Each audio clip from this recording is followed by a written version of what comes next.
The Phantom of the Opera by Gaston Leroux, author of The Mystery of the Yellow Room and The Perfume of the Lady in Black.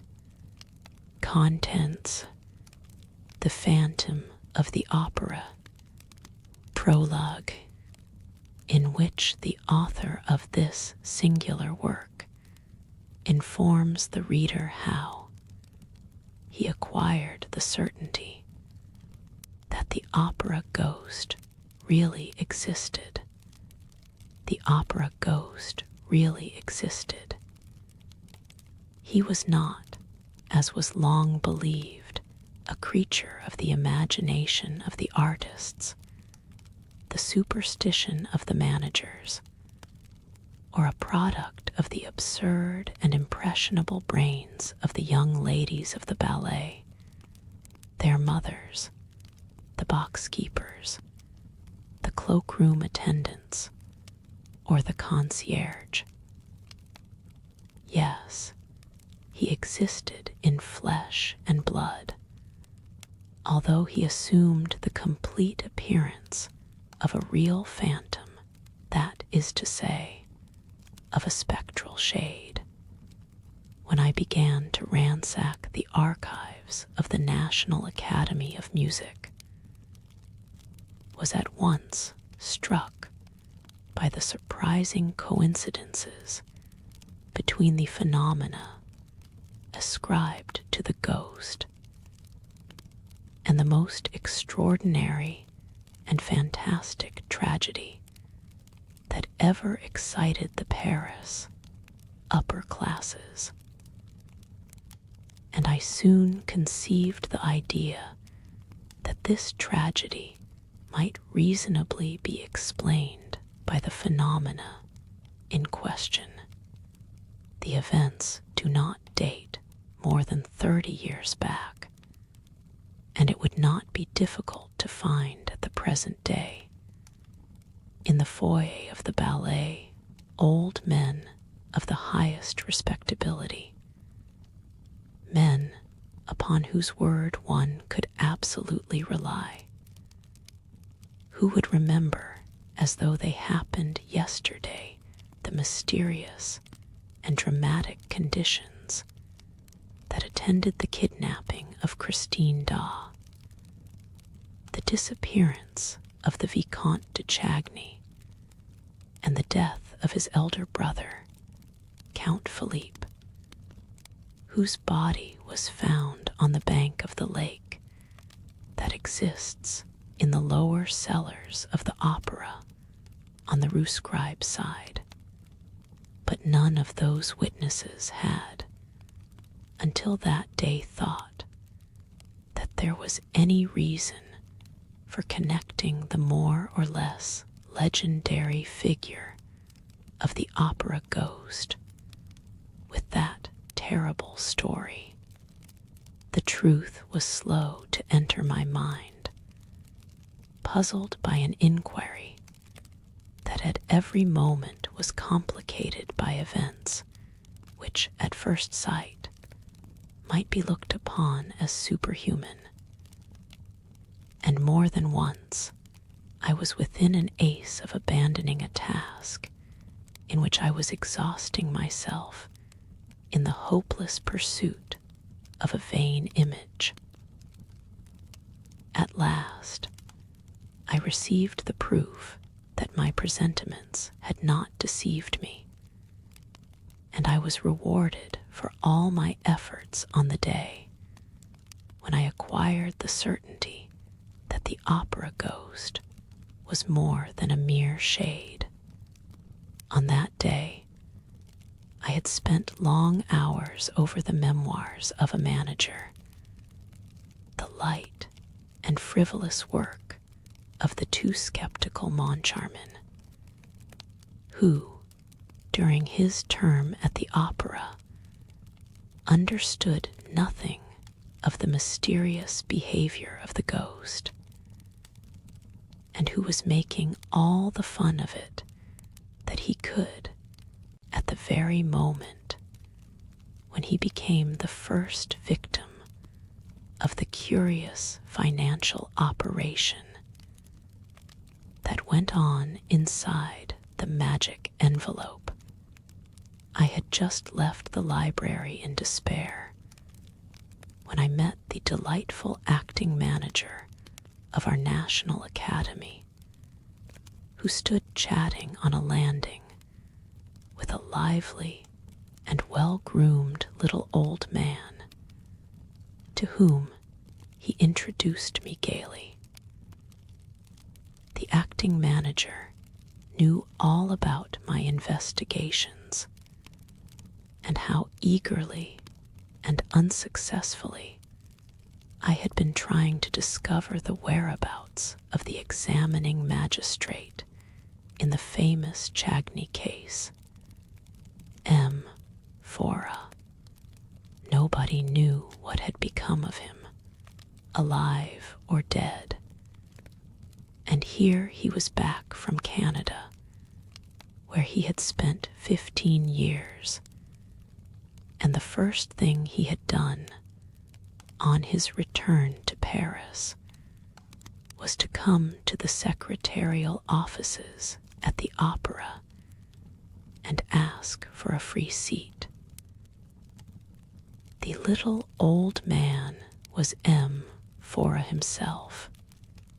We spent a good part of the evening together, and he told me the whole Chagny case as he had understood it at the time. He was bound to conclude in favor of the madness of the Viscount and the accidental death of the elder brother, for lack of evidence to the contrary.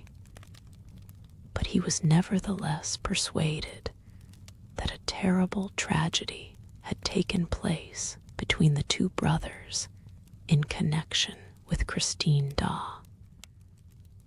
He could not tell me what became of Christine or the Viscount. When I mentioned the ghost, he only laughed.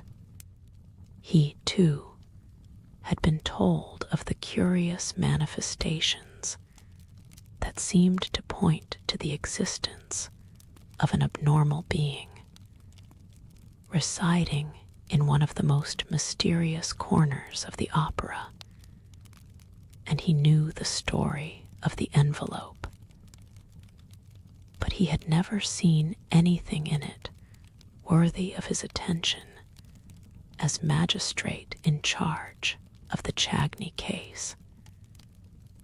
And it was as much as he had done to listen to the evidence of a witness who appeared of his own accord and declared that he had often met the ghost. This witness was none other than the man whom all Paris called the Persian, and who was well known to every subscriber to the opera. The magistrate took him for a visionary. I was immensely interested by this story of the Persian. I wanted, if there were still time, to find this valuable and eccentric witness. My luck began to improve, and I discovered him in his little flat in the Rue de Rivoli, where he had lived ever since, and where he died 5 months after my visit. I was at first inclined to be suspicious, but when the Persian had told me, with childlike candor, all that he knew about the ghost, and had handed me the proofs of the ghost's existence, including the strange correspondence of Christine Daw to do as I pleased with, I was no longer able to doubt. No, the ghost was not a myth. I have, I know, been told that this correspondence may have been forged from first to last by a man whose imagination had certainly been fed on the most seductive tales. But fortunately, I discovered some of Christine's writing outside the famous bundle of letters, and on a comparison between the two, all my doubts were removed.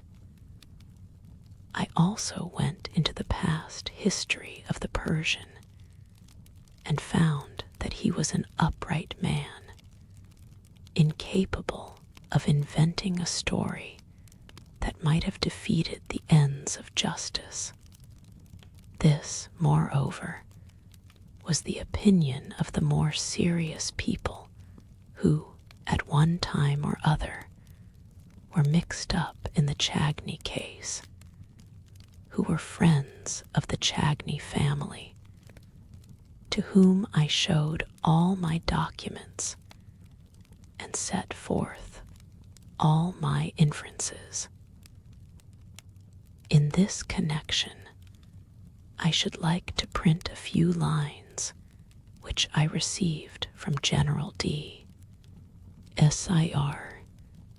I cannot urge you too strongly to publish the results of your inquiry. I remember perfectly that, a few weeks before the disappearance of that great singer, Christine Daw, and the tragedy which threw the whole of the Faubourg Saint-Germain into mourning, there was a great deal of talk in the foyer of the ballet on the subject of the ghost, and I believe that it only ceased to be discussed in consequence of the later affair that excited us all so greatly. But if it be possible, as after hearing you, I believe to explain the tragedy through the ghost, then I beg you, sir, to talk to us about the ghost again. Mysterious though the ghost may at first appear, he will always be more easily explained than the dismal story in which malevolent people have tried to picture two brothers killing each other, who had worshipped each other all their lives. Believe me, etc. Lastly, with my bundle of papers in hand, I once more went over the ghost's vast domain, the huge building which he had made his kingdom. All that my eyes saw, all that my mind perceived, corroborated the Persian's documents precisely, and a wonderful discovery crowned my labors in a very definite fashion. It will be remembered that later, when digging in the substructure of the opera, before burying the phonographic records of the artist's voice, the workmen laid bare a corpse. Well, I was at once able to prove that this corpse was that of the opera ghost. I made the acting manager put this proof to the test with his own hand, and it is now a matter of supreme indifference to me if the papers pretend that the body was that of a victim of the Commune. The wretches who were massacred under the Commune in the cellars of the opera were not buried on this side. I will tell where their skeletons can be found in a spot not very far from that immense crypt which was stocked during the siege with all sorts of provisions. I came upon this track just when I was looking for the remains of the opera ghost, which I should never have discovered but for the unheard of chance described above. But we will return to the corpse and what ought to be done with it for the present. I must conclude this very necessary introduction by thanking M. Mifroid, who was the commissary of police called in for the first investigations after the disappearance of Christine Daw, M. Remai, the late secretary, M. Mercier, the late acting manager, M. Gabriel, the late chorus master, and more particularly MME, La Baronne de Castellot-Barbizac, who was once the little Meg of the story, and who is not ashamed of it, the most charming star of our admirable corps de ballet, the eldest daughter of the worthy MME. Guillery, now deceased, who had charge of the ghost's private box. All these were of the greatest assistance to me, and thanks to them, I shall be able to reproduce those hours of sheer love and terror in their smallest details before the reader's eyes, and I should be ungrateful indeed if I omitted, while standing on the threshold of this dreadful and veracious story, to thank the present management, the opera, which has so kindly assisted me in all my inquiries, and M. Messenger in particular, together with M. Gabion, the acting manager, and that most amiable of men, the architect entrusted with the preservation of the building, who did not hesitate to lend me the works of Charles Garnier, although he was almost sure that I would never return them to him. Lastly, I must pay a public tribute to the generosity of my friend and former collaborator, M. J. Lacroze, who allowed me to dip into his splendid theatrical library and to borrow the rarest editions of books by which he set great store. Gaston Leroux. Chapter I Is It the Ghost.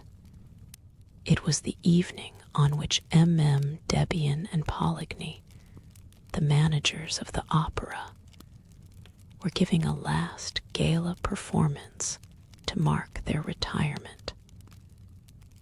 Suddenly, the dressing room of La Sorelli, one of the principal dancers, was invaded by half a dozen young ladies of the ballet who had come up from the stage after dancing polyuked.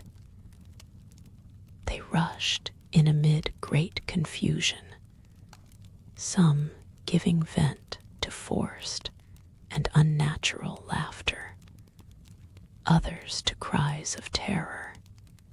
Sorelli, who wished to be alone for a moment to run through the speech which she was to make to the resigning managers, looked around angrily at the mad and tumultuous crowd.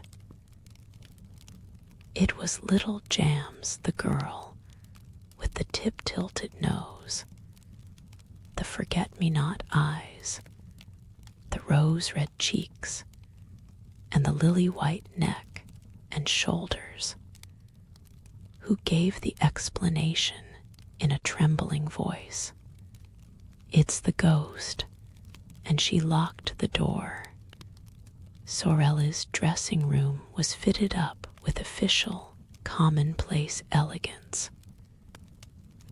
A pier glass, a sofa, a dressing table, and a cupboard or two provided the necessary furniture. On the walls hung a few engravings, relics of the mother, who had known the glories of the old opera in the Rue Le Pelletier, portraits of Vestris, Gardel, Dupont, Bigottini. But the room seemed a palace to the brats of the corps de ballet, who were lodged in common dressing rooms, where they spent their time singing, quarreling, smacking the dressers and hairdressers, and buying one another glasses of cassis, beer, or even room, until the call-boy's bell rang. Sorelli was very superstitious. She shuddered when she heard little Jams speak of the ghost, called her a silly little fool, and then, as she was the first to believe in ghosts in general, and the opera ghost in particular, at once asked for details. "Have you seen him?"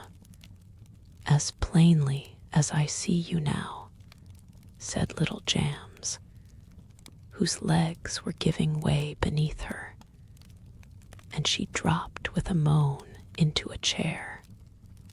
Thereupon little Gyeri, the girl with eyes black as sloes, hair black as ink, a swarthy complexion, and a poor little skin stretched over poor little bones, little Gyeri added, "If that's the ghost, he's very ugly." "Oh, yes," cried the chorus of ballet girls, and they all began to talk together.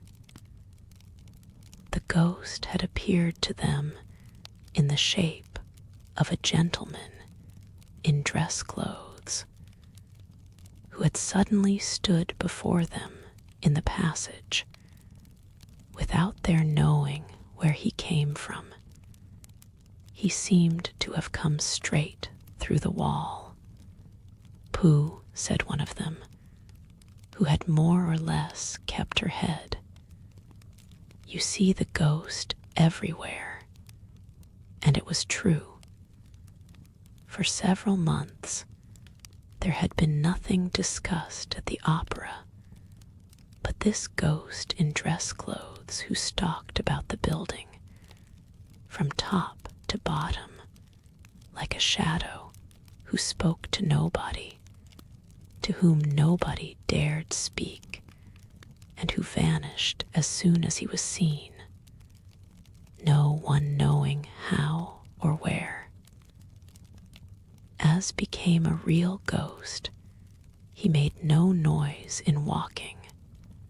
People began by laughing and making fun of this spectre, dressed like a man of fashion or an undertaker.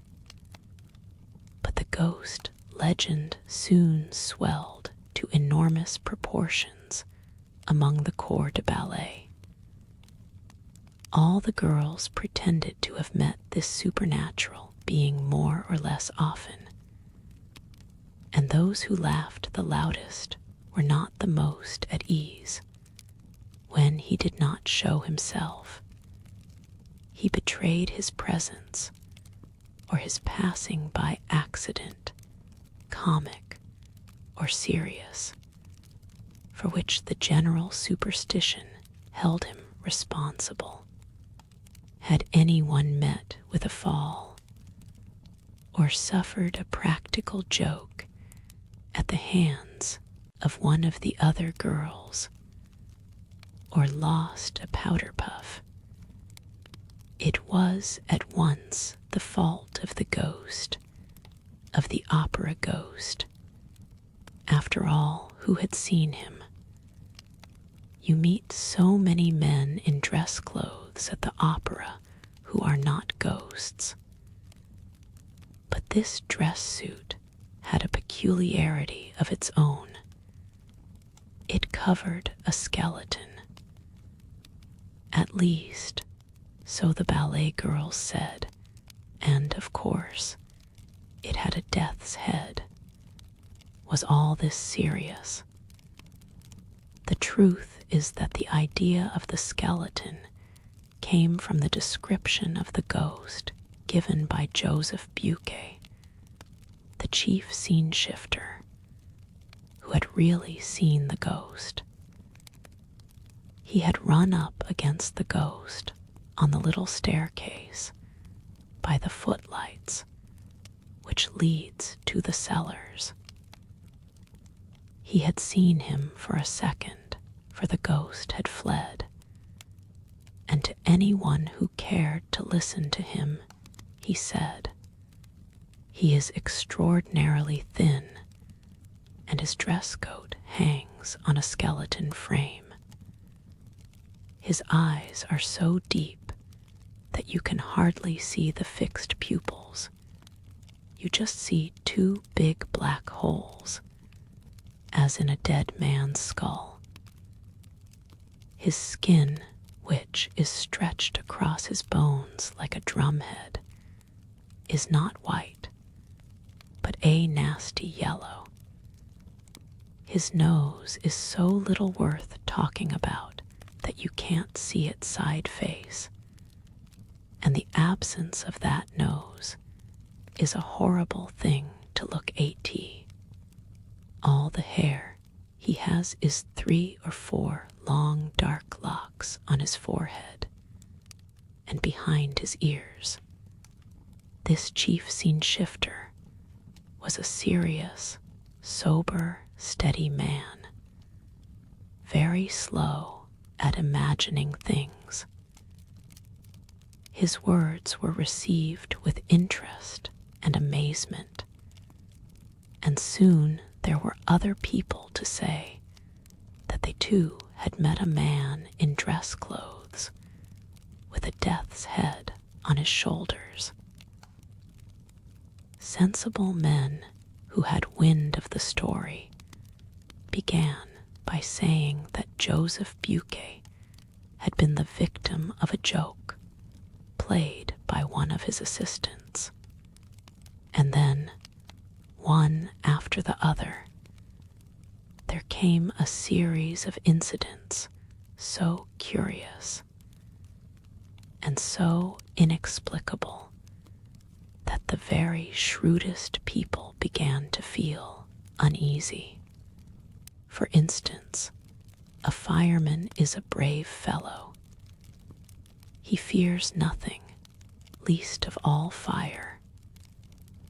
Well, the fireman in question, who had gone to make a round of inspection in the cellars, and who, it seems, had ventured a little farther than usual, suddenly reappeared on the stage, pale, scared, trembling, with his eyes starting out of his head, and practically fainted in the arms of the proud mother of little Jams.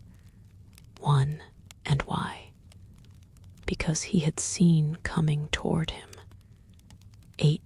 the level of his head, but without a body attached to a head of fire.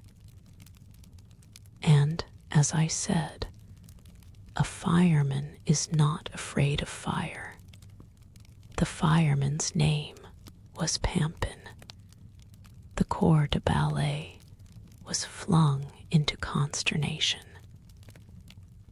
At first sight, this fiery head in no way corresponded with Joseph Buquet's description of the ghost.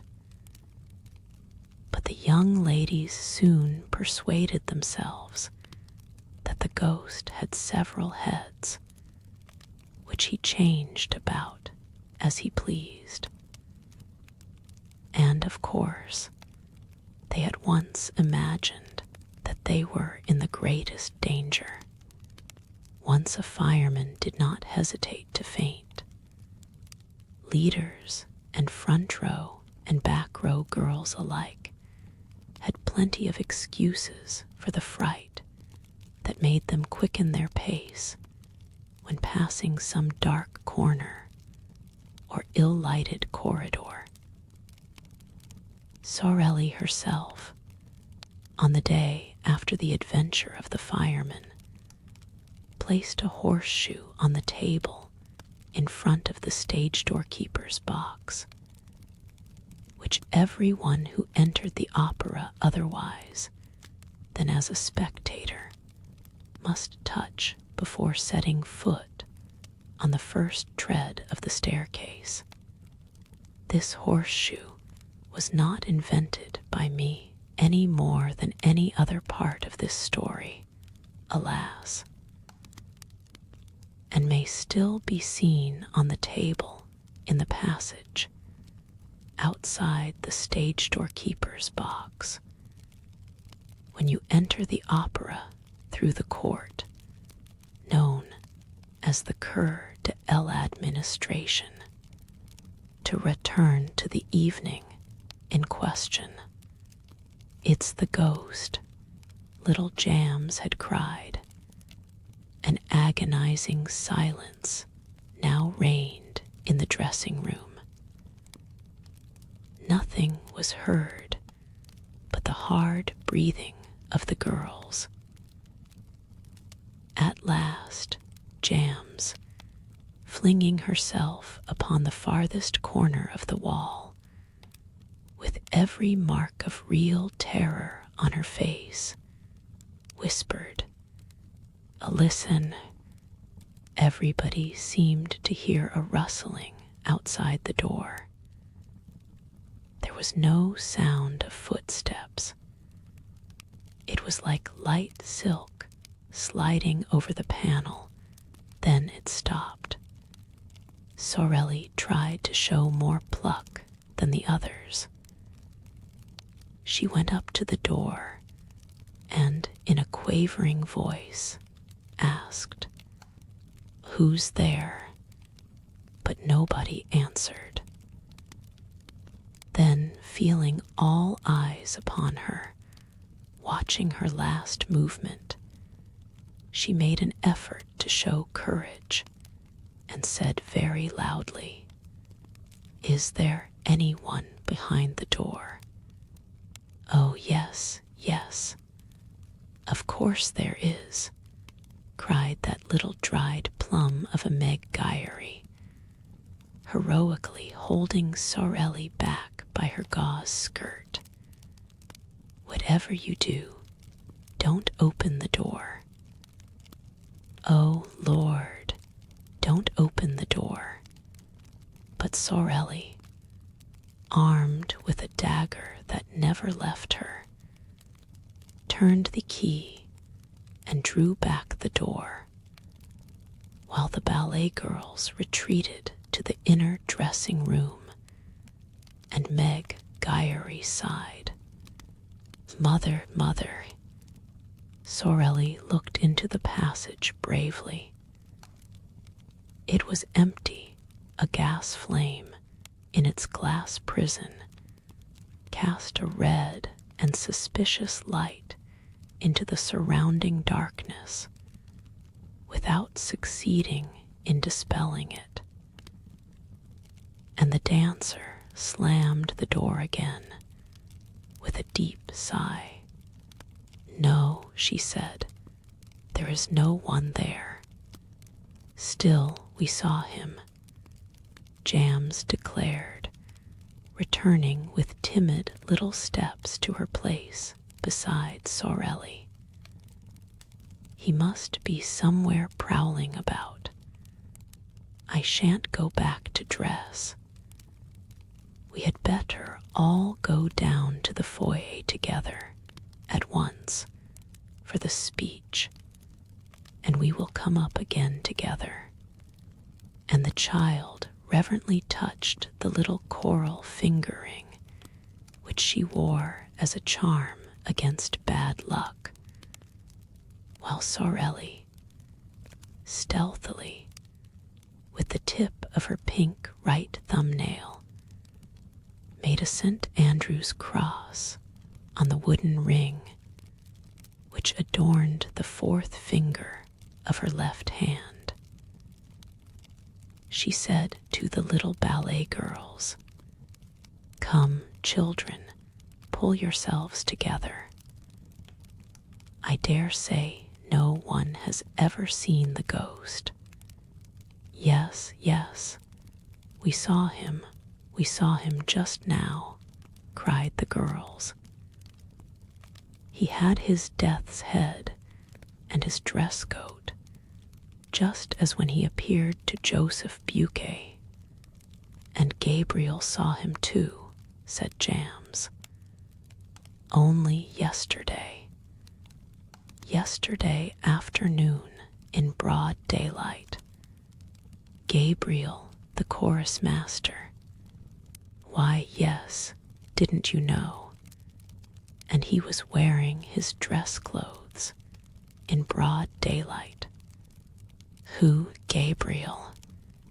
Why, no, the ghost. Certainly, Gabriel told me so himself. That's what he knew him by. Gabriel was in the stage manager's office. Suddenly, the door opened and the Persian entered.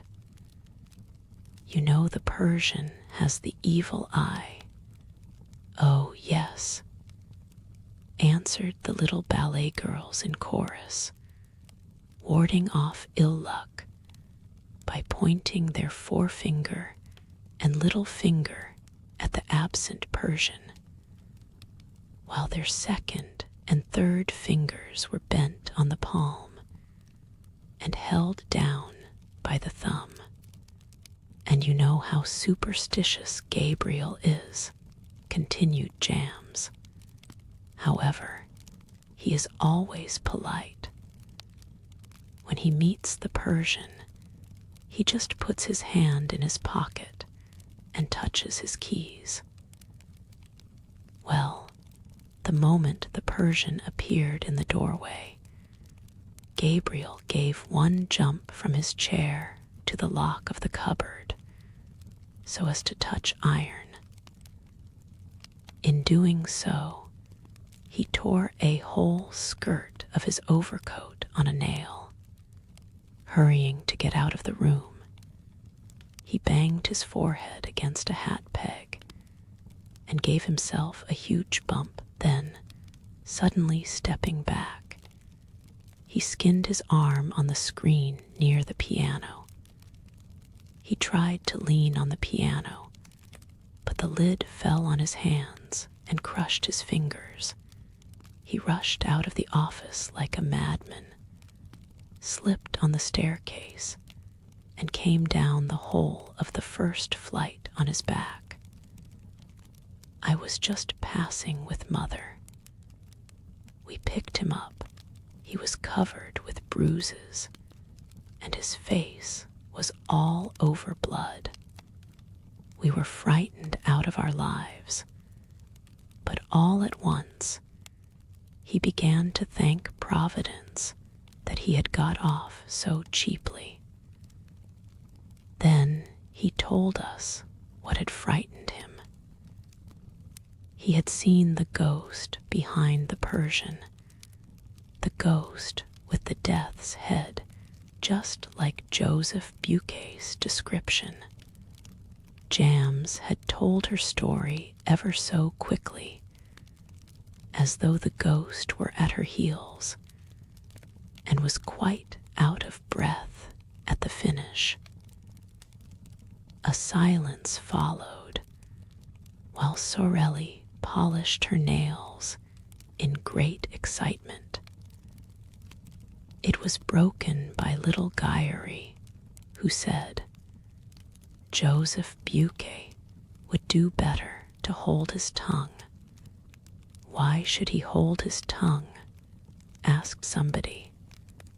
That's Mother's opinion, replied Meg, lowering her voice and looking all about her, as though fearing lest other ears than those present might overhear.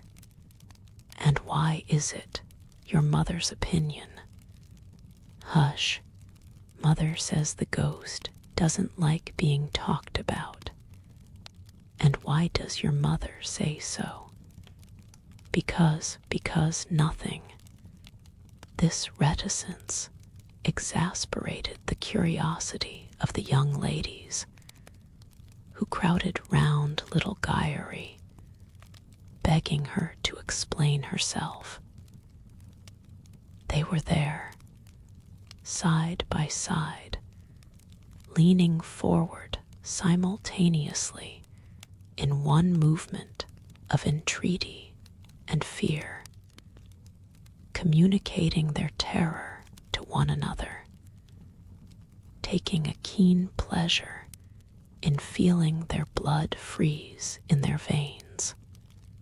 I swore not to tell, gasped Meg, but they left her no peace and promised to keep the secret, until Meg, burning to say all she knew, began, with her eyes fixed on the door. Well, it's because of the private box. What private box? The ghost's box. Has the ghost a box? Oh, do tell us, do tell us.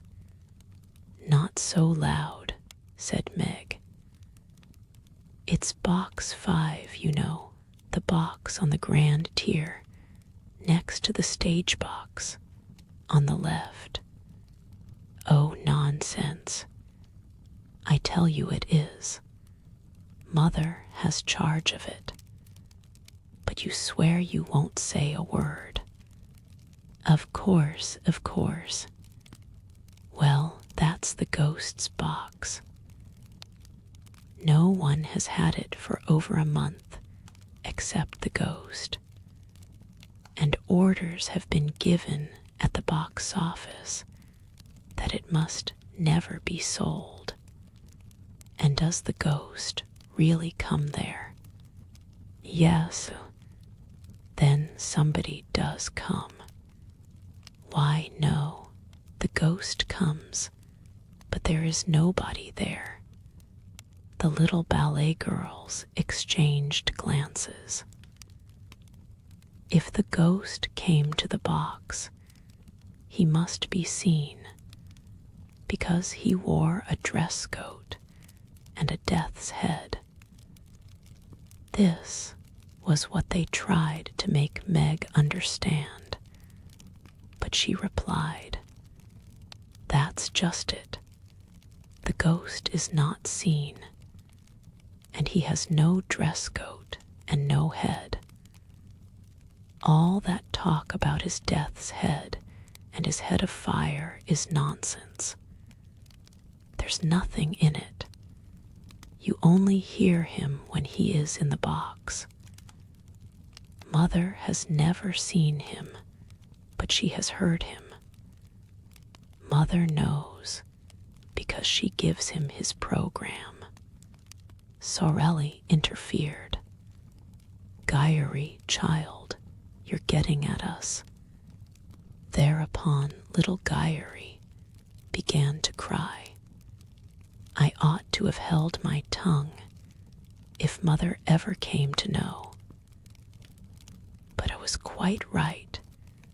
Joseph Buquet had no business to talk of things that don't concern him. It will bring him bad luck. Mother was saying so last night. There was a sound of hurried and heavy footsteps in the passage, and a breathless voice cried, Cecile, Cecile, are you there? It's Mother's voice, said Jams. What's the matter? She opened the door. a respectable lady built on the lines of a Pomeranian grenadier, burst into the dressing room and dropped groaning into a vacant armchair. Her eyes rolled madly in her brick-dust-colored face. "How awful," she said, "how awful." What? Joseph Buquet. What about him? Joseph Buquet is dead. The room became filled with exclamations, with astonished outcries, with scared requests for explanations. Yes, he was found hanging in the third-floor cellar. "It's the ghost," little Guyery blurted, as though in spite of herself. But she at once corrected herself, with her hands pressed to her mouth. No, I didn't say it. I didn't say it." All around her, her panic-stricken companions repeated under their breaths, "Yes, it must be the ghost." Sorelli was very pale. "I shall never be able to recite my speech," she said. Ma Jams gave her opinion while she emptied a glass of liqueur that happened to be standing on a table. "The ghost must have something to do with it. The truth is that no one ever knew how Joseph Buquet met his death. The verdict at the inquest was natural suicide." In his Memoirs of Manager, M. Moncharmin, one of the joint managers who succeeded MM, Debian, and Poligny, describes the incident as follows. "A grievous accident spoiled the little party which MM, Debian, and Poligny gave to celebrate their retirement. I was in the manager's office when Mercier, the acting manager, suddenly came darting in. He seemed half mad and told me that the body of a scene shifter had been found hanging in the third cellar under the stage, between a farmhouse and a scene from the Roy de Lahore. I shouted, 'Come and cut him down.' By the time I had rushed down the staircase and the Jacob's ladder, the man was no longer hanging from his rope.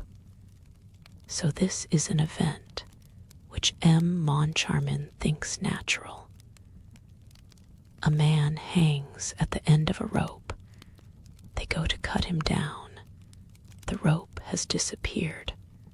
Oh, M. Moncharmin found a very simple explanation. Listen to him. It was just after the ballet, and leaders and dancing girls lost no time in taking their precautions against the evil eye. There you are. Picture the corps de ballet scuttling down the Jacob's ladder and dividing the suicide's rope among themselves in less time than it takes to write. When, on the other hand, I think of the exact spot where the body was discovered, the third cellar underneath the stage. Imagine that somebody must have been interested in seeing that the rope disappeared after it had effected its purpose. And time will show if I am wrong. The horrid news soon spread all over the opera, where Joseph Buquet was very popular. The dressing rooms emptied, and the ballet girls crowding around Sorelli like timid sheep around their shepherdess, made for the foyer through the ill-lit passages and staircases, trotting as fast as their little pink legs could carry them. One, I have the anecdote, which is quite authentic, from M. Pedro Galehart himself, the late manager of the opera, Chapter II, the New Margarita. On the first landing, Sorelli ran against the Comte de Chagny, who was coming upstairs. The Count, who was generally so calm, seemed greatly excited. "I was just going to you," he said, taking off his hat. "Oh, Sorelli, what an evening! And Christine Da, what a triumph!" "Impossible," said Meg Gyery. "6 months ago, she used to sing like a crock. But do let us get by, my dear Count," continues the brat, with a saucy curtsy. "We are going to inquire after a poor man who was found hanging by the neck." Just then the acting manager came fussing past and stopped when he heard this remark. "What?" he exclaimed roughly. "Have you girls heard already? Well, please forget about it for tonight. And above all, don't let M. Debian and M. Poligny hear. It would upset them too much on their last day." They all went on to the foyer of the ballet, which was already full of people. The Comte de Chagny was right. No gala performance ever equaled this one. All the great composers of the day had conducted their own works in turns. Fora and Cross had sung, and on that evening, Christine Da had revealed her true self for the first time to the astonished and enthusiastic audience. Gounod had conducted the funeral march of a marionette, Lyre, his beautiful overture to Siguar, Saint Scenes, the Dance Macabre, and a Reverie Oriental Massenet, an unpublished Hungarian march, Garad, his Carnaval de Lives, the Valse Lent from Sylvia, and the Pizzicati from Capelia. Emil. Cross had sung the Bolero in the Vespri Siciliani, and Emil Denise Bloch the drinking song in Lucrezia Borgia. But the real triumph was reserved for Christine Da, who had begun by singing a few passages from Romeo and Juliet. It was the first time that the young artist sang in this work of Gounod, which had not been transferred to the opera, and which was revived at the Opera Comique after it had been produced at the old Theatre Lyrique by MME. Carvalho. Those who heard her say that her voice in these passages was seraphic. But this was nothing to the superhuman notes that she gave forth in the prison scene, and the final trio in Faust, which she sang in the place of La Carlotta, who was ill. No one had ever heard or seen anything like it. Da revealed a new Margarita that night, a Margarita of a splendor, a radiance hitherto unsuspected. The whole house went mad, rising to its feet, shouting, cheering, clapping, while Christine sobbed and fainted in the arms of her fellow singers and had to be carried to her dressing room. A few subscribers, however, protested. Why had so great a treasure been kept from them all that time? Till then, Christine Da had played a good Siebel to Carlotta's rather too splendidly material Margarita, and it had needed Carlotta's incomprehensible and inexcusable absence from this gala night for the little Da at a moment's warning to show all that she could do in a part of the program reserved for the Spanish diva. Well, what the subscribers wanted to know was, why had Debian and Poligny applied to Da when Carlotta was taken ill? Did they know of her hidden genius? And if they knew of it, why had they kept it hidden? And why had she kept it hidden? Oddly enough, she was not known to have a professor of singing at that moment. She had often said she meant to practice alone for the future. The whole thing was a mystery. The Comte de Chagny, standing up in his box, listened to all this frenzy and took part in it by loudly applauding. Philippe Georges Marie Comte de Chagny was just 41 years of age.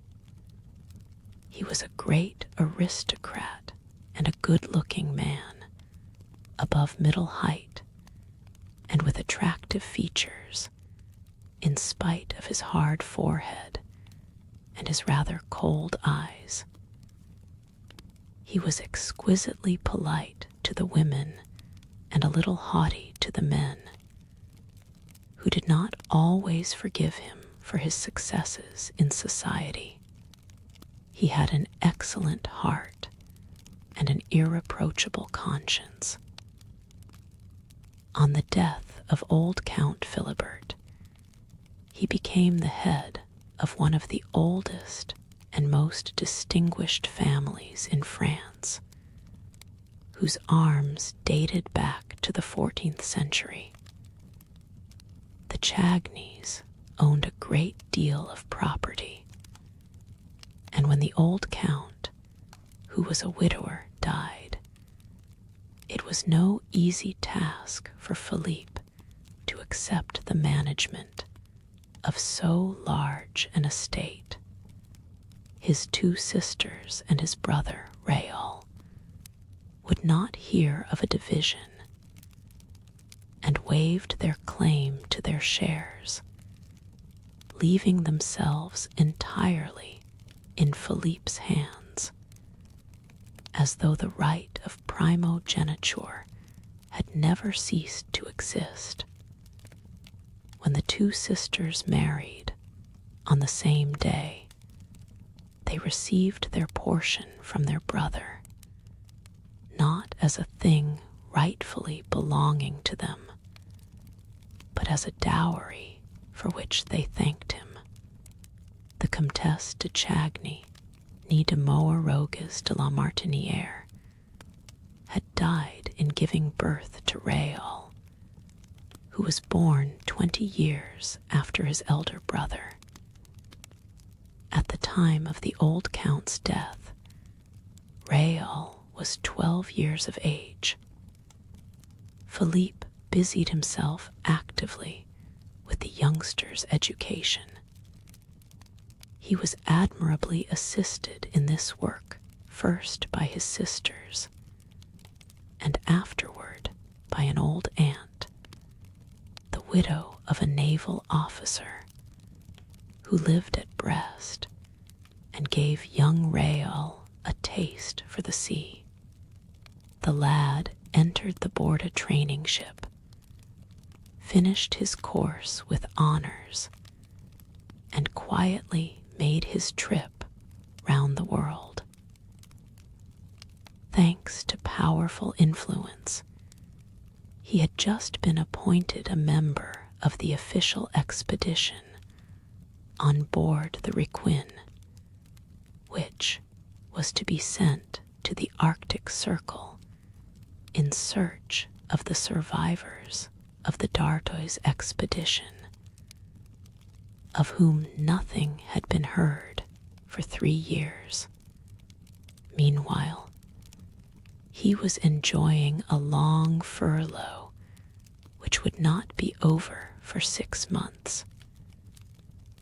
And already the dowagers of the Faubourg Saint-Germain were pitying the handsome and apparently delicate stripling for the hard work in store for him. The shyness of the sailor lad, I was almost saying his innocence, was remarkable. He seemed to have but just left the women's apron strings. As a matter of fact, petted as he was by his 2 sisters and his old aunt, he had retained from this purely feminine education manners that were almost candid and stamped with a charm that nothing had yet been able to sully. He was a little over 21 years of age and looked 18. He had a small, fair mustache, beautiful blue eyes, and a complexion like a girl's. Philippe spoiled Raoul. To begin with, he was very proud of him and pleased to foresee a glorious career for his junior in the Navy, in which one of their ancestors, the famous Chagny de la Roche, had held the rank of admiral. He took advantage of the young man's leave of absence to show him Paris, with all its luxurious and artistic delights. The Count considered that, at Raoul's age, it is not good to be too good. Philippe himself had a character that was very well balanced in work and pleasure alike. His demeanor was always faultless, and he was incapable of setting his brother a bad example. He took him with him wherever he went. He even introduced him to the foyer of the ballet.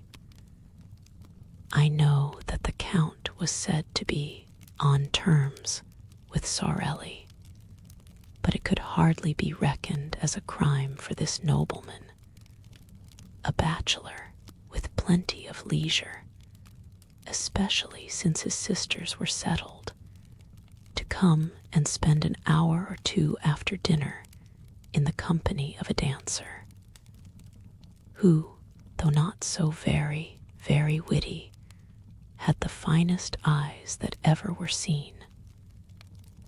And besides, there are places where a true Parisian, when he has the rank of the Comte de Chagny, is bound to show himself.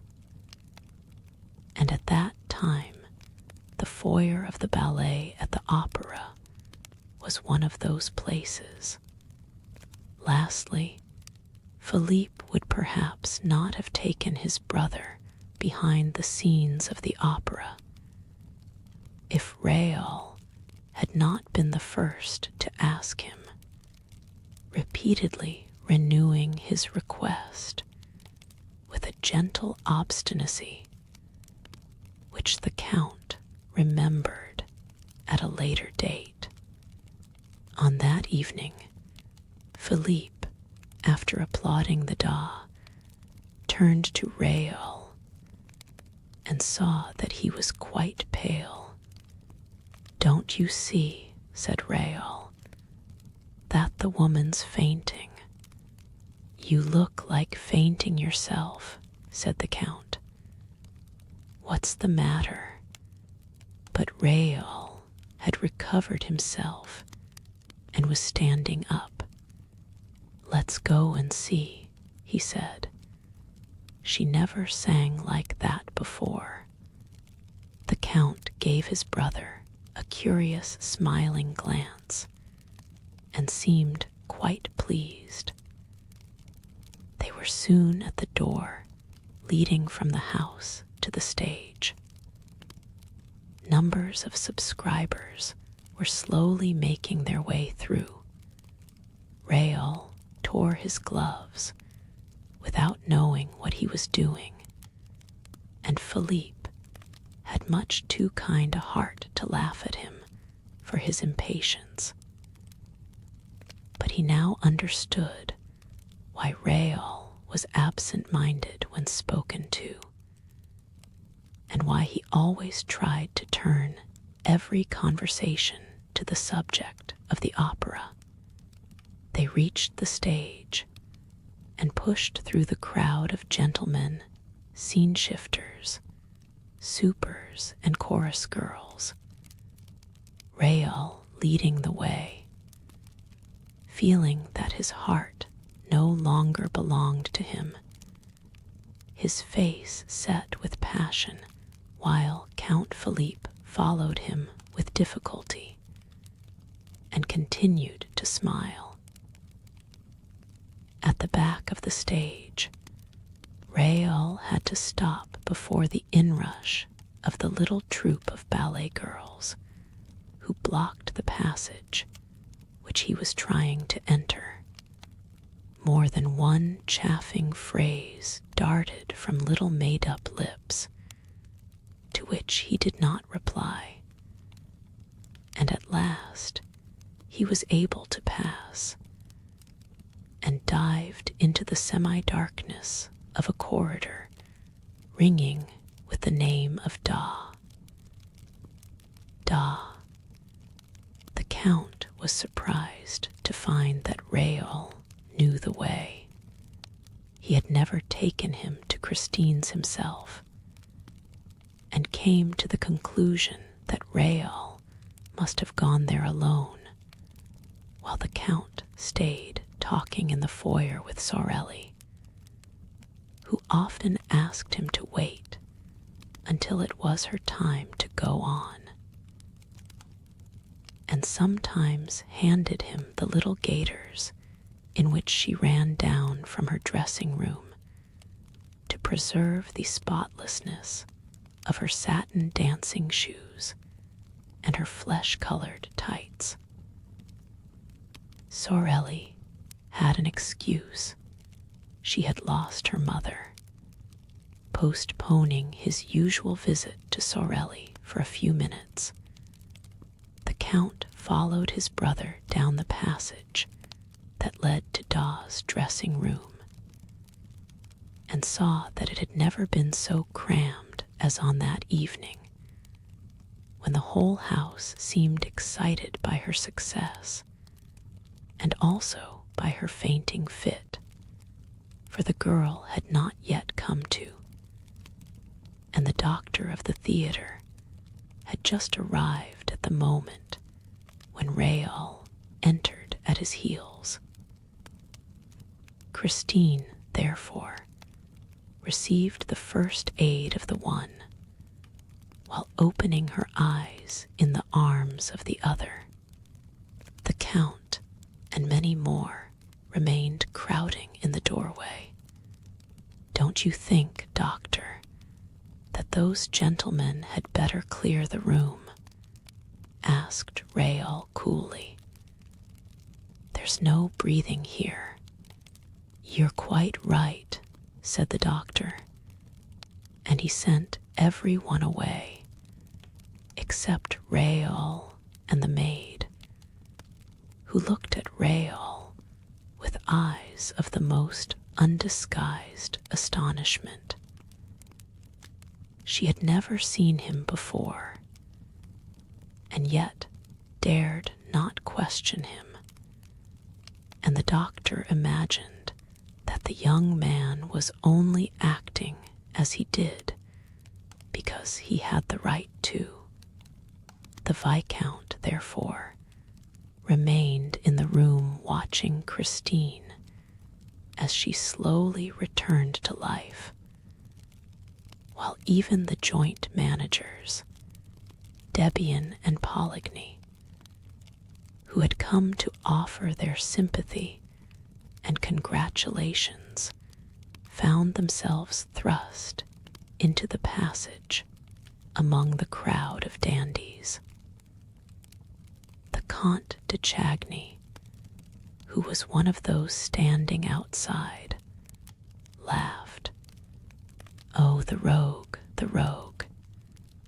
And he added under his breath, "Those youngsters with their schoolgirl airs. So he's a Chagny after all." He turned to go to Sorella's dressing room, but met her on the way with her little troupe of trembling ballet girls, as we have seen. Meanwhile, Christine uttered a deep sigh, which was answered by a groan. She turned her head, saw Raoul, and started. She looked at the doctor, on whom she bestowed a smile, then at her maid, then at Raoul again. "Monsieur," she said, in a voice not much above a whisper, "who are you?" "Mademoiselle," replied the young man, kneeling on one knee and pressing a fervent kiss on the diva's hand. "I am the little boy who went into the sea to rescue your scarf." Christine again looked at the doctor and the maid, and all three began to laugh. Raoul turned very red and stood up. "Mademoiselle," he said, "since you are pleased not to recognize me, I should like to say something to you in private, something very important. When I am better, do you mind?" And her voice shook. "You have been very good." "Yes, you must go," said the doctor, with his pleasantest smile. "Leave me to attend to Mademoiselle. I am not ill now," said Christine suddenly, with strange and unexpected energy. She rose and passed her hand over her eyelids. "Thank you, doctor. I should like to be alone. Please go away, all of you. Leave me. I feel very restless this evening." The doctor tried to make a short protest, but perceiving the girl's evident agitation, he thought the best remedy was not to thwart her, and he went away, saying to Raoul outside, "She is not herself tonight. She is usually so gentle." Then he said good night, and Raoul was left alone. The whole of this part of the theater was now deserted. The farewell ceremony was no doubt taking place in the foyer of the ballet. Raoul thought that Da might go to it, and he waited in the silent solitude, even hiding in the favoring shadow of a doorway. He felt a terrible pain at his heart, and it was of this that he wanted to speak to Da without delay. Suddenly, the dressing-room door opened, and the maid came out by herself, carrying bundles. He stopped her and asked how her mistress was. The woman laughed and said that she was quite well, but that he must not disturb her, for she wished to be left alone. And she passed on. One idea alone filled Raoul's burning brain. Of course, Da wished to be left alone for HIM. Had he not told her that he wanted to speak to her privately? Hardly breathing, he went up to the dressing room, and with his ear to the door to catch her reply, prepared to knock. But his hand dropped. He had heard a man's voice in the dressing room, saying in a curiously masterful tone, "Christine, you must love me." And Christine's voice, infinitely sad and trembling, as though accompanied by tears, replied, "How can you talk like that, when I sing only for you?" Raoul leaned against the panel to ease his pain. His heart, which had seemed gone forever, returned to his breast and was throbbing loudly. The whole passage echoed with its beating, and Raoul's ears were deafened. Surely, if his heart continued to make such a noise, they would hear it inside. They would open the door, and the young man would be turned away in disgrace. What a position for a Chagny, to be caught listening behind a door. He took his heart in his two hands to make it stop. The man's voice spoke again. "Are you very tired?" "Oh, tonight I gave you my soul, and I am dead." Christine replied, "Your soul is a beautiful thing, child," replied the grave man's voice, "and I thank you. No emperor ever received so fair a gift." The angels wept tonight. Raoul heard nothing after that. Nevertheless, he did not go away, but as though he feared lest he should be caught, he returned to his dark corner, determined to wait for the man to leave the room. At one and the same time, he had learned what love meant and hatred. He knew that he loved. He wanted to know whom he hated. To his great astonishment, the door opened, and Christine Da appeared, wrapped in furs, with her face hidden in a lace veil, alone. She closed the door behind her, but Raoul observed that she did not lock it. She passed him. He did not even follow her with his eyes, for his eyes were fixed on the door, which did not open again. When the passage was once more deserted, he crossed it, opened the door of the dressing room, went in and shut the door. He found himself in absolute darkness. The gas had been turned out. "There is someone here," said Raoul, with his back against the closed door, in a quivering voice. "What are you hiding for?"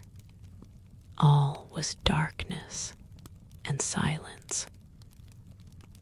Raoul heard only the sound of his own breathing. He quite failed to see that the indiscretion of his conduct was exceeding all bounds. "You shan't leave this until I let you," he exclaimed. "If you don't answer, you are a coward. But I'll expose you." And he struck a match. The blaze lit up the room. There was no one in the room. Raoul, first turning the key in the door, lit the gas jets. He went into the dressing closet, opened the cupboards, hunted about, felt the walls with his moist hands. Nothing. "Look here," he said aloud. "Am I going mad?" He stood for 10 minutes listening to the gas flaring in the silence of the empty room. Lover though he was, he did not even think of stealing a ribbon that would have given him the perfume of the woman he loved. He went out, not knowing what he was doing nor where he was going. At a given moment in his wayward progress, an icy draught struck him in the face. He found himself at the bottom of a staircase, down which behind him a procession of workmen were carrying a sort of stretcher covered with a white sheet. "Which is the way out, please?" he asked of one of the men. "Straight in front of you, the door is open. But let us pass." Pointing to the stretcher, he asked mechanically, "What's that?" The workman answered, "That is Joseph Buquet, who was found in the 3rd cellar, hanging between a farmhouse and a scene from the Roi de Lahore." He took off his hat, fell back to make room for the procession, and went out. Chapter III. The Mysterious Reason. During this time, the farewell ceremony was taking place.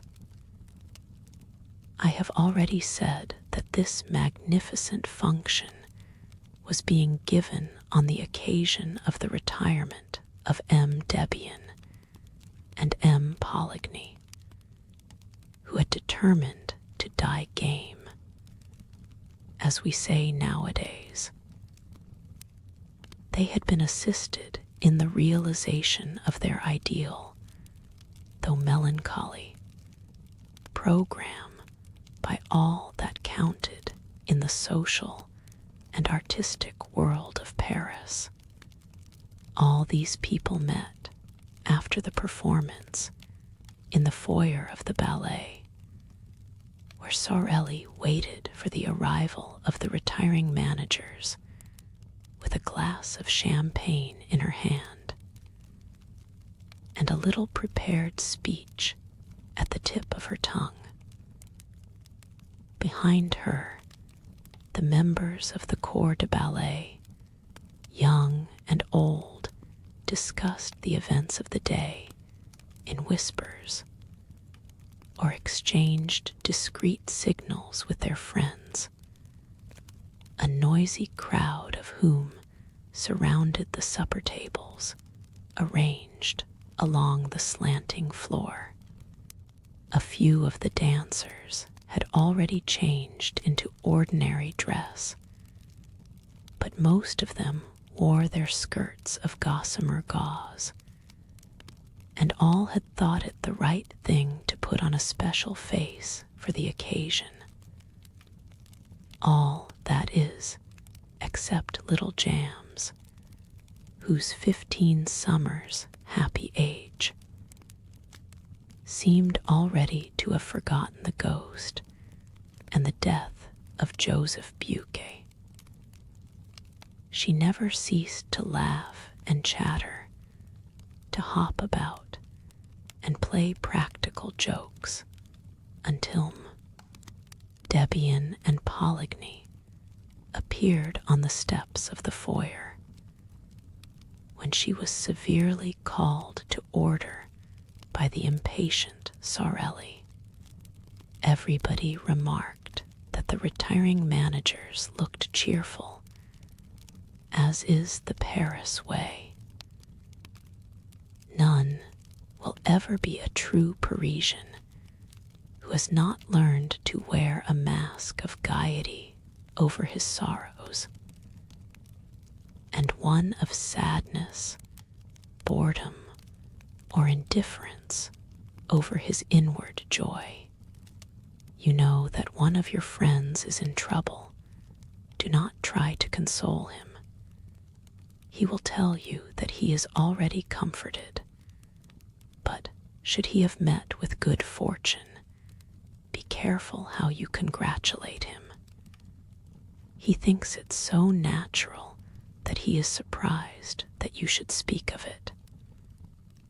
In Paris, our lives are one masked ball, and the foyer of the ballet is the last place in which two men so knowing as M. Debian and M. Poligny would have made the mistake of betraying their grief, however genuine it might be, and they were already smiling rather too broadly upon Sorelli, who had begun to recite her speech, when an exclamation from that little madcap of a Jams broke the smile of the managers so brutally that the expression of distress and dismay that lay beneath it became apparent to all eyes. The opera ghost.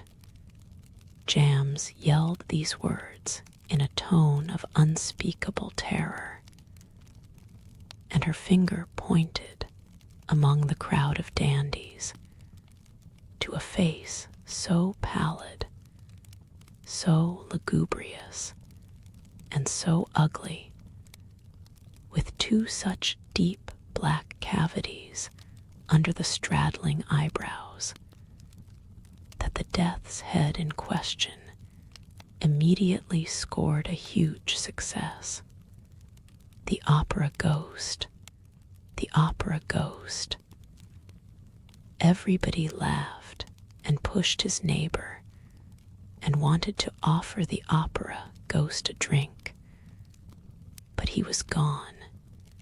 He had slipped through the crowd, and the others vainly hunted for him, while two old gentlemen tried to calm little Jams, and while little Guyery stood screaming like a peacock. Sorelli was furious. She had not been able to finish her speech. The managers had kissed her, thanked her, and run away as fast as the ghost himself. No one was surprised at this, for it was known that they were to go through the same ceremony on the floor above, in the foyer of the singers, and that finally they were themselves to receive their personal friends for the last time in the great lobby outside the manager's office, where a regular supper would be served. Here they found the new managers, M. Armand Moncharmin and M. Firmin Richard, whom they hardly knew. Nevertheless, they were lavish in protestations of friendship and received 1,000 flattering compliments in reply, so that those of the guests who had feared that they had a rather tedious evening in store for them at once put on brighter faces. The supper was almost gay, and a particularly clever speech of the representative of the government, mingling the glories of the past with the successes of the future, caused the greatest cordiality to prevail. The retiring managers had already handed over to their successors the 2 tiny master keys, which opened all the doors, thousands of doors, of the opera house. And those little keys, the object of general curiosity, were being passed from hand to hand, when the attention of some of the guests was diverted by their discovery, at the end of the table, of that strange, wan, and fantastic face, with the hollow eyes, which had already appeared in the foyer of the ballet, and been greeted by Little Jam's exclamation, "The opera ghost!" There sat the ghost, as natural as could be, except that he neither ate nor drank. Those who began by looking at him with a smile ended by turning away their heads, for the sight of him at once provoked the most funereal thoughts. No one repeated the joke of the foyer. No one exclaimed, "There's the opera ghost." He himself did not speak a word, and his very neighbors could not have stated at what precise moment he had sat down between them. But everyone felt that if the dead did ever come and sit at the table of the living, they could not cut a more ghastly figure. The friends of Firmin Richard and Armand Moncharmin thought that this lean and skinny guest was an acquaintance of Debian's or Poligny's, while Debian's and Poligny's friends believed that the cadaverous individual belonged to Firmin Richard and Armand Moncharmin's party. The result was that no request was made for an explanation, no unpleasant remark, no joke in bad taste, which might have offended this visitor from the tomb. A few of those present who knew the story of the ghost and the description of him given by the chief scene shifter, they did not know of Joseph Buquet's death, thought, in their own minds, that the man at the end of the table might easily have passed for him. And yet, according to the story, the ghost had no nose, and the person in question had. But M. Moncharmin declares in his memoirs that the guest's nose was transparent. Long, thin, and transparent are his exact words. I, for my part, will add that this might very well apply to a false nose. Moncharmin may have taken for transparency what was only shininess. Everybody knows that orthopedic science provides beautiful false noses for those who have lost their noses naturally or as the result of an operation. Did the ghost really take a seat at the manager's supper table that night, uninvited? And can we be sure that the figure was that of the opera ghost himself? Who would venture to assert as much? I mention the incident, not because I wish for a second to make the reader believe, or even to try to make him believe, that the ghost was capable of such a sublime piece of impudence, but because, after all, the thing is impossible. Armand Moncharmin, in chapter 11 of his memoirs, says, "When I think of this first evening, I cannot separate the secret confided to us by M.M. Debian and Poligny in their office from the presence at our supper of that ghostly person whom none of us knew. What happened was this. Debian and Poligny, sitting at the center of the table, had not seen the man with the death's head. Suddenly, he began to speak. "The ballet girls are right," he said. "The death of that poor Buquet is perhaps not so natural as people think." Debian and Poligny gave a start. "Is Buquet dead?" they cried. "Yes," replied the man, or the shadow of a man, quietly. "He was found this evening, hanging in the third cellar between a farmhouse and a scene from the Roi de Lahore." The two managers, or rather ex-managers, at once rose and stared strangely at the speaker. They were more excited than they need have been.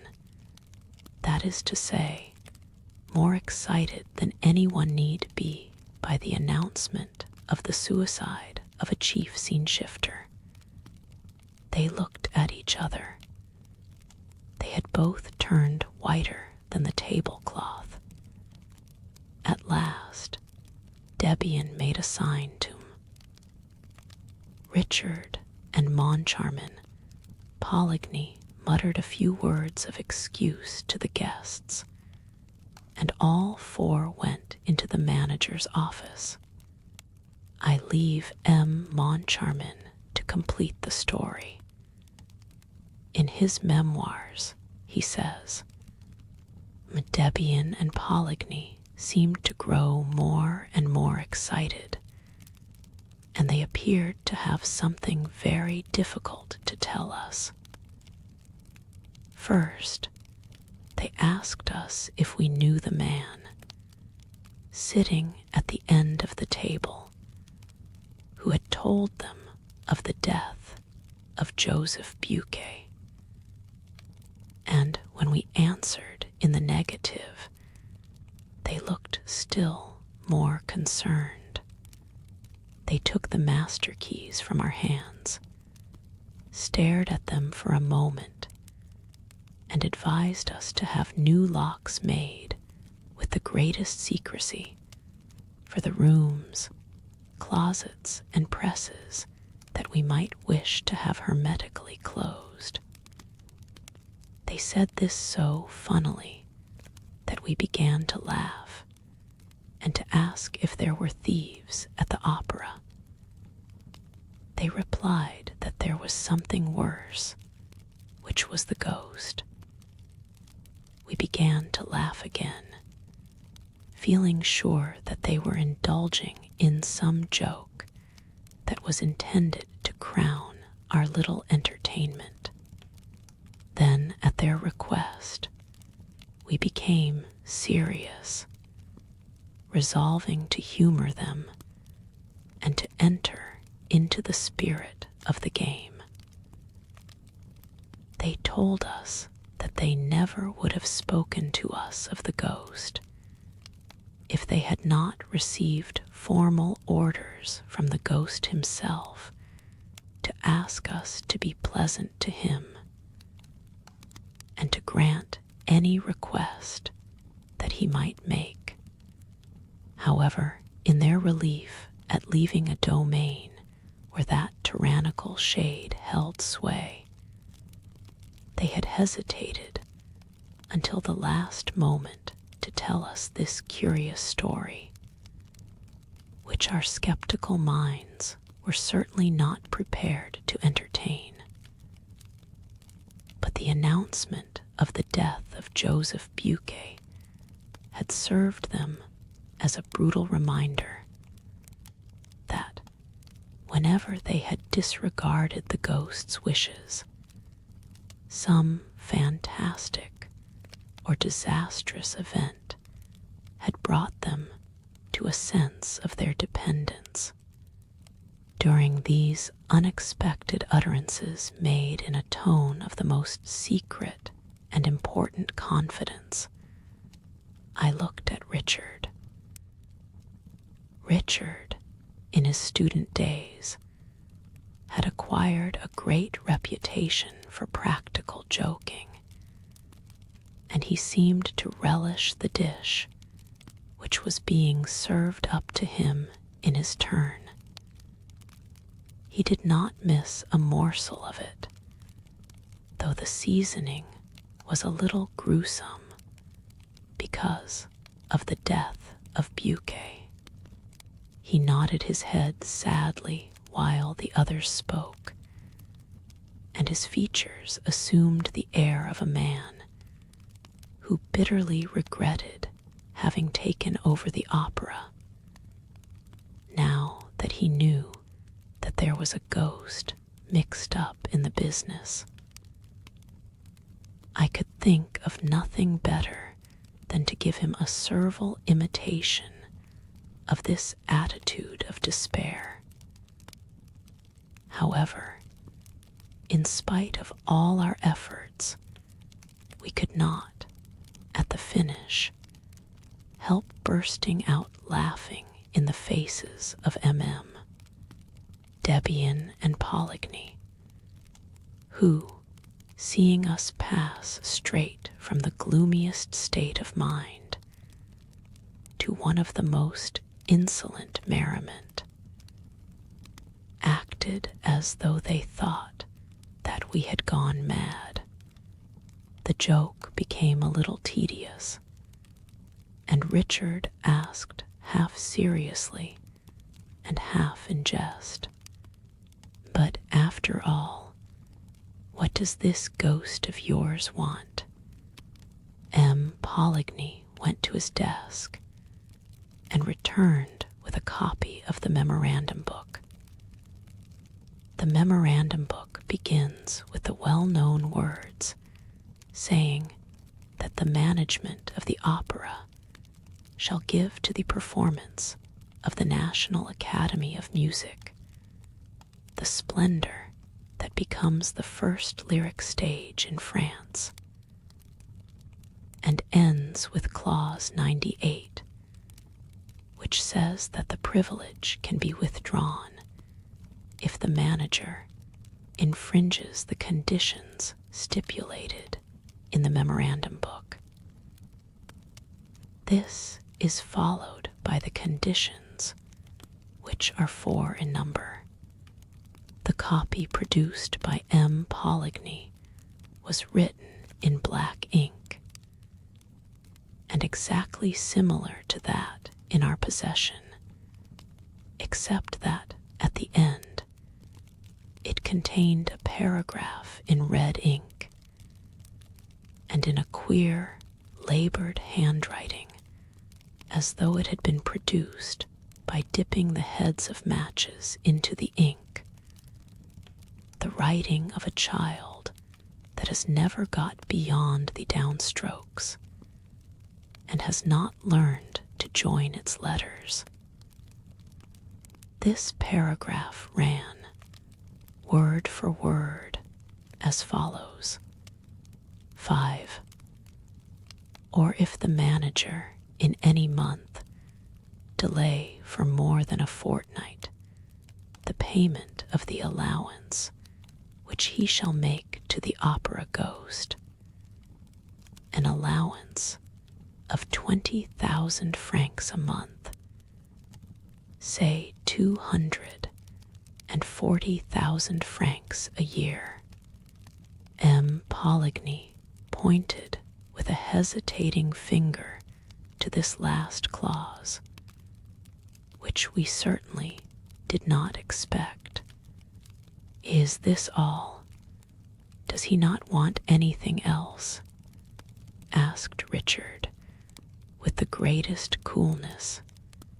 Yes, he does, replied Poligny, and he turned over the pages of the memorandum book until he came to the clause specifying the days on which certain private boxes were to be reserved for the free use of the President of the Republic, the ministers, and so on.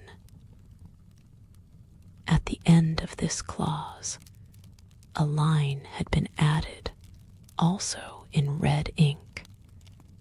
Box 5 on the grand tier shall be placed at the disposal of the opera ghost for every performance.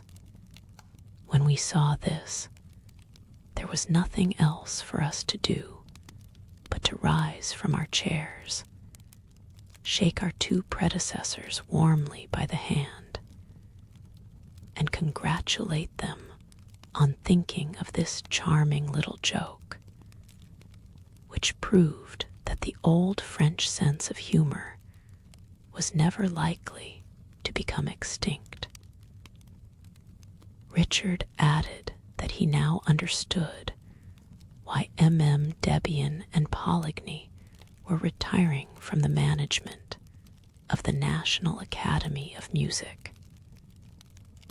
Business was impossible with so unreasonable a ghost. Certainly 240,000 francs are not be picked up for the asking, said M. Poligny, without moving a muscle of his face. And have you considered what the loss over box 5 meant to us? We did not sell at once, and not only that, but we had to return the subscription. Why, it's awful. We really can't work to keep ghosts. We prefer to go away. Yes, echoed M. Debian, we prefer to go away.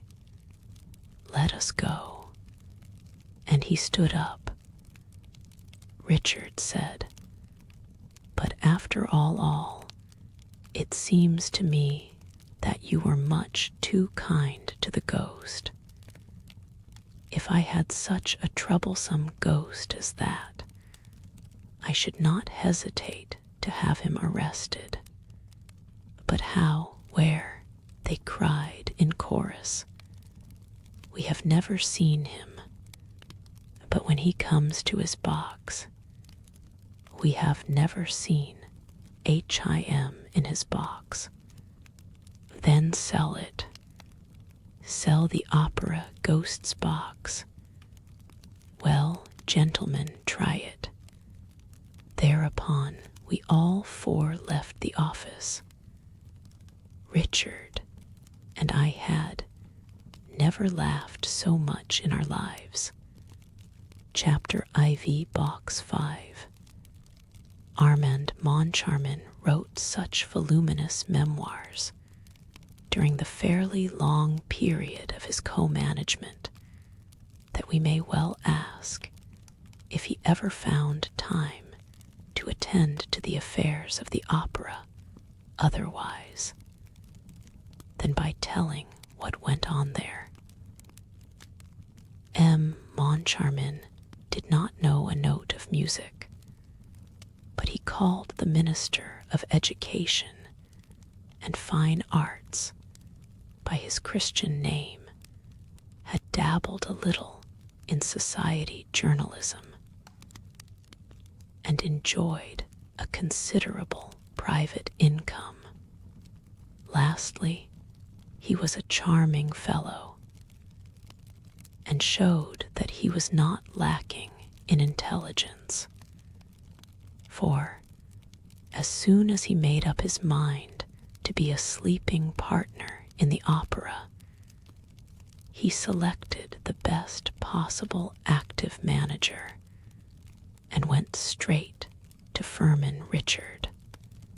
Firmin Richard was a very distinguished composer who had published a number of successful pieces of all kinds, and who liked nearly every form of music and every sort of musician. Clearly, therefore, it was the duty of every sort of musician to like M. Firmin Richard. The only things to be said against him were that he was rather masterful in his ways and endowed with a very hasty temper. The first few days which the partners spent at the opera were given over to the delight of finding themselves the head of so magnificent an enterprise, and they had forgotten all about that curious, fantastic story of the ghost, when an incident occurred that proved to them that the joke, if joke it were, was not over. M. Firmin Richard reached his office that morning at 11 o'clock. His secretary, M. Ramay, showed him half a dozen letters which he had not opened because they were marked private. One of the letters had at once attracted Richard's attention, not only because the envelope was addressed in red ink, but because he seemed to have seen the writing before. He soon remembered that it was the red handwriting in which the memorandum book had been so curiously completed. He recognized the clumsy, childish hand. He opened the letter and read, "Dear Mr. Manager, I am sorry to have to trouble you at a time when you must be so very busy, renewing important engagements, signing fresh ones, and generally displaying your excellent taste. I know what you have done for Carlotta, Sorelli, and Little Jams, and for a few others whose admirable qualities of talent or genius you have suspected.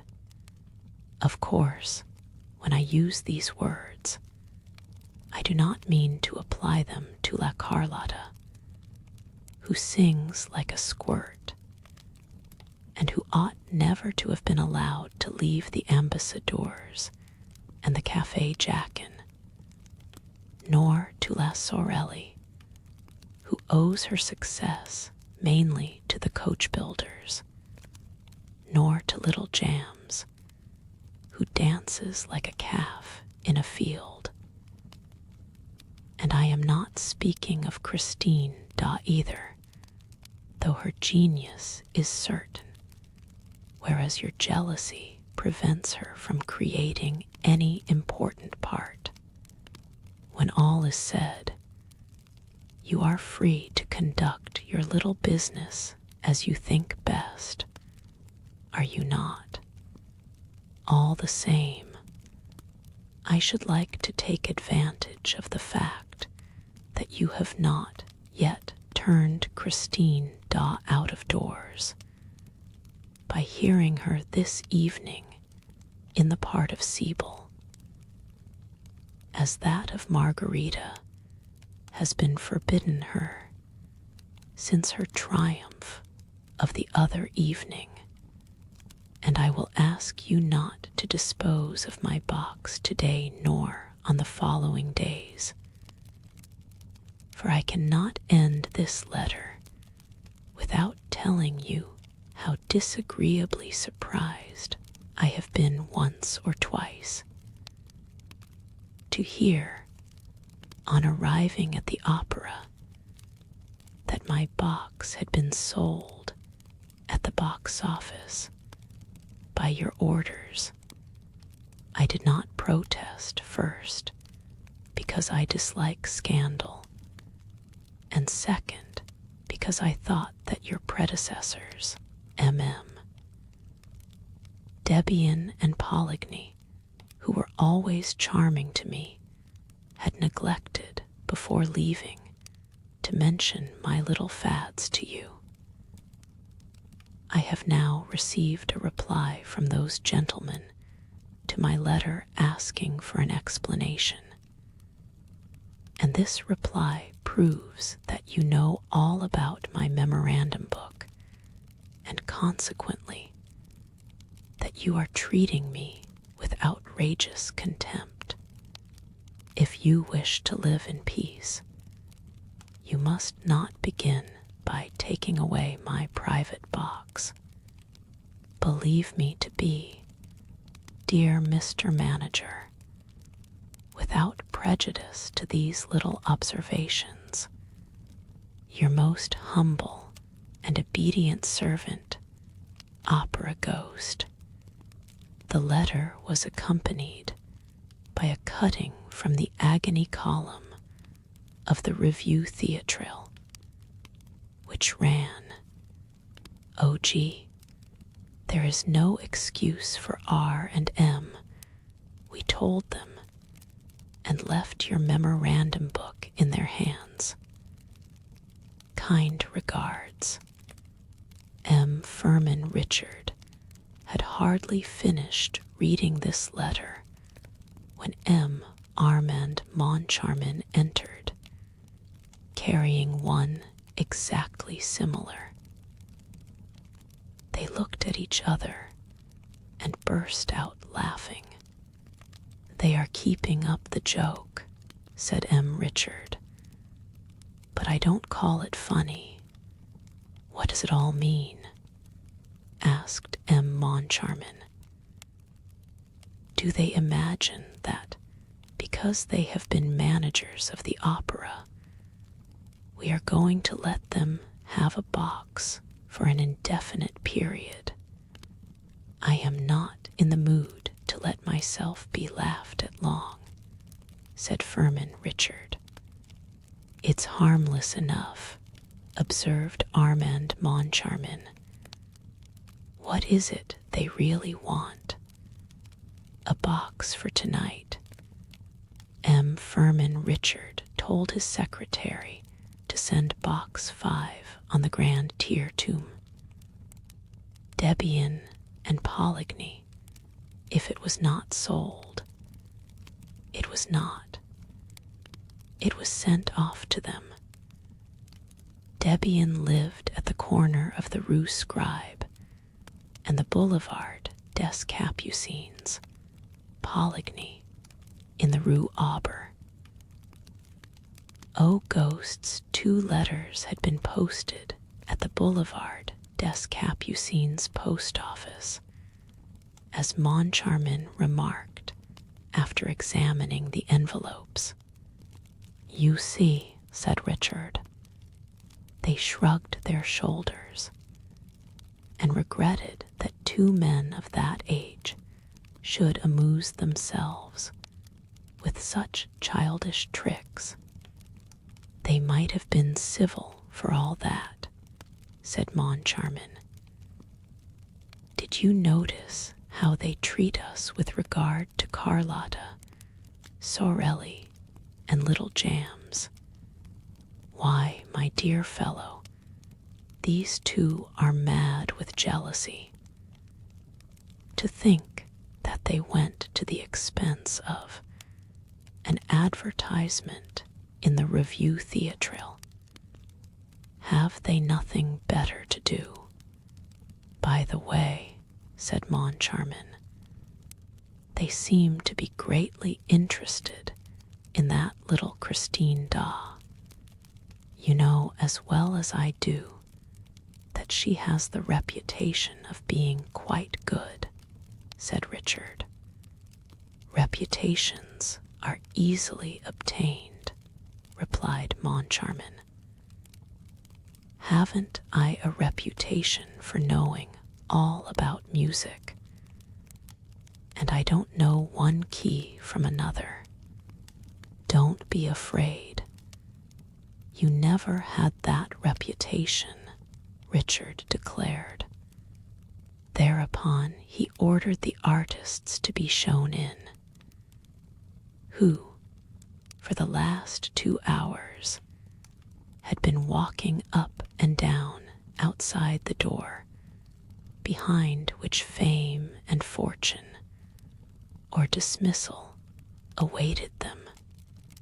The whole day was spent in discussing, negotiating, signing, or canceling contracts, and the 2 overworked managers went to bed early, without so much as casting a glance at box 5 to see whether M. Debian and M. Poligny were enjoying the performance. Next morning, the managers received a card of thanks from the ghost. Dear Mr. Manager, thanks, charming evening. Da exquisite. Choruses want waking up. Carlotta, a splendid commonplace instrument. Will write you soon for the 240,000 francs, or 233,424 FR. 70C, to be correct. Debian and Poligny have sent me the 6,575 FR. 30C, representing the first 10 days of my allowance for the current year. Their privileges finished on the evening of the 10th inst. Kind regards, O.G. On the other hand, there was a letter from Debian and Poligny. Gentlemen, we are much obliged for your kind thought of us, but you will easily understand that the prospect of again hearing Faust, pleasant though it is to ex-managers of the opera, cannot make us forget that we have no right to occupy box 5 on the grand tier, which is the exclusive property of HIM, of whom we spoke to you when we went through the memorandum book with you for the last time. See Clause 98, final paragraph.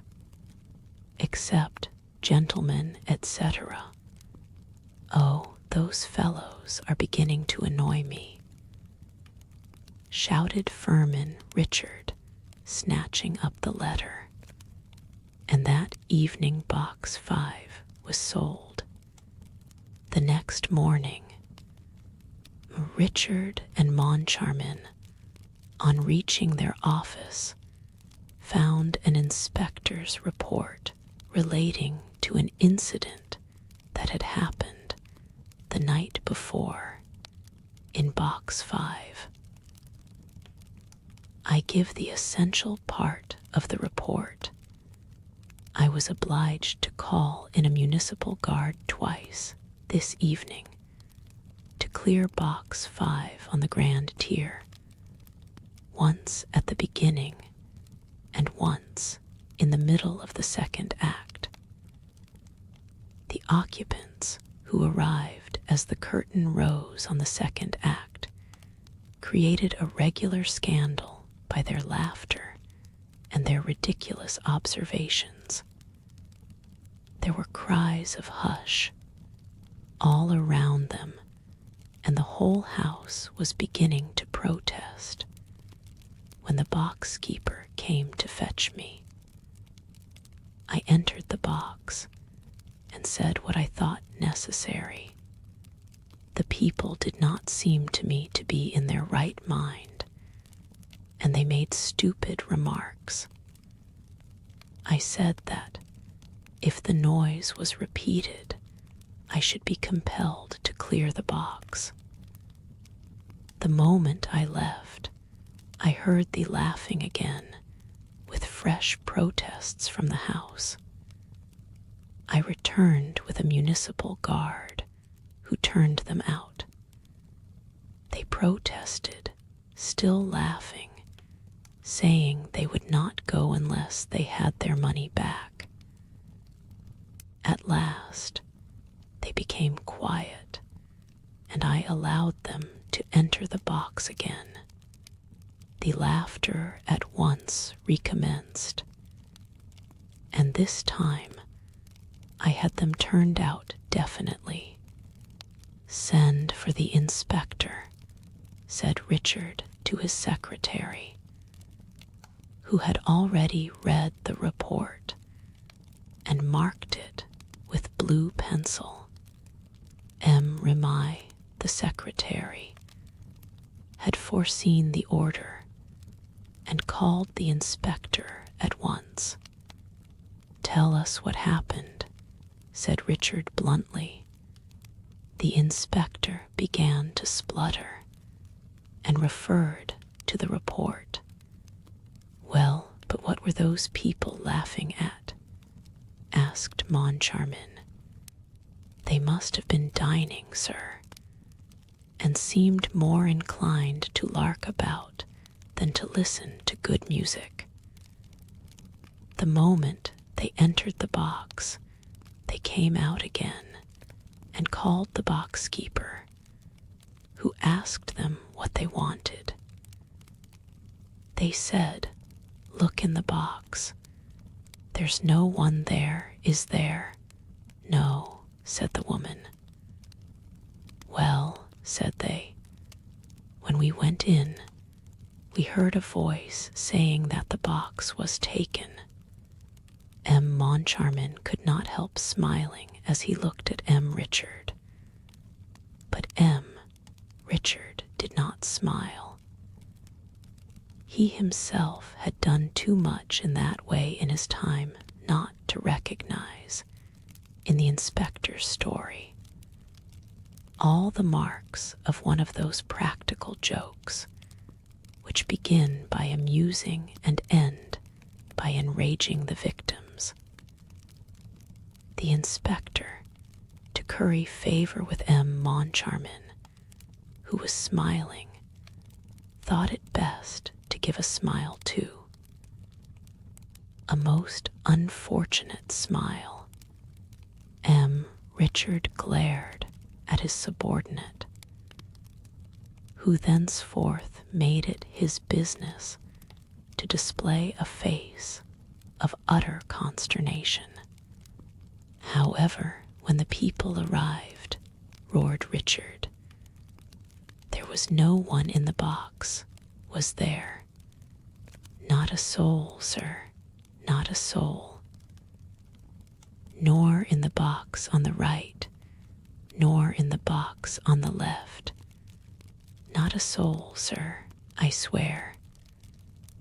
The box keeper told it me often enough, which proves that it was all a joke." "Oh, you agree, do you?" said Richard. "You agree. It's a joke, and you think it funny, no doubt. I think it in very bad taste, sir. And what did the box keeper say? Oh, she just said that it was the opera ghost. That's all she said. And the inspector grinned. But he soon found that he had made a mistake in grinning, for the words had no sooner left his mouth than Richard, from gloomy, became furious. Send for the box keeper, he shouted. Send for her. This minute, and bring her in to me here. And turn all those people out. The inspector tried to protest, but Richard closed his mouth with an angry order to hold his tongue. Then, when the wretched man's lips seemed shut forever, the manager commanded him to open them once more. Who is this opera ghost? He snarled. But the inspector was by this time incapable of speaking a word.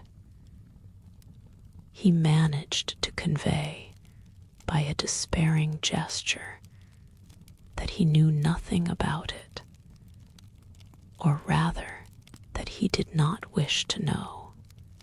Have you ever seen him? Have you seen the opera ghost? The inspector, by means of a vigorous shake of the head, denied ever having seen the ghost in question. Very well, said Richard coldly. The inspector's eyes started out of his head, as though to ask why the manager had uttered that ominous, very well, because I'm going to settle the account of anyone who has not seen him, explained the manager. As he seems to be everywhere, I can't have people telling me that they see him nowhere. I like people to work for me when I employ them. Having said this, Richard paid no attention to the inspector and discussed various matters of business with his acting manager, who had entered the room meanwhile. The inspector thought he could go, and was gently, oh, so gently, sidling toward the door, when Richard nailed the man to the floor with a thundering, "Stay where you are." Remy had sent for the box keeper to the Rue de Provence, close to the opera, where she was engaged as a porteress. She soon made her appearance. What's your name? Mme Guyery. You know me well enough, sir. I'm the mother of little Guyery, little Meg. What? This was said in so rough and solemn a tone that, for a moment, Richard was impressed. He looked at Mme. Guyery, in her faded shawl, her worn shoes, her old taffeta dress and dingy bonnet. It was quite evident from the manager's attitude that he either did not know or could not remember having met Mme. Guyery, nor even little Guyery, nor even little Meg, but Mme. Guyery's pride was so great that the celebrated box keeper imagined that everybody knew her. Never heard of her, the manager declared. But that That's no reason, MME. Gyeri, why I shouldn't ask you what happened last night to make you and the inspector call in a municipal guard.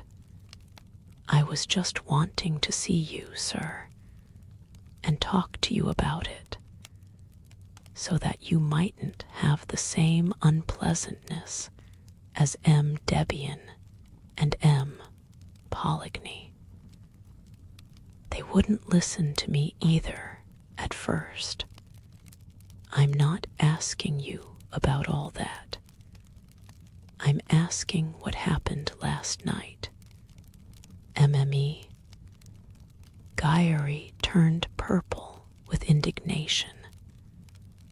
Never had she been spoken to like that.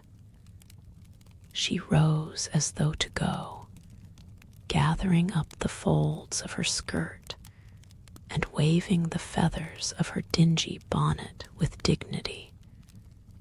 But changing her mind, she sat down again and said, in a haughty voice, I'll tell you what happened.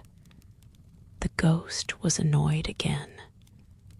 Thereupon, as M. Richard was on the point of bursting out, M. Moncharmin interfered and conducted the interrogatory, whence it appeared that MME. Gyeri thought it quite natural that a voice should be heard to say that a box was taken when there was nobody in the box. She was unable to explain this phenomenon, which was not new to her, except by the intervention of the ghost. Nobody could see the ghost in his box, but everybody could hear him. She had often heard him, and they could believe her, for she always spoke the truth. They could ask M. Debian and M. Poligny, and anybody who knew her, and also M. Isidore Sock, who had had a leg broken by the ghost. Indeed, said Moncharmin, interrupting her. Did the ghost break poor Isidore Sock's leg? MME. Gyeri opened her eyes with astonishment at such ignorance. However, she consented to enlighten those two poor innocents. The thing had happened in M. Debian and M. Poligny's time, also in Box 5, and also during a performance of Faust. MME. Gyeri coughed, cleared her throat. It sounded as though she were preparing to sing the whole of Gounod's score, and began. It was like this, sir. That night, M. Maniera and his lady, the jewelers in the Rue Mogador, were sitting in the front of the box, with their great friend, M. Isidore Sock, sitting behind MME. Maniera, Mephistopheles, was singing MME. Gyeri here burst into song herself, Katarina, while you play at sleeping. And then M. Maniera heard a voice in his right ear. His wife was on his left, saying, Ha ha, Julie's not playing at sleeping. His wife happened to be called Julie. So, M. Maniera turns to the right to see who was talking to him like that. Nobody there. He rubs his ear and asks himself if he's dreaming. Then Mephistopheles went on with his serenade. But perhaps I'm boring you gentlemen. No, no, go on. You are too good, gentlemen, with a smirk. Well, then, Mephistopheles went on with his serenade, mme. Gyre burst into song again. Saint, unclose thy portals holy, and accord the bliss to a mortal bending lowly of a pardon kiss. And then Maniera again hears the voice in his right ear, saying this time, ha, ha, Julie wouldn't mind according a kiss to Isidore. Then he turns round again, but this time to the left, and what do you think he sees? Isidore, who had taken his lady's hand and was covering it with kisses through the little round place in the glove, like this, gentleman, rapturously kissing the bit of palm left bare in the middle of her thread gloves. Then they had a lively time between them. Bang, bang. Maniera, who was big and strong like you, Richard, gave 2 blows to Isidore Sock, who was small and weak like Moncharmin, saving his presence. There was a great uproar. People in the house shouted, that will do. Stop them. He'll kill him. Then, at last, Isidore Sock managed to run away. Then the ghost had not broken his leg, asked Moncharmin, a little vexed that his figure had made so little impression on mme. Gyre. He did break it for him, sir, replied mme. Gyre haughtily.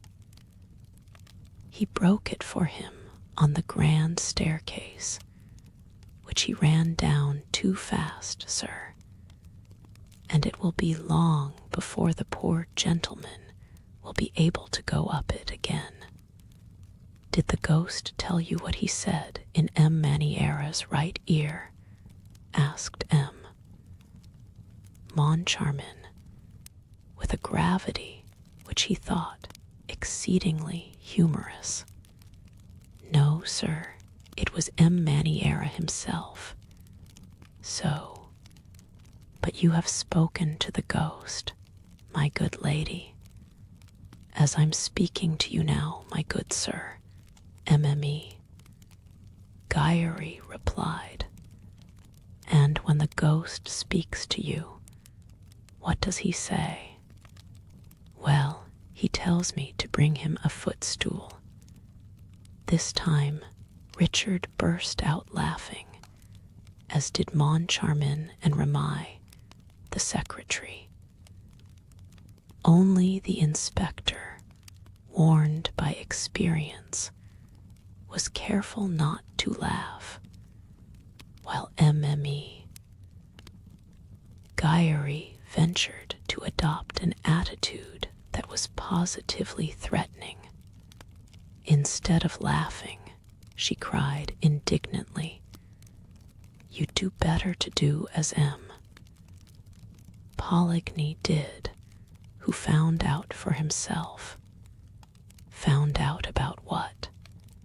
Asked Moncharmin, who had never been so much amused in his life. About the ghost, of course. Look here. She suddenly calmed herself, feeling that this was a solemn moment in her life. Look here, she repeated. They were playing La Juive. Poligny thought he would watch the performance from the ghost's box. Well, when Leopold cries, "Let us fly," you know, and Eliezer stops them and says, "Whither go ye?" Well, Poligny, I was watching him from the back of the next box, which was empty. Poligny got up and walked out quite stiffly, like a statue. And before I had time to ask him, "Whither go ye?" like Eliezer, he was down the staircase, but without breaking his leg. Still, that doesn't let us know how the opera ghost came to ask you for a footstool, insisted M. Moncharmin. Well, from that evening, no one tried to take the ghost's private box from him. The manager gave orders that he was to have it at each performance.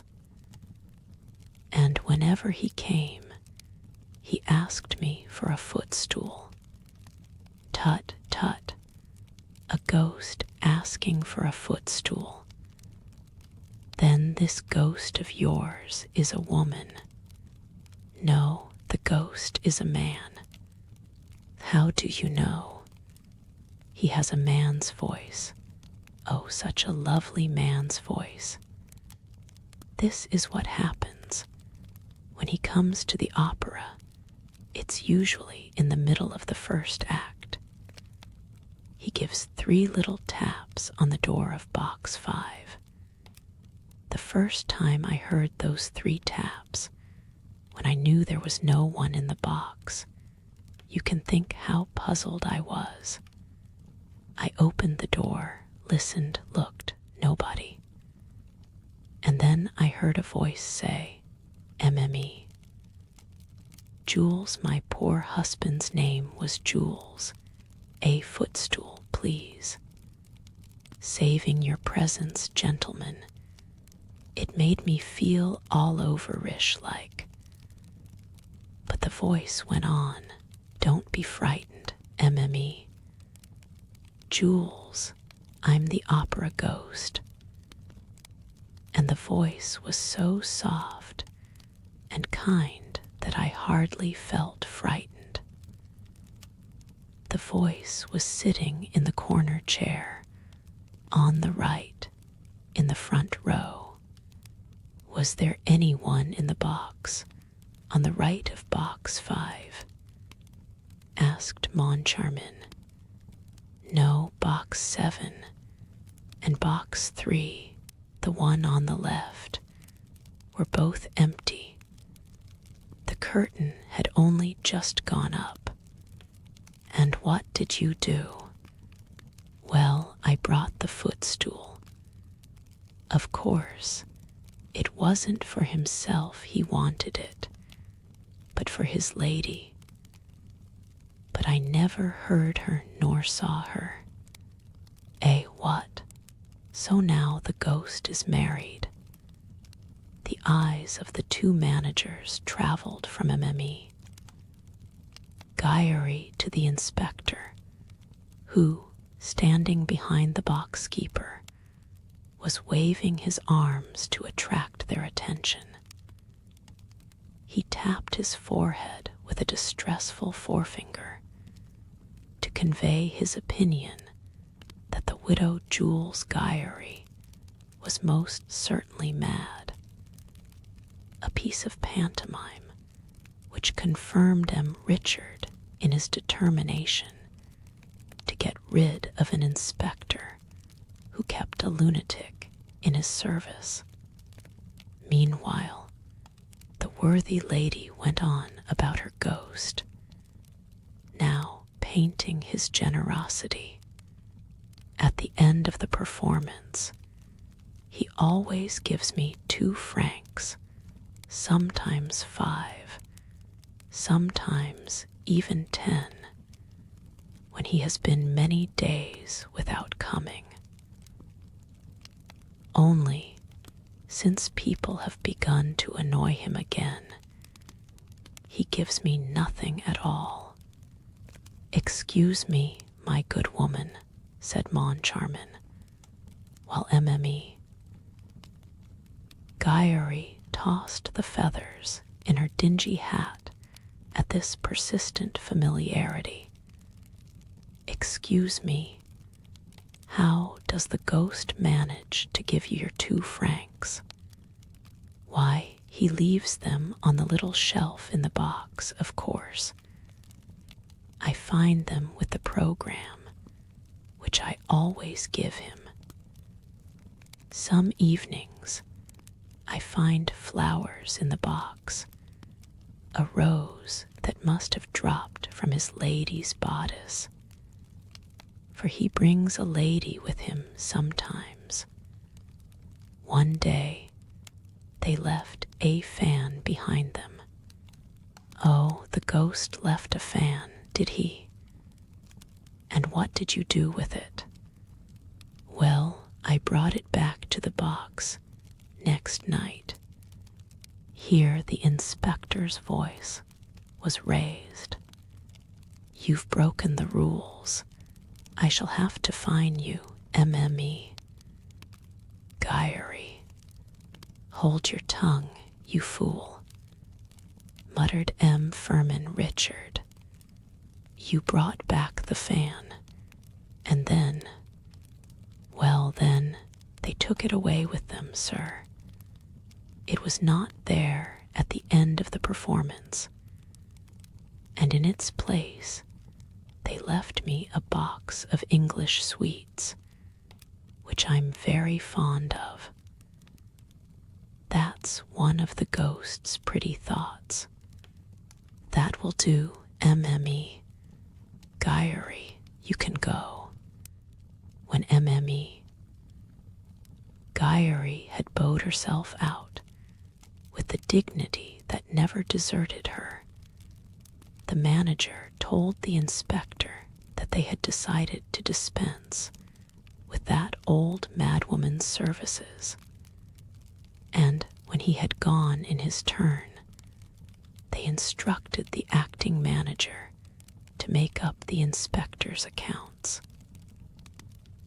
Left alone, the managers told each other of the idea which they both had in mind, which was that they should look into that little matter of Box 5 themselves. Chapter V. The Enchanted Violin. Christine Daw, owing to intrigues to which I will return later, did not immediately continue her triumph at the opera. After the famous gala night, she sang once at the Duchess de Zurich's, but this was the last occasion on which she was heard in private. She refused, without plausible excuse, to appear at a charity concert to which she had promised her assistance. She acted throughout as though she were no longer the mistress of her own destiny, and as though she feared a fresh triumph. She knew that the Comte de Chagny, to please his brother, had done his best on her behalf with M. Richard, and she wrote to thank him and also to ask him to cease speaking in her favor. Her reason for this curious attitude was never known. Some pretended that it was due to overweening pride. Others spoke of her heavenly modesty. But people on the stage are not so modest as all that, and I think that I shall not be far from the truth if I ascribe her action simply to fear. Yes, I believe that Christine Daw was frightened by what had happened to her. I have a letter of Christine's. It forms part of the Persian's collection, relating to this period, which suggests a feeling of absolute dismay. I don't know myself when I sing, writes the poor child. She showed herself nowhere, and the Vicomte de Chagny tried in vain to meet her. He wrote to her, asking to call upon her, but despaired of receiving a reply when one morning she sent him the following note. MONSI you are. I have not forgotten the little boy who went into the sea to rescue my scarf.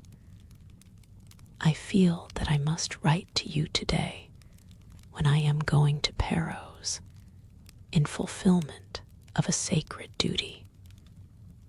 Tomorrow is the anniversary of the death of my poor father, whom you knew and who was very fond of you. He is buried there with his violin in the graveyard of the little church at the bottom of the slope where we used to play as children, beside the road where, when we were a little bigger, we said goodbye for the last time. The Vicomte de Chagny hurriedly consulted a railway guide, dressed as quickly as he could, wrote a few lines for his valet to take to his brother, and jumped into a cab which brought him to the Gare Montparnasse just in time to miss the morning train. He spent a dismal day in town and did not recover his spirits until the evening, when he was seated in his compartment in the Brittany Express. He read Christine's note over and over again, smelling its perfume, recalling the sweet pictures of his childhood, and spent the rest of that tedious night journey in feverish dreams that began and ended with Christine Daw. Day was breaking when he alighted at Lannion. He hurried to the diligence for Perros Guyac. He was the only passenger.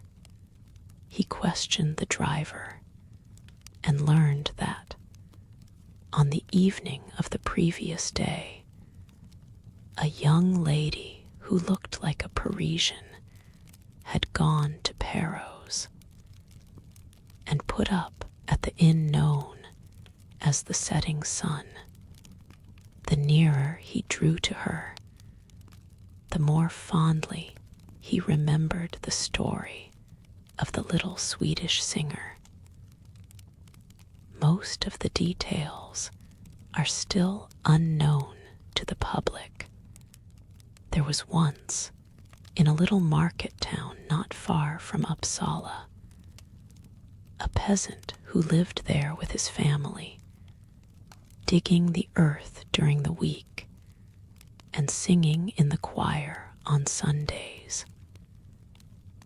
This peasant had a little daughter to whom he taught the musical alphabet before she knew how to read. Daw's father was a great musician, perhaps without knowing it. Not a fiddler throughout the length and breadth of Scandinavia played as he did. His reputation was widespread, and he was always invited to set the couples dancing at weddings and other festivals. His wife died when Christine was entering upon her 6th year. Then the father, who cared only for his daughter and his music, sold his patch of ground and went to Uppsala in search of fame and fortune.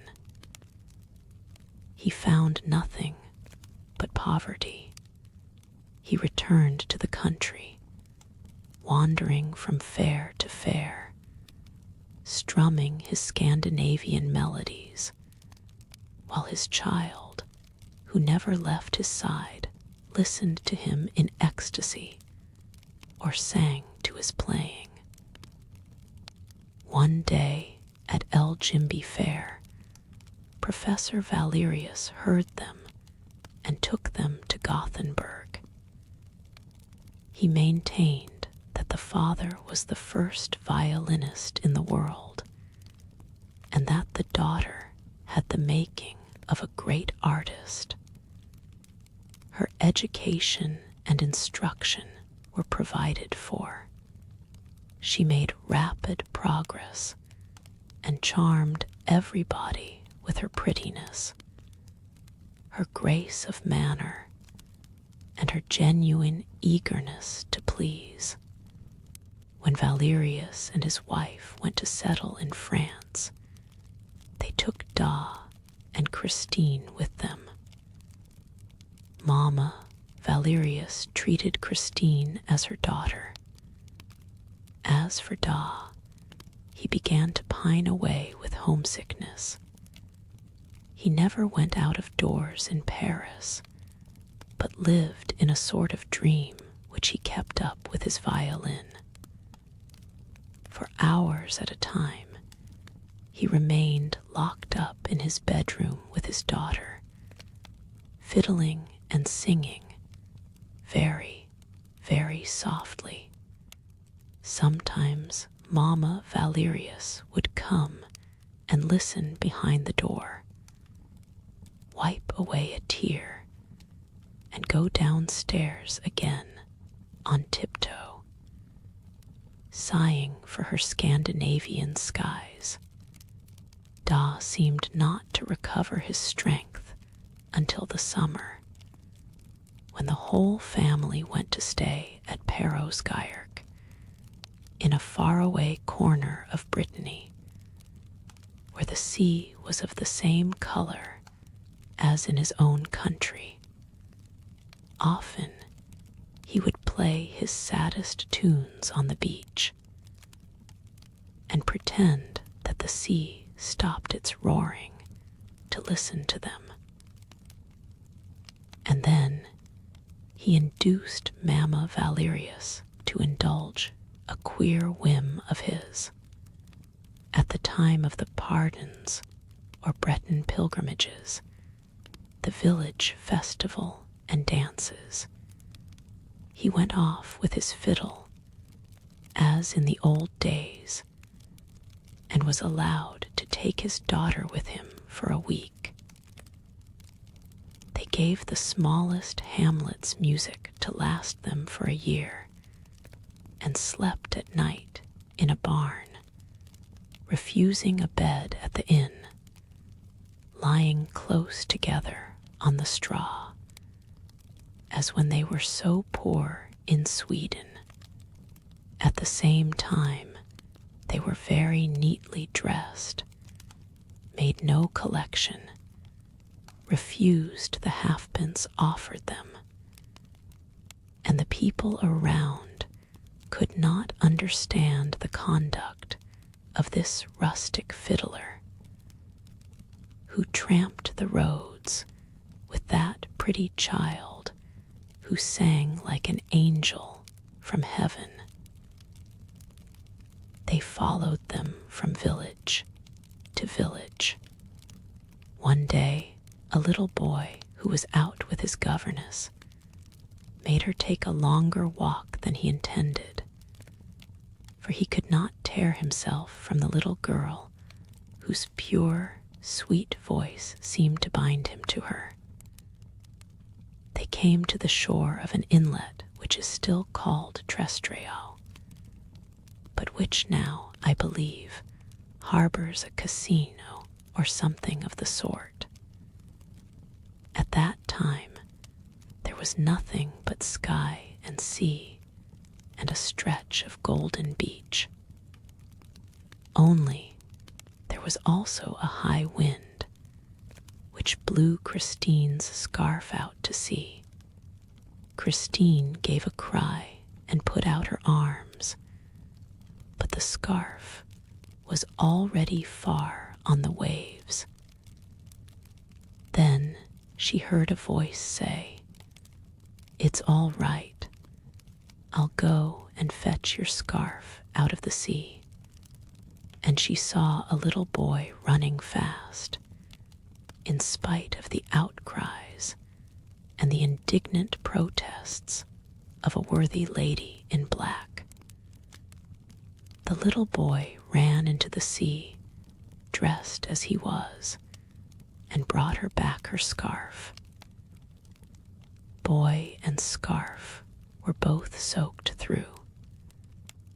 The lady in black made a great fuss, but Christine laughed merrily and kissed the little boy, who was none other than the Vicomte Raoul de Chagny, staying at Lannion with his aunt. During the season, they saw each other and played together almost every day. At the aunt's request, seconded by Professor Valerius, Da consented to give the young Viscount some violin lessons. In this way, Raoul learned to love the same airs that had charmed Christine's childhood. They also both had the same calm and dreamy little cast of mind. They delighted in stories, in old Breton legends, and their favorite sport was to go and ask for them at the cottage doors, like beggars. "Ma'am, or kind gentleman, have you a little story to tell us, please?" And it seldom happened that they did not have one given them. For nearly every old Breton grandame has, at least once in her life, seen the Corrigans dance by moonlight on the heather. But their great treat was, in the twilight, in the great silence of the evening, after the sun had set in the sea, when Da came and sat down by them on the roadside, and in a low voice, as though fearing lest he should frighten the ghosts whom he evoked, told them the legends of the land of the north. And the moment he stopped, the children would ask for more. There was one story that began: a king sat in a little boat on one of those deep, still lakes that open like a bright eye in the midst of the Norwegian mountains. And another, little Lot thought of everything and nothing. Her hair was golden as the sun's rays, and her soul as clear and blue as her eyes.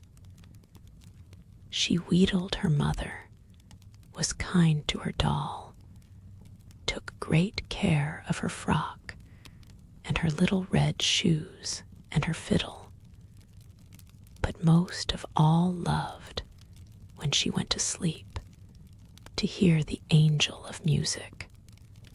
While the old man told this story, Raoul looked at Christine's blue eyes and golden hair, and Christine thought that Lot was very lucky to hear the angel of music when she went to sleep.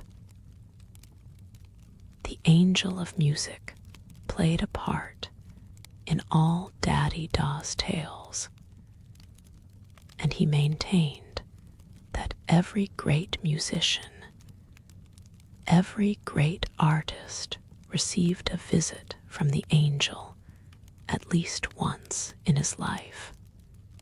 Sometimes the angel leans over their cradle, as happened to Lot, and that is how there are little prodigies who play the fiddle at 6 better than men at 50, which, you must admit, is very wonderful.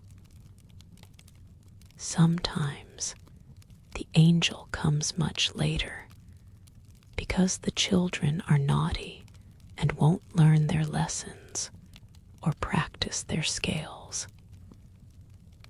And sometimes he does not come at all, because the children have a bad heart or a bad conscience. No one ever sees the angel, but he is heard by those who are meant to hear him. He often comes when they least expect him, when they are sad and disheartened. Then their ears suddenly perceive celestial harmonies, a divine voice, which they remember all their lives, persons who are visited by the angel quiver with a thrill unknown to the rest of mankind. And they cannot touch an instrument or open their mouths to sing without producing sounds that put all other human sounds to shame. Then people who do not know that the angel has visited those persons say that they have genius. Little Christine asked her father if he had heard the angel of music. But Daddy Daw shook his head sadly, and then his eyes lit up as he said, "You will hear him one day, my child. When I am in heaven, I will send him to you." Daddy was beginning to cough at that time. 3 years later, Raoul and Christine met again at Perros. Professor Valerius was dead, but his widow remained in France with Daddy Daw and his daughter, who continued to play the violin and sing, wrapping in their dream of harmony their kind patroness, who seemed henceforth to live on music alone. The young man, as he now was, had come to Perros on the chance of finding them, and went straight to the house in which they used to stay. He first saw the old man, and then Christine entered, carrying the tea tray. She flushed at the sight of Raoul, who went up to her and kissed her. She asked him a few questions, performed her duties as hostess prettily, took up the tray again, and left the room. Then she ran into the garden and took refuge on a bench, a prey to feelings that stirred her young heart for the first time. Raoul followed her, and they talked till the evening, very shyly. They were quite changed, cautious as two diplomatists, and told each other things that had nothing to do with their budding sentiments. When they took leave of each other by the roadside, Raoul, pressing a kiss on Christine's trembling hand, said, "Mademoiselle, I shall never forget you." And he went away regretting his words, for he knew that Christine could not be the wife of the Vicomte de Chagny. As for Christine, she tried not to think of him and devoted herself wholly to her art. She made wonderful progress, and those who heard her prophesied that she would be the greatest singer in the world. Meanwhile, the father died, and suddenly she seemed to have lost with him her voice, her soul, and her genius. She retained just, but only just, enough of this to enter the conservatoire, where she did not distinguish herself at all, attending the classes without enthusiasm, and taking a prize only to please old Mamma Valerius, with whom she continued to live. The first time that Raoul saw Christine at the opera, He was charmed by the girl's beauty and by the sweet images of the past which it evoked, but was rather surprised at the negative side of her art. He returned to listen to her. He followed her in the wings. He waited for her behind a Jacob's ladder. He tried to attract her attention. More than once, he walked after her to the door of her box, but she did not see him. She seemed, for that matter, to see nobody. She was all indifference. Rael suffered, for she was very beautiful, and he was shy, and dared not confess his love, even to himself. And then came the lightning flash of the gala performance, the heavens torn asunder, and an angel's voice heard upon earth for the delight of mankind and the utter capture of his heart. And then there was that man's voice behind the door, "You must love me." And no one in the room. Why did she laugh when he reminded her of the incident of the scarf? Why did she not recognize him? And why had she written to him? Perros was reached at last. Rael walked into the smoky sitting room of the setting sun, and at once saw Christine standing before him, smiling and showing no astonishment. "So you have come," she said. "I felt that I should find you here when I came back from Mass. Someone told me so at the church." "Who?" asked Rael, taking her little hand in his. "Why, my poor father, who is dead." There was a silence, and then Rael asked, "Did your father tell you that I love you, Christine, and that I cannot live without you?" Christine blushed to the eyes and turned away her head. In a trembling voice, she said, "Me, you are dreaming, my friend." And she burst out laughing to put herself in countenance. "Don't laugh, Christine. I am quite serious," Rael answered. And she replied gravely, "I did not make you come to tell me such things as that. You made me come, Christine. You knew that your letter would not leave me indignant, and that I should hasten to Perros. How can you have thought that, if you did not think I loved you? I thought you would remember our games here as children, in which my father so often joined. I really don't know what I thought. Perhaps I was wrong to write to you.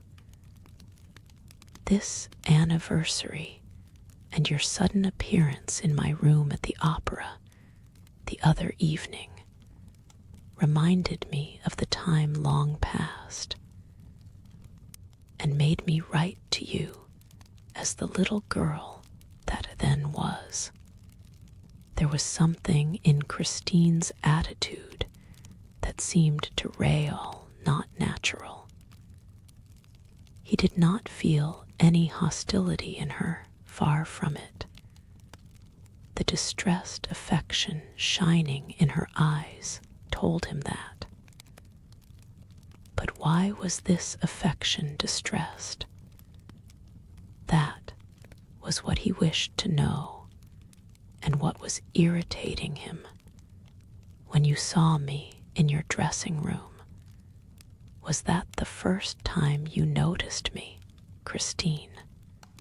She was incapable of lying. "No," she said. "I had seen you several times in your brother's box, and also on the stage." "I thought so," said Raoul, compressing his lips. "But then why, when you saw me in your room, at your feet, reminding you that I had rescued your scarf from the sea, why did you answer as though you did not know me? And also, why did you laugh?" The tone of these questions was so rough that Christine stared at Raoul without replying. The young man himself was aghast at the sudden quarrel which he had dared to raise at the very moment when he had resolved to speak words of gentleness, love, and submission to Christine. A husband, a lover with all rights, would talk no differently to a wife, a mistress who had offended him. But he had gone too far and saw no other way out of the ridiculous position than to behave odiously. "You don't answer," he said angrily and unhappily. "Well, I will answer for you. It was because there was someone in the room who was in your way, Christine. Someone that you did not wish to know that you could be interested in anyone else. If anyone was in my way, my friend," Christine broke in coldly, "if anyone was in my way that evening, it was yourself, since I told you to leave the room. Yes, so that you might remain with the other." "What are you saying, monsieur?" asked the girl excitedly. "And to what other do you refer?" "To the man to whom you said, 'I sing only for you.' Tonight I gave you my soul, and I am dead." Christine seized Raoul's arm and clutched it with a strength which no one would have suspected in so frail a creature. "Then you were listening behind the door." "Yes, because I love you everything, and I heard everything." "You heard what?" And the young girl, becoming strangely calm, released Raoul's arm. "He said to you, Christine, 'You must love me.'" At these words, a deathly pallor spread over Christine's face. Dark rings formed round her eyes. She staggered and seemed on the point of swooning. Raoul darted forward with arms outstretched, but Christine had overcome her passing faintness and said in a low voice, go on, tell me all you heard." At an utter loss to understand, Raoul answered, "I heard him reply when you said you had given him your soul. Your soul is a beautiful thing, child, and I thank you. No emperor ever received so fair a gift. The angels wept tonight." Christine carried her hand to her heart, a prey to indescribable emotion. Her eyes stared before her like a madwoman's. Raoul was terror-stricken, but suddenly Christine's eyes moistened, and 2 great tears trickled like 2 pearls down her ivory cheeks. Christine, Rael. The young man tried to take her in his arms, but she escaped and fled in great disorder, while Christine remained locked in her room. Rael was at his wit's end what to do. He refused to breakfast. He was terribly concerned and bitterly grieved to see the hours, which he had hoped to find so sweet, slip past without the presence of the young Swedish girl. Why did she not come to Rome with him through the country where they had so many memories in common? He heard that she had had a mass said that morning for the repose of her father's soul, and spent a long time praying in the little church and on the fiddler's tomb. Then, as she seemed to have nothing more to do at Perros, and in fact was doing nothing there, why did she not go back to Paris at once? Rael walked away dejectedly to the graveyard in which the church stood, and was indeed alone among the tombs, reading the inscriptions.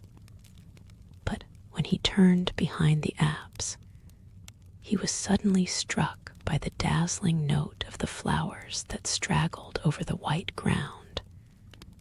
They were marvelous red roses that had blossomed in the morning, in the snow, giving a glimpse of life among the dead. For death was all around him. It also, like the flowers, issued from the ground, which had flung back a number of its corpses. Skeletons and skulls by the hundred were heaped against the wall of the church, held in position by a wire that left the whole gruesome stack visible.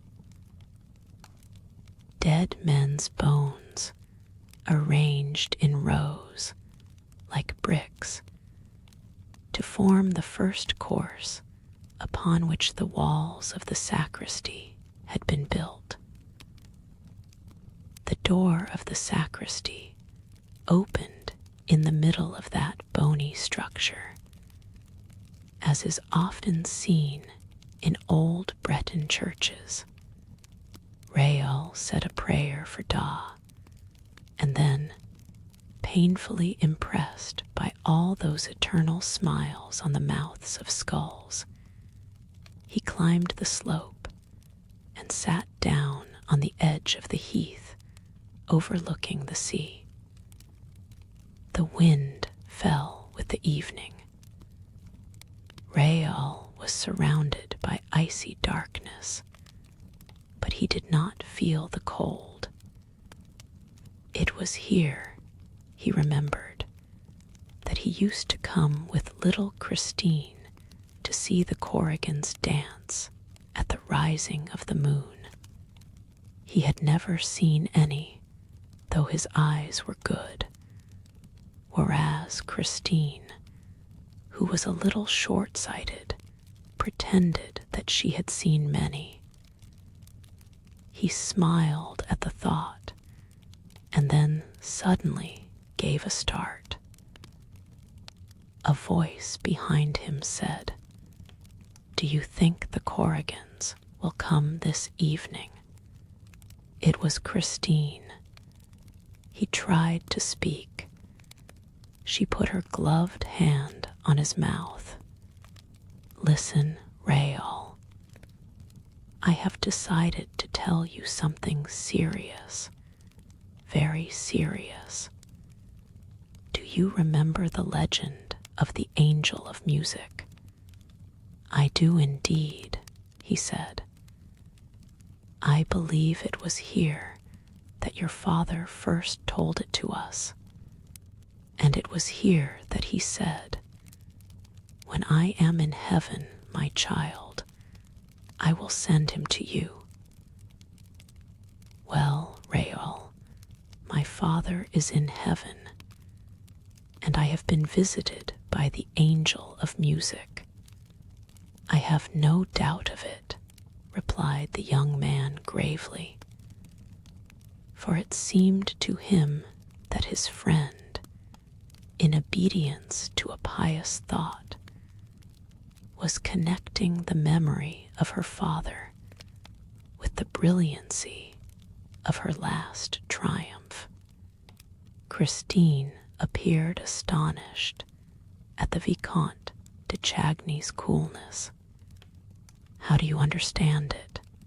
she asked, bringing her pale face so close to his that he might have thought that Christine was going to give him a kiss. But she only wanted to read his eyes in spite of the dark. "I understand," he said, "that no human being can sing as you sang the other evening without the intervention of some miracle. No professor on earth can teach you such accents as those. You have heard the angel of music, Christine." "Yes," she said solemnly, "in my dressing room. That is where he comes to give me my lessons daily." "In your dressing room," he echoed stupidly. "Yes, that is where I have heard him. And I have not been the only one to hear him." "Who else heard him, Christine?" "You, my friend." I heard the angel of music." "Yes, the other evening. It was he who was talking when you were listening behind the door. It was he who said, 'You must love me.' But I then thought that I was the only one to hear his voice. Imagine my astonishment when you told me this morning that you could hear him too." Rael burst out laughing. The first rays of the moon came and shrouded the two young people in their light. Christine turned on Rael with a hostile air. Her eyes, usually so gentle, flashed fire. "What are you laughing at? You think you heard a man's voice, I suppose." "Well," replied the young man, whose ideas began to grow confused in the face of Christine's determined attitude, "it's you, Rael, who say that. You, an old playfellow of my own, a friend of my father's. But you have changed since those days. What are you thinking of? I am an honest girl, le Vicomte de Chagny, and I don't lock myself up in my dressing room with men's voices. If you had opened the door, you would have seen that there was nobody in the room." "That's true. I did open the door when you were gone, and I found no one in the room. So you see, well, the Viscount summoned up all his courage. Well, Christine, I think that somebody is making game of you." She gave a cry and ran away. He ran after her, but in a tone of fierce anger she called out, "Leave me, leave me," and and she disappeared. Raoul returned to the inn feeling very weary, very low-spirited, and very sad. He was told that Christine had gone to her bedroom, saying that she would not be down to dinner. Raoul dined alone, in a very gloomy mood. Then he went to his room and tried to read, went to bed and tried to sleep. There was no sound in the next room. The hours passed slowly. It was about 11:30 when he distinctly heard someone moving, with a light, stealthy step, in the room next to his. Then Christine had not gone to bed. Without troubling for a reason, Raoul dressed, taking care not to make a sound, and waited. Waited for what? How could he tell? But his heart thumped in his chest when he heard Christine's door turn slowly on its hinges. Where could she be going at this hour, when everyone was fast asleep at Perrot's? Softly opening the door, he saw Christine's white form in the moonlight slipping along the passage. She went down the stairs, and he leaned over the baluster above her. Suddenly, he heard two voices in rapid conversation. He caught one sentence. "Don't lose the key." It was the landlady's voice. The door facing the sea was opened and locked again. Then all was still. Raoul ran back to his room and threw back the window. Christine's white form stood on the deserted quay. The first floor of the setting sun was at no great height, and a tree growing against the wall held out its branches to Raoul's impatient arms, and enabled him to climb down unknown to the landlady.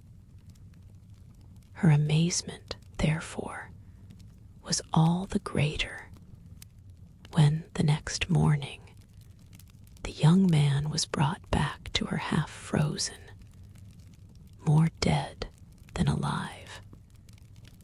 And when she learned that he had been found stretched at full length on the steps of the high altar of the little church, she ran at once to tell Christine, who hurried down and, with the help of the landlady, did her best to revive him.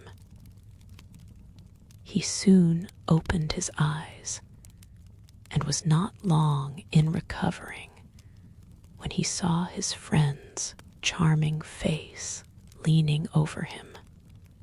A few weeks later, when the tragedy at the opera compelled the intervention of the public prosecutor, M. Mifroid, the commissary of police, examined the Vicomte de Chagny touching the events of the night at Perrot's. I quote the questions and answers as given in the official report PP. 150 et sec.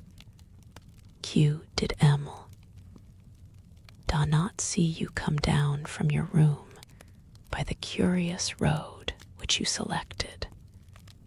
Are no, monsieur, no, although, when walking behind her, I took no pains to deaden the sound of my footsteps. In fact, I was anxious that she should turn round and see me. I realized that I had no excuse for following her. and that this way of spying on her was unworthy of me. But she seemed not to hear me and acted exactly as though I were not there. She quietly left the key and then suddenly walked quickly up the road. The church clock had struck 11:45, and I thought that this must have made her hurry, for she began almost to run and continued hastening until she came to the church. Was the gate open? Yes, monsieur, and this surprised me, but did not seem to surprise Emile. Was there no one in the churchyard? I did not see anyone, and if there had been, I must have seen him. The moon was shining on the snow and made the night quite light. Was it possible for anyone to hide behind the tombstones? No, monsieur. They were quite small, poor tombstones, partly hidden under the snow, with their crosses just above the level of the ground. The only shadows were those of the crosses and ourselves. The church stood out quite brightly. I never saw so clear a night. It was very fine and very cold, and one could see everything. Are you at all superstitious? No, monsieur. I am a practicing Catholic. In what condition of mind were you? Very healthy and peaceful, I assure you. Emile. Da's curious action in going out at that hour had worried me at first, but as soon as I saw her go to the churchyard, I thought that she meant to fulfill some pious duty on her father's grave, and I considered this so natural that I recovered all my calmness. I was only surprised that she had not heard me walking behind her, for my footsteps were quite audible on the hard snow, but she must have been taken up with her intentions, and I resolved not to disturb her. She knelt down by her father's grave, made the sign of the cross, and began to pray. At that moment, it struck midnight. At the last stroke, I saw Emile. Life-sick her eyes to the sky and stretch out her arms as though in ecstasy. I was wondering what the reason could be when I myself raised my head, and everything within me seemed drawn toward the invisible, which was playing the most perfect music. Christine, and I knew that music. We had heard it as children, but it had never been executed with such divine art, even by M. Da. I remembered all that Christine had told me of the angel of music.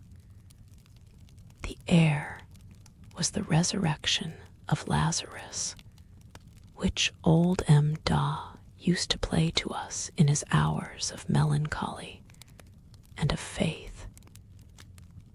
If Christine's angel had existed, he could not have played better that night on the late musician's violin. When the music stopped, I seemed to hear a noise from the skulls in the heap of bones. It was as though they were chuckling, and I could not help shuddering Q, did it not occur to you that the musician might be hiding behind that very heap of bones? R, it was the one thought that did occur to me, monsieur, so much so that I omitted to follow M. Da, when she stood up and walked slowly to the gate. She was so much absorbed just then that I am not surprised that she did not see me. Q, then, what happened that you were found in the morning lying half dead on the steps of the high altar? R, first a skull rolled to my feet, then another, then another. It was as if I were the mark of that ghastly game of bowls, and I had an idea that false step must have destroyed the balance of the structure behind which our musician was concealed. This surmise seemed to be confirmed when I saw a shadow suddenly glide along the sacristy wall. I ran up. The shadow had already pushed open the door and entered the church, but I was quicker than the shadow and caught hold of a corner of its cloak. At that moment, we were just in front of the high altar, and the moonbeams fell straight upon us through the stained glass windows of the apse. As I did not let go of the cloak, the shadow turned round, and I saw a terrible death's head, which darted a look at me from a pair of scorching eyes.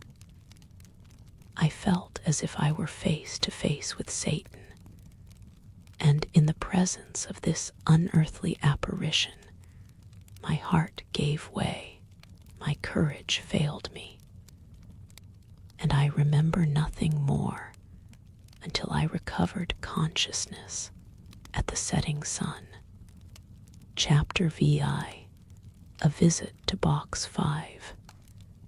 We left M. Firmin Richard and M. Armand Moncharmin at the moment when they were deciding to look into that little matter of Box 5, leaving behind them the broad staircase which leads from the lobby outside the manager's offices to the stage and its dependencies.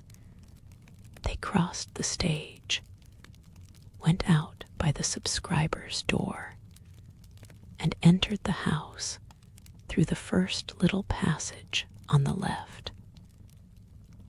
Then they made their way through the front rows of stalls and looked at Box 5 on the grand tier. They could not see it well because it was half in darkness, and because great covers were flung over the red velvet of the ledges of all the boxes. They were almost alone in the huge, gloomy house, and a great silence surrounded them. It was the time when most of the stagehands go out for a drink. The staff had left the boards for the moment, leaving a scene half set.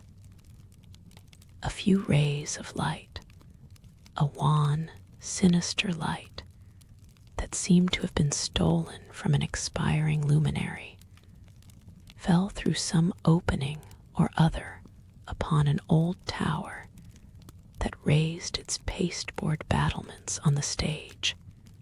Everything, in this deceptive light, adopted a fantastic shape. In the orchestra stalls, the drugget covering them looked like an angry sea, whose glaucous waves had been suddenly rendered stationary by a secret order from the storm phantom, who, as everybody knows, is called Adamastor. MM. Moncharmin and Richard were the shipwrecked mariners amid this motionless turmoil of a calico sea. They made for the left boxes, plowing their way like sailors who leave their ship and try to struggle to the shore. The 8 great polished columns stood up in the dusk like so many huge piles, supporting the threatening, crumbling, big-bellied cliffs, whose layers were represented by the circular, parallel, waving lines of the balconies of the grand, first and second tiers of boxes. At the top, right on top of the cliff, lost in M. Lenepvue's copper ceiling, figures grinned and grimaced, laughed and jeered at MM. Richard and Moncharmin's distress. And yet these figures were usually very serious. Their names were Isis, Amphitrite, Hebe, Pandora, Psyche, Thetis, Pomona, Daphne, Clyde, Galatea, and Arethusa. Yes, Arethusa herself and Pandora, whom we all know by her box, looked down upon the 2 new managers of the opera, who ended by clutching at some piece of wreckage, and from there stared silently at box 5 on the grand tier. I have said that they were distressed. At least, I presume so. M. Moncharmin, in any case, admits that he was impressed. To quote his own words in his memoirs, this moonshine about the opera Ghost and Witch, since we first took over the duties of MM, Poligny and Debian, we had been so nicely steeped. Moncharmin's style is not always irreproachable, had no doubt ended by blinding my imaginative and also my visual faculties. It may be that the exceptional surroundings in which we found ourselves, in the midst of an incredible silence, impressed us to an unusual extent. It may be that we were the sport of a kind of hallucination brought about by the semi-darkness of the theater and the partial gloom that filled box 5. At any rate, I saw, and Richard also saw, a shape in the box. Richard said nothing, nor I either, but we spontaneously seized each other's hand. We stood like that for some minutes, without moving, with our eyes fixed on the same point, but the figure had disappeared.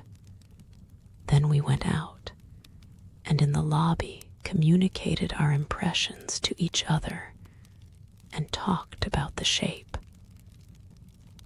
The misfortune was that my shape was not in the least like Richard's. I had seen a thing like a death's head resting on the ledge of the box, whereas Richard saw the shape of an old woman who looked like MME. Guyery. We soon discovered that we had really been the victims of an illusion, whereupon, without further delay and laughing like madmen, we ran to box 5 on the grand tier, went inside, and found no shape of any kind. Box 5 is just like all the other grand tier boxes. There is nothing to distinguish it from any of the others. M. Moncharmin and M. Richard, ostensibly highly amused and laughing at each other, moved the furniture of the box, lifted the cloths and the chairs, and particularly examined the armchair in which the man's voice used to sit. But they saw that it was a respectable armchair with no magic about it. Altogether, the box was the most ordinary box in the world, with its red hangings, its chairs, its carpet, and its ledge covered in red velvet. After feeling the carpet in the most serious manner possible, and discovering nothing more here or anywhere else, they went down to the corresponding box on the pit tier below. In box 5 on the pit tier, which is just inside the first exit from the stalls on the left, they found nothing worth mentioning either. Those people are all making fools of us. Firmin Richard ended by exclaiming, "It will be Faust on Saturday. Let us both see the performance from box 5 on the grand tier, chapter VII Faust, and what followed." On the Saturday morning, on reaching their office, the joint managers found a letter from O.G. worded in these terms: "M.Y. Dear managers, so it is to be war between us. If you still care for peace, here is my ultimatum. It consists of the 4 following conditions. 1, you must give me back my private box, and I wish it to be at my free disposal from henceforward. 2, the part of Margarita shall be sung this evening by Christine Daw. Never mind about Carlotta. She will be ill. 3, I absolutely insist upon the good and loyal services of MME. Guyary, my box-keeper, whom you will reinstate in her functions forthwith. 4, let me know by a letter handed to MME. Guyary, who will see that it reaches me, that you accept, as your predecessors did, the conditions in my memorandum book relating to my monthly allowance. I will inform you later how you are to pay it to me. If you refuse, you will give Faust tonight in a house with a curse upon it.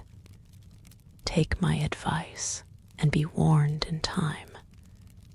Oh gee, look here, I'm getting sick of him,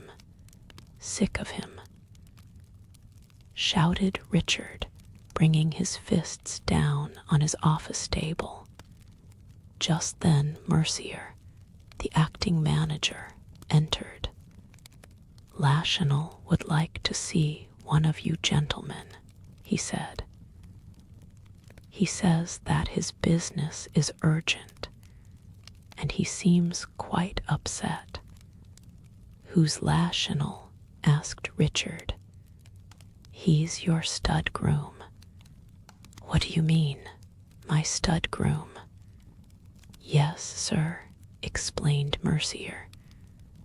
There are several grooms at the opera, and M. Lachenal is at the head of them. And what does this groom do? He has the chief management of the stable. What stable? Why, yours, sir. The stable of the opera. Is there a stable at the opera? Upon my word, I didn't know. Where is it? In the cellars, on the rotunda side. It's a very important department. We have 12 horses. 12 horses. And what for, in heaven's name? Why, we want trained horses for the processions in the Juive, the Profta, and so on. Horses used to the boards. It is the groom's business to teach them. M. Lachenal is very clever at it. He used to manage Franconi's stables. Very well, but what does he want? I don't know. I never saw him in such a state. He can come in. M. Lachenal came in, carrying a riding whip, with which he struck his right boot in an irritable manner. Good morning, M. Lachenal, said Richard, somewhat impressed. To what do we owe the honor of your visit? Mr. Manager, I have come to ask you to get rid of the whole stable. What? You want to get rid of our horses? I'm not talking of the horses, but of the stablemen. How many stablemen have you, M. Lachenal? 6 stablemen. That's at least 2 too many. These are places, Mercier interposed, created and forced upon us by the Undersecretary for Fine Arts. They are filled by proches of the government, and if I may venture to, I don't care a hang for the government, roared Richard. We don't need more than 4 stablemen for 12 horses. 11, said the head riding master, correcting him. 12, repeated Richard. 11, repeated Lachenal. Oh, the acting manager told me that you had 12 horses. I did have 12, but I have only 11 since Cesar was stolen. And M. Lachenal gave himself a great smack on the boot with his whip. Has Cesar been stolen? Cried the acting manager. Cesar, the white horse in the Profta. There are not 2 Cesars, said the stud groom dryly. I was 10 years at Franconi's, and I have seen plenty of horses in my time. Well, there are not 2 Cesars, and he's been stolen. How? I don't know. Nobody knows. That's why I have come to ask you to sack the whole stable. What do your stablemen say? All sorts of nonsense. Some of them accuse the supers. Others pretend that it's the acting manager's doorkeeper. My doorkeeper. I'll answer for him as I would for myself, protested Mercier. But after all, M. Lachenal, cried Richard, you must have some idea. Yes, I have, M. Lachenal declared. I have an idea, and I'll tell you what it is. There's no doubt about it in my mind. he walked up to the two managers and whispered, "It's the ghost who did the trick." Richard gave a jump. "What, you too? You too? How do you mean, I too? Isn't it natural after what I saw?" "What did you see?" "I saw, as clearly as I now see you, a black shadow riding a white horse that was as like Caesar as two peas." "And did you run after them?"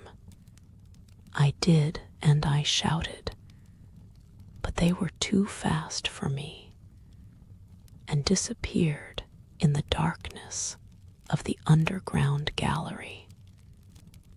Richard rose. "That will do, Lachenal. You can go. We will lodge a complaint against the ghost, and sack my stable. Oh, of course. Good morning." Lachenal bowed and withdrew. Richard foamed at the mouth. "Settle that idiot's account at once, please. He is a friend of the government representatives," Mercier ventured to say, "and he takes his vermouth at Tortoni's with Lagran, Skal, and Pertuiset, the lion hunter," added Moncharmin. "We shall have the whole press against us. He'll tell the story of the ghost, and everybody will be laughing at our expense. We may as well be dead as ridiculous. All right, say no more about it." At that moment, the door opened. It must have been deserted by its usual Cerberus, for Mme. Guillery entered without ceremony, holding a letter in her hand, and said hurriedly, "I beg your pardon. Excuse me, gentlemen, but I had a letter this morning from the opera ghost. He told me to come to you, that you had something too." She did not complete the sentence. She saw Firmin Richard's face, and it was a terrible sight. He seemed ready to burst. He said nothing. He could not speak. But suddenly he acted. First, his left arm seized upon the quaint person of Mme. Guillery, and made her describe so unexpected a semicircle that she uttered a despairing cry. Next, his right foot imprinted its sole on the black taffeta of a skirt, which certainly had never before undergone a similar outrage in a similar place. The thing happened so quickly that Mme. Guillery, when in the passage, was still quite bewildered and seemed not to understand. But suddenly she understood, and the opera rang with her indignant yells, her violent protests and threats. About the same time, Carlotta, who had a small house of her own in the Rue du Faubourg Saint-Honor, rang for her maid, who brought her letters to her bed. Among them was an anonymous missive, written in red ink in a hesitating, clumsy hand, which ran, "If you appear tonight, you must be prepared for a great misfortune at the moment when you open your mouth to sing. A misfortune worse than death. The letter took away Carlotta's appetite for breakfast. She pushed back her chocolate, sat up in bed, and thought hard. It was not the first letter of the kind which she had received, but she never had one couched in such threatening terms. She thought herself, at that time, the victim of 1,000 jealous attempts, and went about saying that she had a secret enemy who had sworn to ruin her. She pretended that a wicked plot was being hatched against her, a cabal which would come to a head one of those days. But she added that she was not the woman to be intimidated.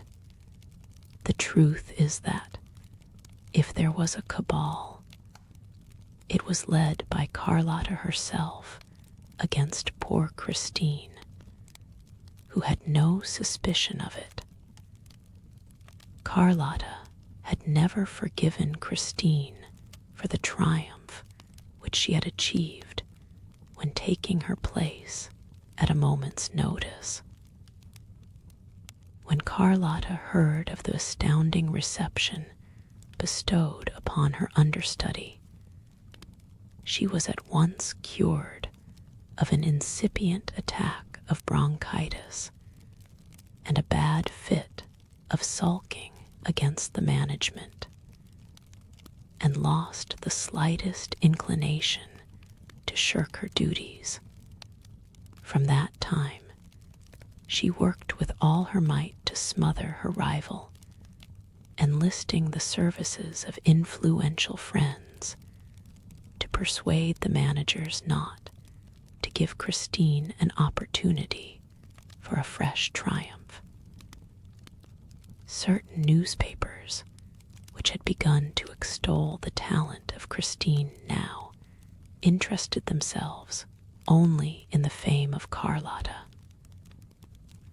Lastly, in the theater itself, the celebrated but heartless and soulless diva made the most scandalous remarks about Christine, and tried to cause her endless minor unpleasantnesses.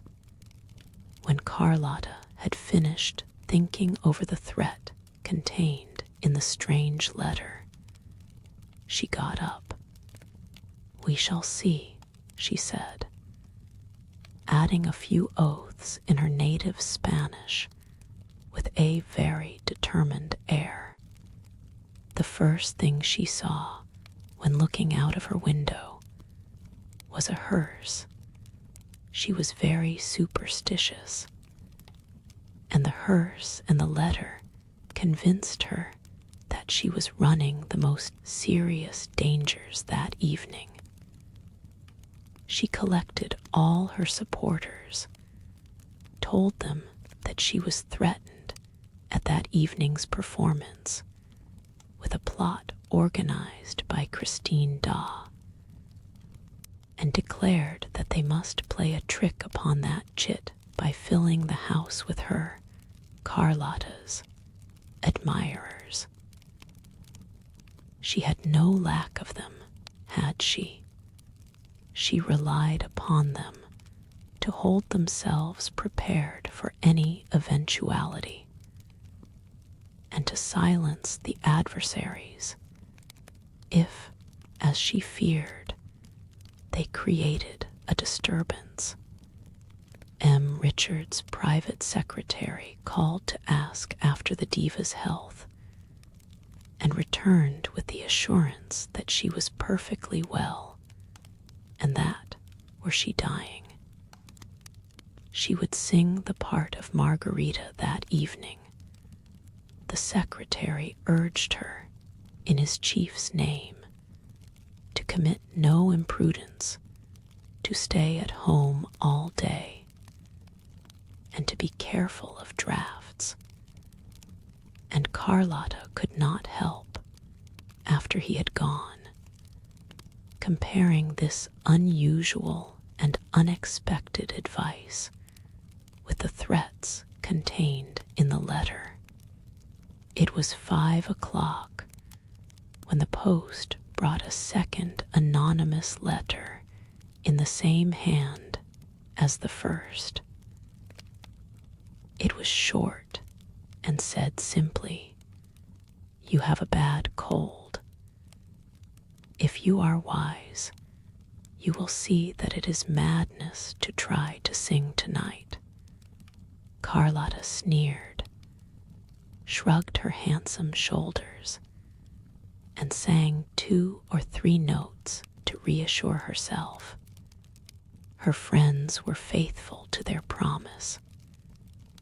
They were all at the opera that night, but looked round in vain for the fierce conspirators whom they were instructed to suppress.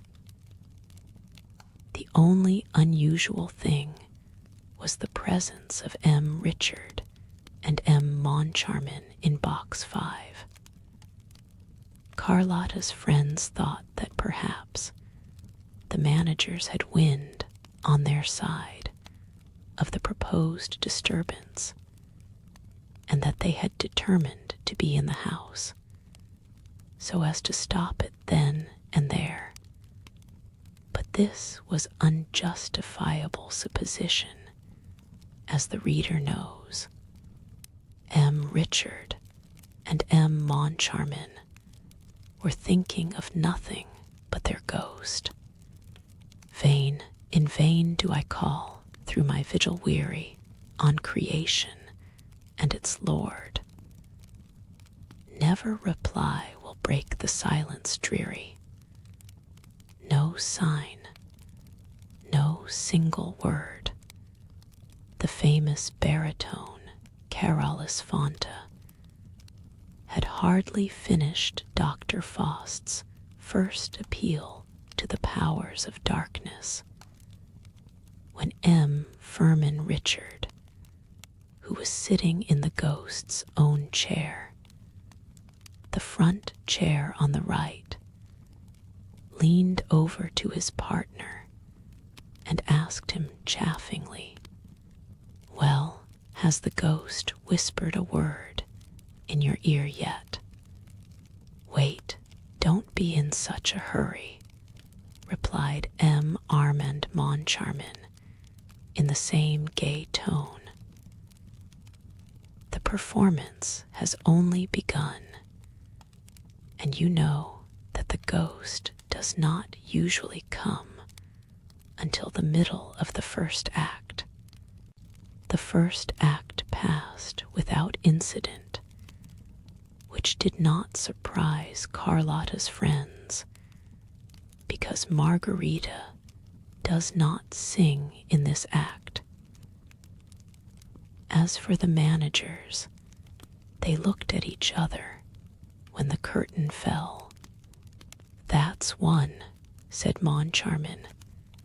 "Yes, the ghost is late," said Furman Richard. "It's not a bad house," said Moncharmin, "for a house with a curse on it." M. Richard smiled and pointed to a fat, rather vulgar woman, dressed in black, sitting in a stall in the middle of the auditorium, with a man in a broadcloth frock coat on either side of her. "Who on earth are those?" asked Moncharmin. "Those, my dear fellow, are my concierge, her husband and her brother. Did you give them their tickets?" "I did.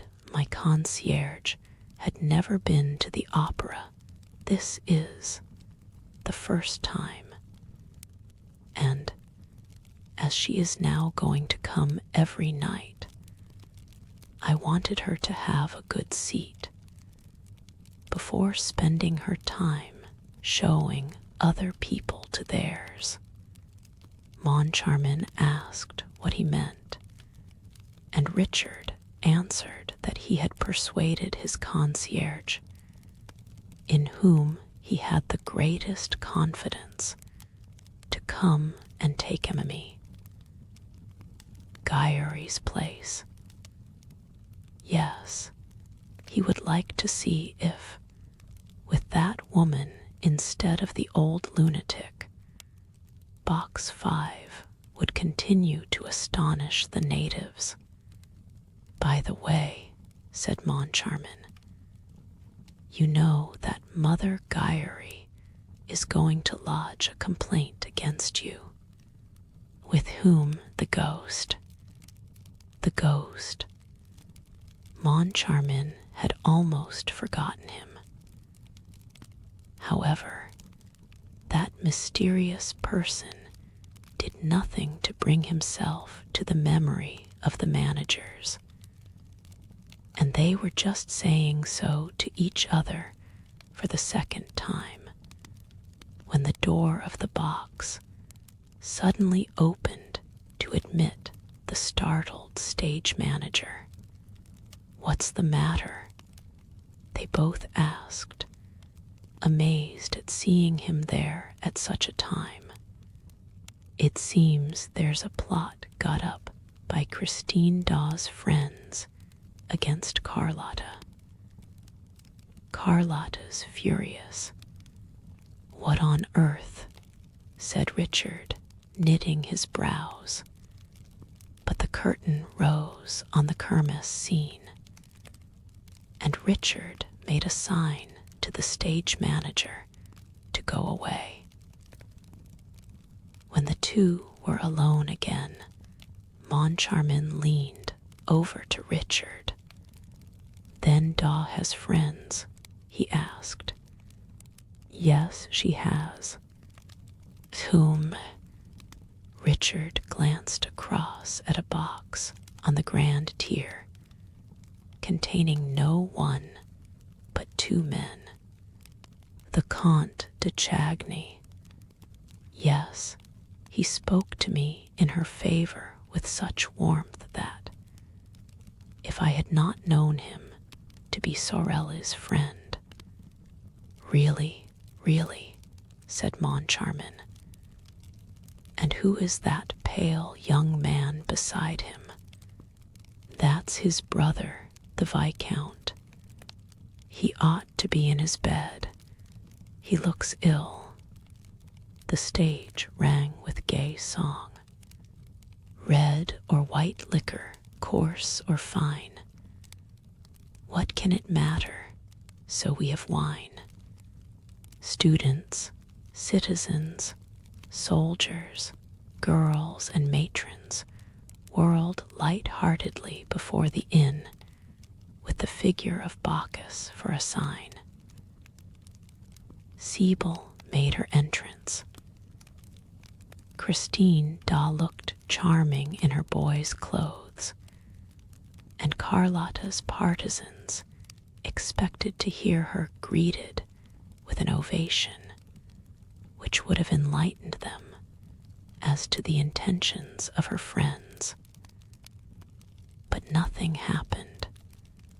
On the other hand, when Margarita crossed the stage and sang the only 2 lines allotted her in this second act, "No, my lord, not a lady am I, nor yet a beauty, and do not need an arm to help me on my way," Carlotta was received with enthusiastic applause.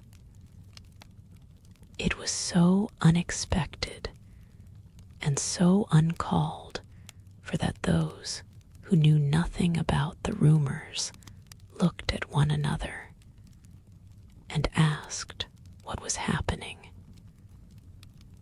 And this act also was finished without incident.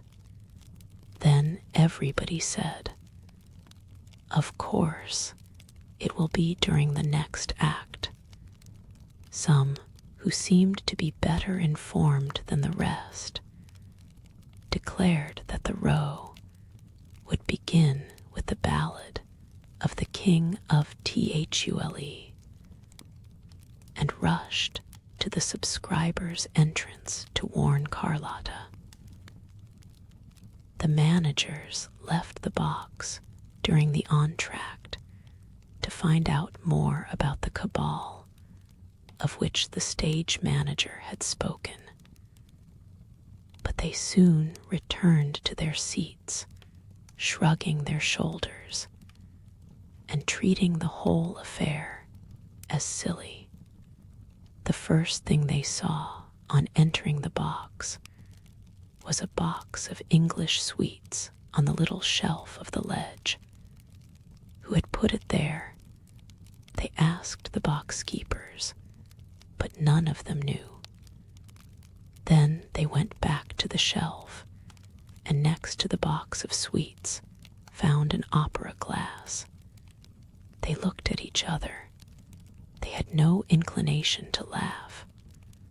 All that Mme. Gyeri had told them returned to their memory, and then, they seemed to feel a curious sort of draft around them. They sat down in silence. The scene represented Margarita's garden. Gentle flowers in the dew, be message from me. As she sang these first two lines, with her bunch of roses and lilacs in her hand, Christine, raising her head, saw the Vicomte de Chagny in his box. And from that moment, her voice seemed less sure, less crystal clear than usual. Something seemed to deaden and dull her singing. "What a queer girl she is," said one of Carlotta's friends in the stalls, almost aloud. "The other day she was divine, and tonight she's simply bleeding. She has no experience, no training. Gentle flowers, lie ye there and tell her from me." The Viscount put his head under his hands and wept. The Count, behind him, viciously gnawed his mustache, shrugged his shoulders, and frowned for him, usually so cold and correct, to betray his inner feelings like that by outward signs. The Count must be very angry. He was. He had seen his brother return from a rapid and mysterious journey in an alarming state of health. The explanation that followed was unsatisfactory, and the Count asked Christine Daw for an appointment. She had the audacity to reply that she could not see either him or his brother. Would she but deign to hear me, and with one smile to cheer me. "The little baggage," growled the Count, and he wondered what she wanted, what she was hoping for. She was a virtuous girl. She was said to have no friend, no protector of any sort. That angel from the north must be very artful. Raoul, behind the curtain of his hands that veiled his boyish tears, thought only of the letter which he received on his return to Paris, where Christine, fleeing from Perros like a thief in the night, had arrived before him.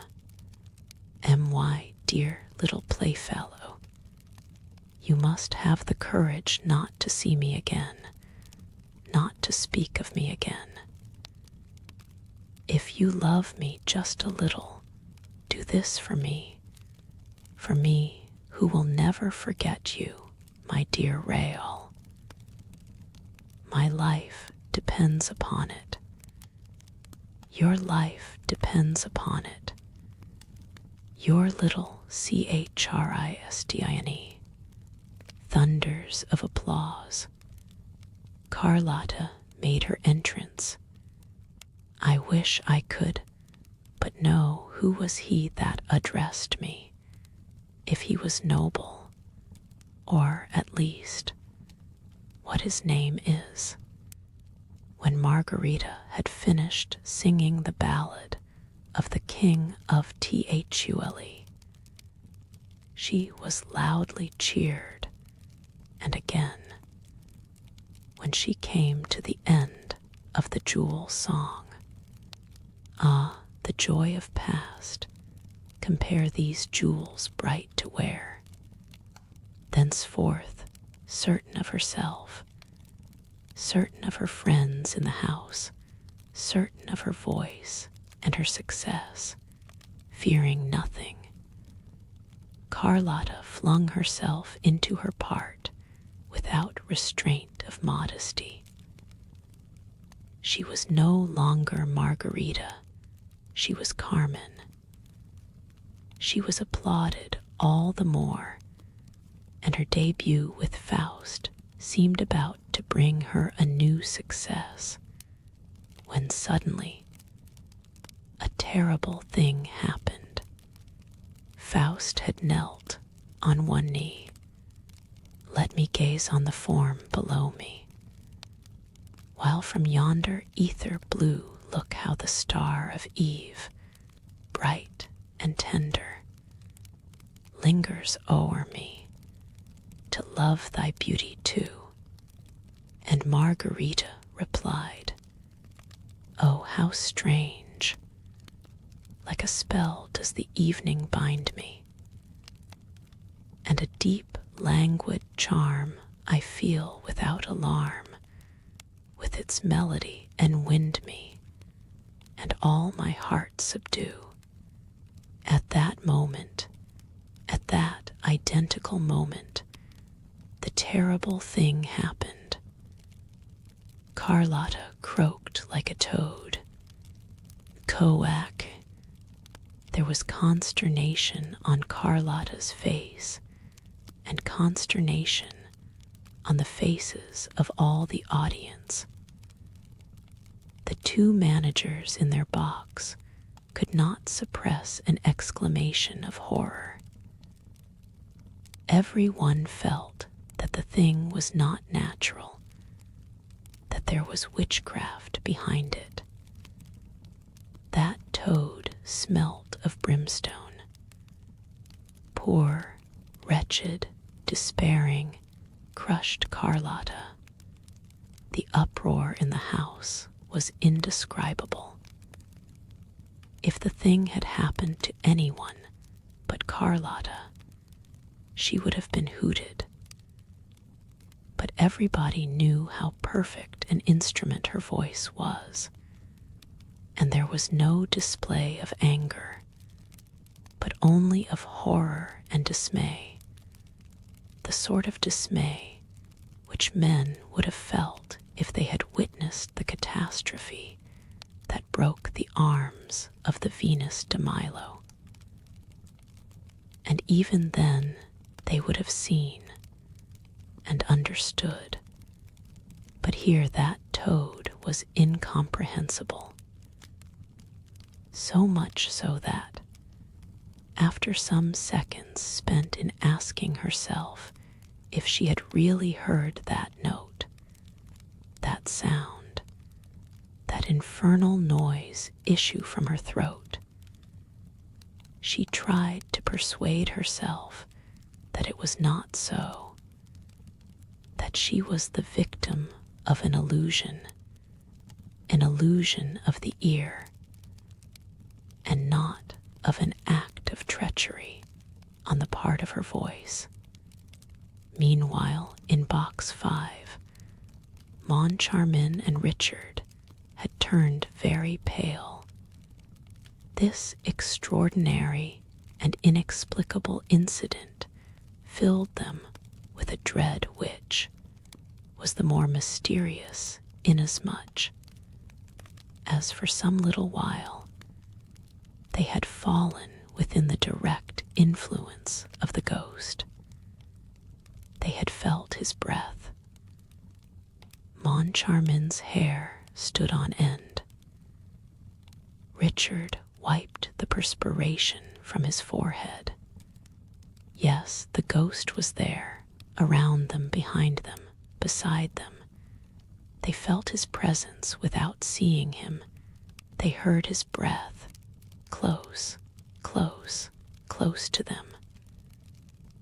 They were sure that there were 3 people in the box. They trembled. They thought of running away. They dared not. They dared not make a movement or exchange a word that would have told the ghost that they knew that he was there. What was going to happen? This happened. Coac, their joint exclamation of horror, was heard all over the house.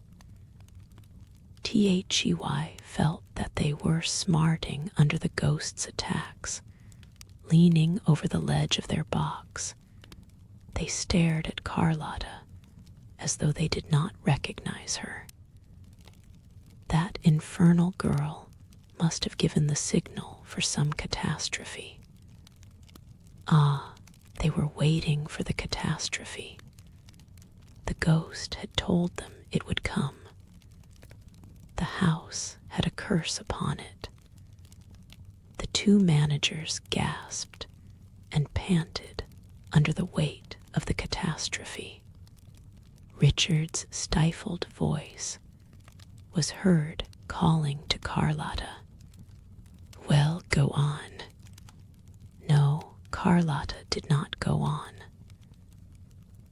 Bravely, heroically, she started afresh on the fatal line at the end of which the toad had appeared. An awful silence succeeded the uproar. Carlotta's voice alone once more filled the resounding house. I feel without alarm.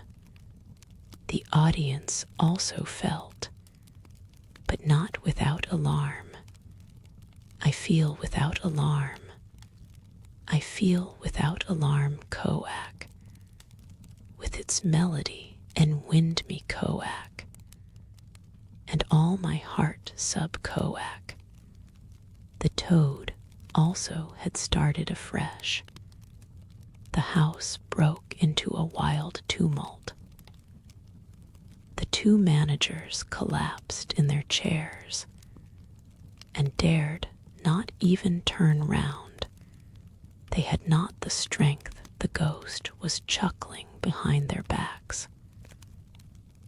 And at last, they distinctly heard his voice in their right ears, the impossible voice, the mouthless voice, saying, "She is singing tonight to bring the chandelier down." With one accord, they raised their eyes to the ceiling and uttered a terrible cry. The chandelier, the immense mass of the chandelier was slipping down, coming toward them at the call of that fiendish voice. Released from its hook, it plunged from the ceiling and came smashing into the middle of the stalls amid 1,000 shouts of terror. A wild rush for the doors followed.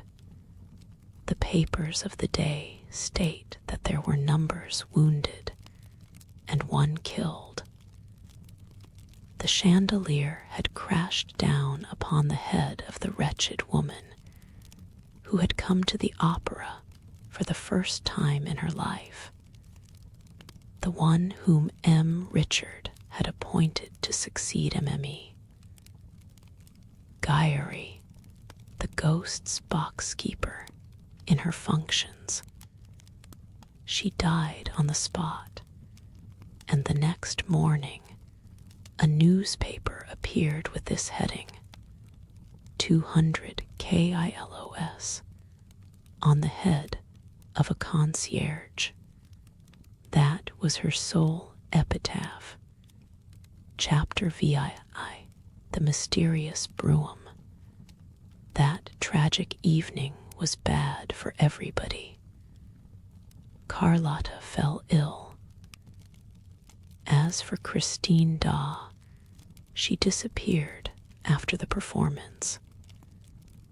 A fortnight elapsed, during which she was seen neither at the opera nor outside.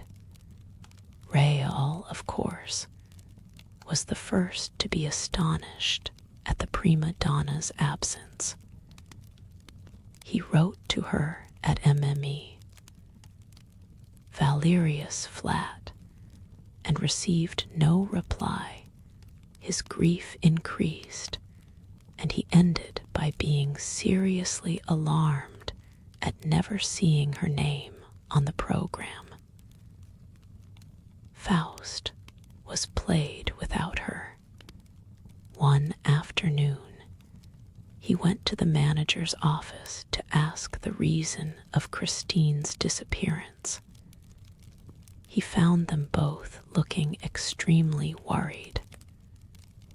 Their own friends did not recognize them. They had lost all their gaiety and spirits. They were seen crossing the stage with hanging heads, careworn brows, pale cheeks, as though pursued by some abominable thought, or a prey to some persistent sport of fate. The fall of the chandelier had involved them in no little responsibility, but it was difficult to make them speak about it.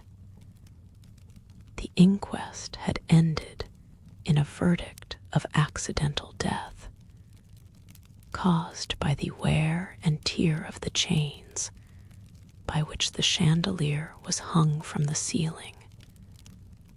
But it was the duty of both the old and the new managers to have discovered this wear and tear, and to have remedied it in time. And I feel bound to say that Richard and Moncharmin at this time appeared so changed, so absent-minded, so mysterious, so incomprehensible, that many of the subscribers thought that some event even more horrible than the fall of the chandelier must have affected their state of mind.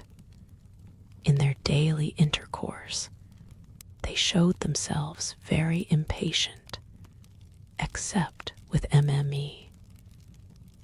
Gyeri, who had been reinstated in her functions, and their reception of the Vicomte de Chagny when he came to ask about Christine was anything but cordial. They merely told him that she was taking a holiday. He asked how long the holiday was for, and they replied curtly that it was for an unlimited period, as Emil. Da had requested leave of absence for reasons of health. Then she is ill, he cried. What is the matter with her? We don't know. Didn't you send the doctor of the opera to see her? No, she did not ask for him. And as we trust her, we took her word. Raoul left the building a prey to the gloomiest thoughts. He resolved, come what might, to go and inquire of Mamma Valerius. He remembered the strong phrases in Christine's letter forbidding him to make any attempt to see her. But what he had seen at Perros, what he had heard behind the dressing room door, his conversation with Christine at the edge of the moor, made him suspect some machination, which, devilish though it might be, was none the less human. The girl's highly strung imagination, her affectionate and credulous mind, the primitive education which had surrounded her childhood with a circle of legends, the constant brooding over her dead father, and above all, the state of sublime ecstasy into which music threw her from the moment that this art was made manifest to her in certain exceptional conditions, as in the churchyard at Perros. All this seemed to him to constitute a moral ground only too favorable for the malevolent designs of some mysterious and unscrupulous person, of whom was Christine the victim. This was the very reasonable question which Raoul put to himself as he hurried off to Mamma Valerius. He trembled as he rang at a little flat in the Rue Notre Dame des Victoires. The door was opened by the maid whom he had seen coming out of Christine's dressing room one evening. He asked if he could speak to Amie. Valerius. He was told that she was ill in bed and was not receiving visitors. "Take in my card, please," he said. The maid soon returned and showed him into a small and scantily furnished drawing room, in which portraits of Professor Valerius and old hung on opposite walls. "Madame begs Monsieur le Vicomte to excuse her," said the servant. "She can only see him in her bedroom, because she can no longer stand on her poor legs." 5 minutes later, Raoul was ushered into an ill-lit room where he at once recognized the good, kind face of Christine's benefactress in the semi-darkness of an alcove. Mamma Valerius' hair was now quite white, but her eyes had grown no older. Never, on the contrary, had their expression been so bright, so pure, so childlike. "M. de Chagny," she cried gaily, putting out both her hands to her visitor. "Ah, it's heaven that sends you here. We can talk of her." This last sentence sounded very gloomily in the young man's ears. He at once asked, "Madame, where is Christine?" And the old lady replied calmly, "She is with her good genius." "What good genius?" exclaimed poor Raoul. "Why, the angel of music." The Viscount dropped into a chair. Really, Christine was with the angel of music, and there lay Mamma Valerius in bed, smiling to him and putting her finger to her lips to warn him to be silent. and she added, "You must not tell anybody." "You can rely on me," said Rael. He hardly knew what he was saying, for his ideas about Christine, already greatly confused, were becoming more and more entangled, and it seemed as if everything was beginning to turn around him, around the room, around that extraordinary good lady with the white hair and forget-me-not eyes. I know I can," she said with a happy laugh. "But why don't you come near me, as you used to do when you were a little boy? Give me your hands, as when you brought me the story of little Lot, which Daddy Da had told you. I am very fond of you, Rael, you know, and so is Christine too. She is fond of me," sighed the young man. He found a difficulty in collecting his thoughts and bringing them to bear on Mamma Valerius, good genius, on the angel of music of whom Christine had spoken to him so strangely, on the death's head which he had seen in a sort of nightmare on the high altar at Perros, and also on the opera ghost, whose fame had come to his ears one evening when he was standing behind the scenes, within hearing of a group of scene shifters who were repeating the ghastly description which the hanged man, Joseph Buquet, had given of the ghost before his mysterious death. He asked in a low voice, "What makes you think that Christine is fond of me, madame? She used to speak of you every day." "Really? And what did she tell you?" "She told me that you had made her a proposal."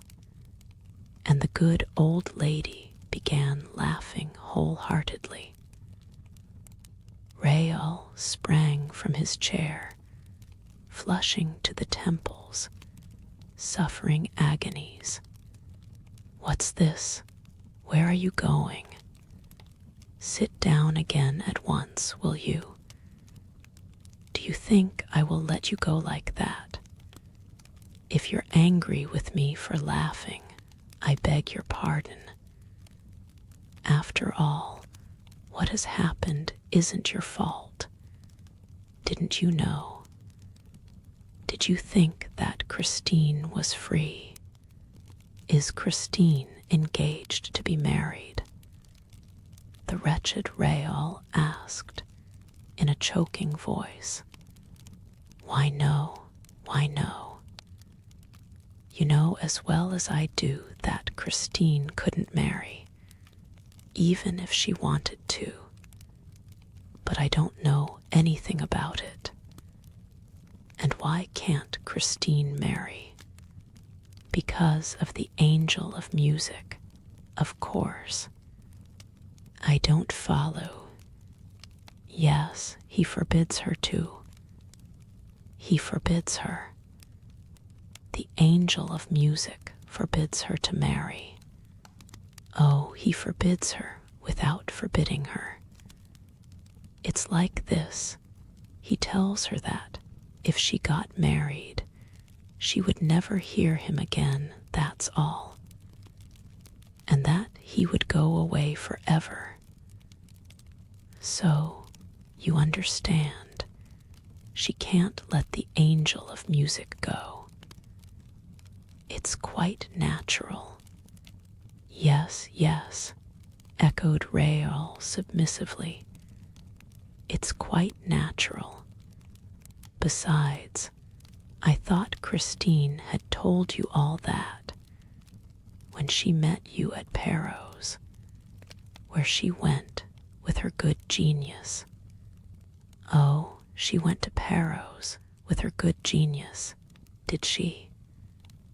That is to say, he arranged to meet her down there in Paros churchyard at Daw's grave. He promised to play her the resurrection of Lazarus on her father's violin. Rael de Chagny rose, and with a very authoritative air pronounced these peremptory words: "Madame, you will have the goodness to tell me where that genius lives." The old lady did not seem surprised at this indiscreet command.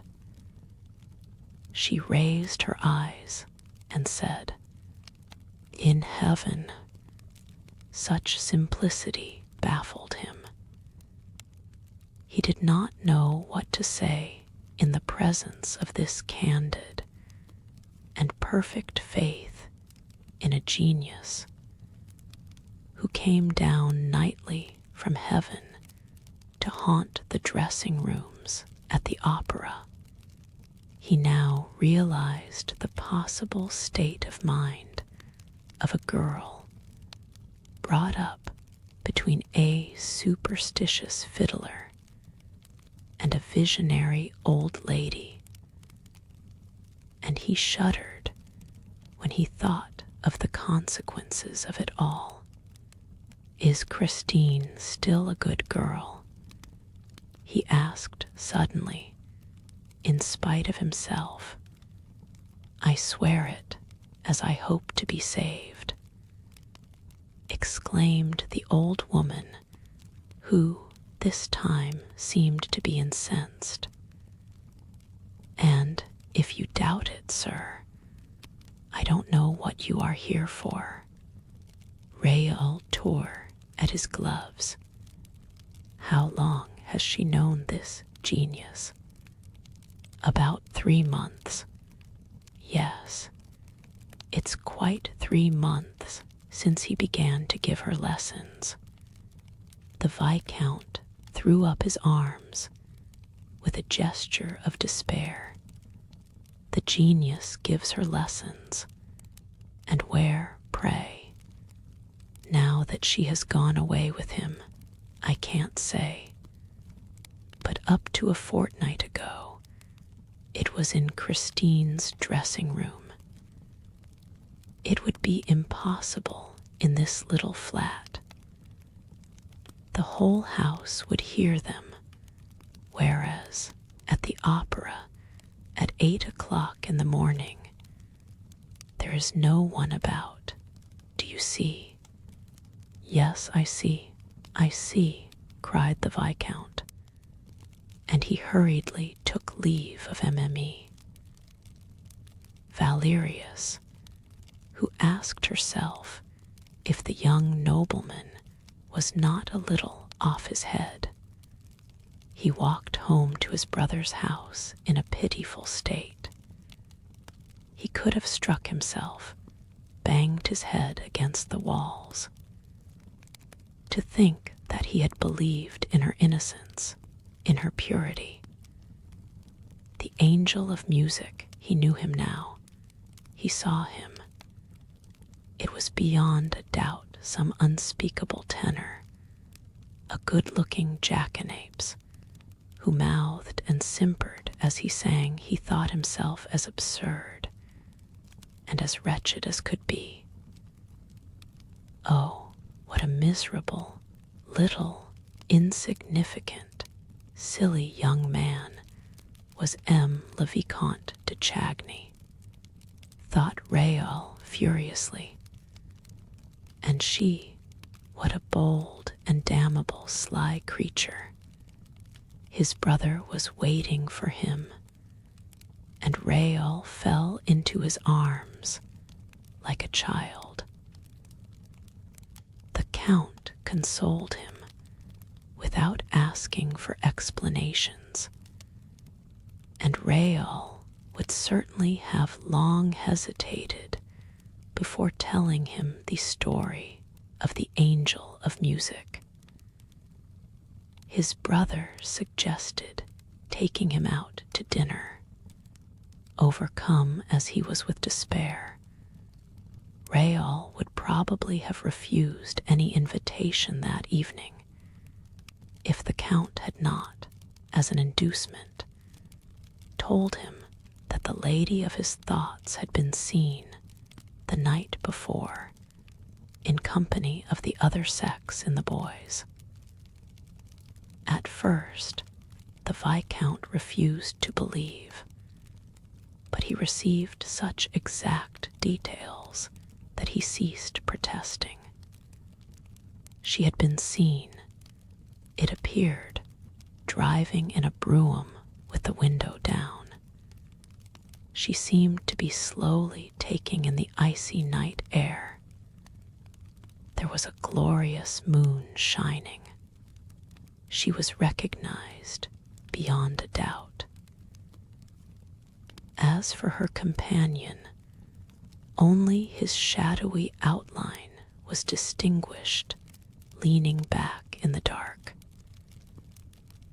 The carriage was going at a walking pace in a lonely drive behind the grand stand at Longchamp. Raoul, dressed in frantic haste, prepared to forget his distress by flinging himself, as people say, into the vortex of pleasure. Alas, he was a very sorry guest, and leaving his brother early, found himself, by 10 o'clock in the evening, in a cab behind the Longchamp race course. It was bitterly cold. The road seemed deserted and very bright under the moonlight. He told the driver to wait for him patiently at the corner of a near turning, and hiding himself as well as he could, stood stamping his feet to keep warm. He had been indulging in this healthy exercise for half an hour or so, when a carriage turned the corner of the road and came quietly in his direction at a walking pace. As it approached, he saw that a woman was leaning her head from the window, and suddenly the moon shed a pale gleam over her features. A Christine, the sacred name of his love, had sprung from his heart and his lips. He could not keep it back. He would have given anything to withdraw it for that name, proclaimed in the stillness of the night, had acted as though it were the preconcerted signal for a furious rush on the part of the whole turnout, which dashed past him before he could put into execution his plan of leaping at the horses' heads. The carriage window had been closed, and the girl's face had disappeared, and the brougham, behind which he was now running, was no more than a black spot on the white road. He called out again, "Christine."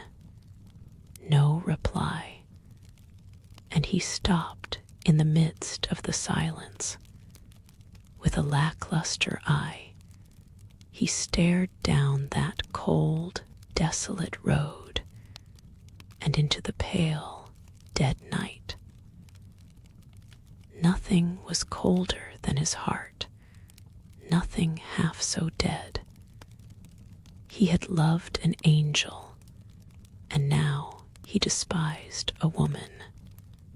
Raoul, how that little fairy of the north has trifled with you. Was it really Was it really necessary to have so fresh and young a face, a forehead so shy, and always ready to cover itself with the pink blush of modesty in order to pass in the lonely night, in a carriage and pair, accompanied by a mysterious lover? Surely there should be some limit to hypocrisy and lying.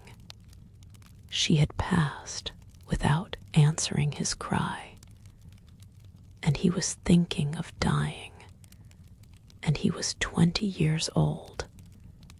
His valet found him in the morning sitting on his bed. He had not undressed, and the servant feared, at the sight of his face, that some disaster had occurred. Raoul snatched his letters from the man's hands.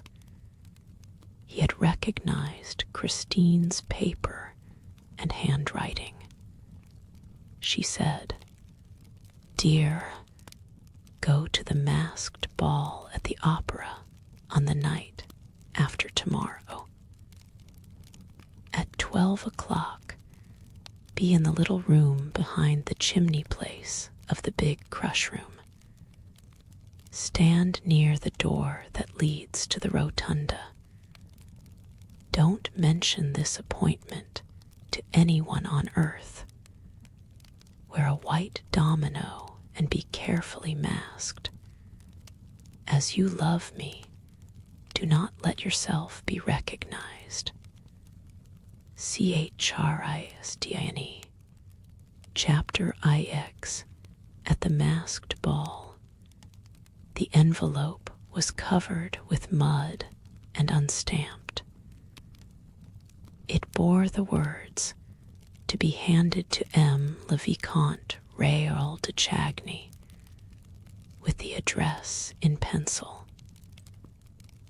It must have been flung out in the hope that a passerby would pick up the note and deliver it, which was what happened. The note had been picked up on the pavement of the Place de l'Opéra. Raoul read it over again with fevered eyes. No more was needed to revive his hope. The somber picture which he had for a moment imagined of a Christine, forgetting her duty to herself, made way for his original conception of an unfortunate, innocent child, the victim of imprudence and exaggerated sensibility. To what extent, at this time, was she really a victim? Whose prisoner was she? Into what whirlpool had she been dragged?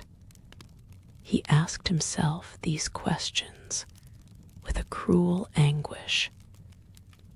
But even this pain seemed endurable beside the frenzy into which he was thrown at the thought of a lying and deceitful Christine. What had happened? What influence had she undergone?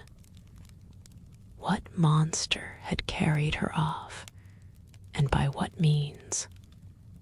By what means indeed, but that of music? He knew Christine's story.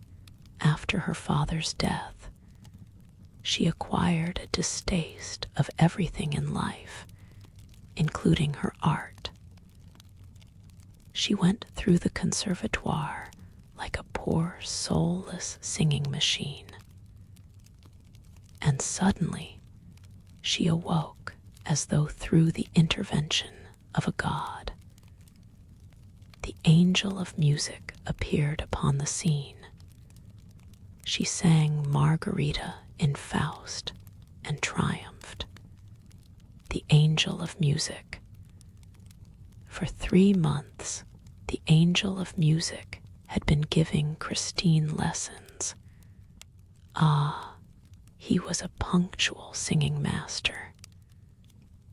And now he was taking her for drives in the bois. Raoul's fingers clutched at his flesh, above his jealous heart. In his inexperience, he now asked himself with terror what game the girl was playing.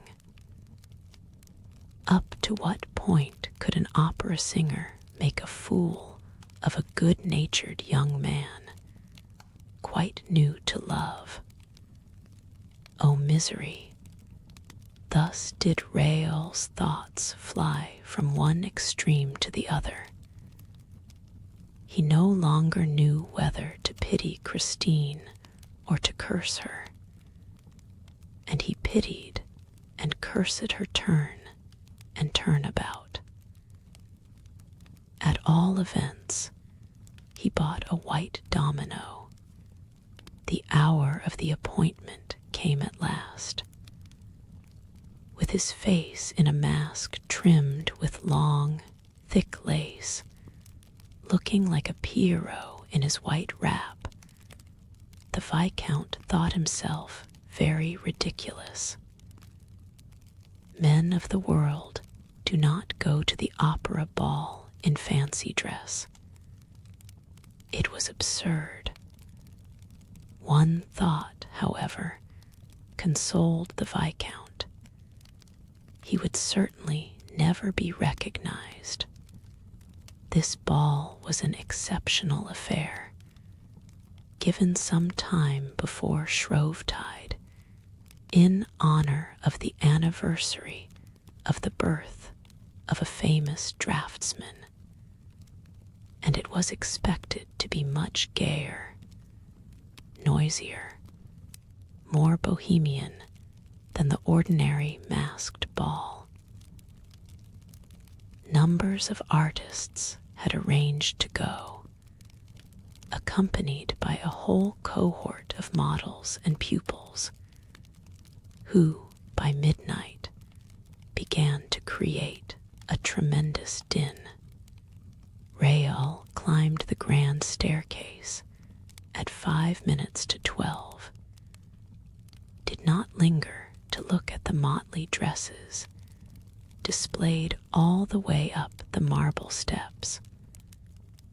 One of the richest settings in the world allowed no facetious mask to draw him into a war of wits, replied to no jests, and shook off the bold familiarity of a number of couples who had already become a trifle too gay, crossing the big crush room and escaping from a mad whirl of dancers in which he was caught for a moment.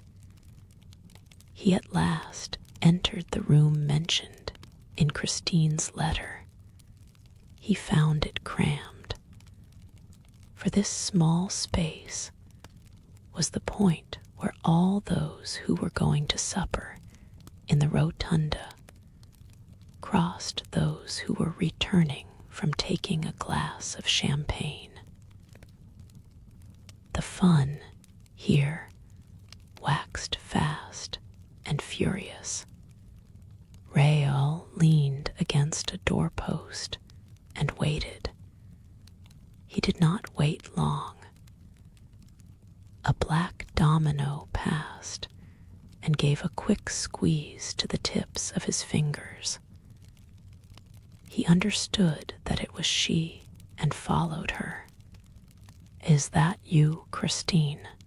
he asked between his teeth.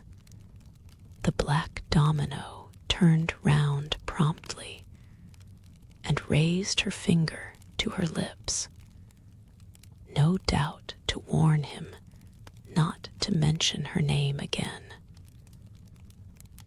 Raoul continued to follow her in silence.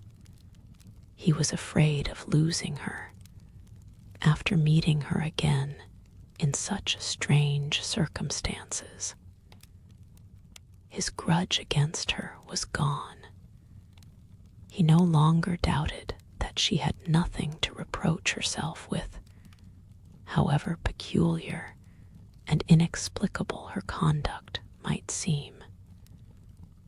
He was ready to make any display of clemency, forgiveness, or cowardice. He was in love, and no doubt he would soon receive a very natural explanation of her curious absence. The black domino turned back from time to time to see if the white domino was still following, as Raol once more passed through the great crush room, this time in the wake of his guide. He could not help noticing a group crowding round a person whose disguise, eccentric air, and gruesome appearance were causing a sensation. It was a man dressed all in scarlet, with a huge hat and feathers on the top of a wonderful death's head. From his shoulders hung an immense red velvet cloak, which trailed along the floor like a king's train. And on this cloak was embroidered in gold letters, which every one read and repeated aloud, "Don't touch me. I am Red Death stalking abroad." Then one, greatly daring, did try to touch him, but a skeleton hand shot out of a crimson sleeve and violently seized the rash one's wrist, and he, feeling the clutch of the knuckle bones, the furious grasp of death, uttered a cry of pain and terror. When Red Death released him at last, he ran away like a very madman, pursued by the jeers of the bystanders.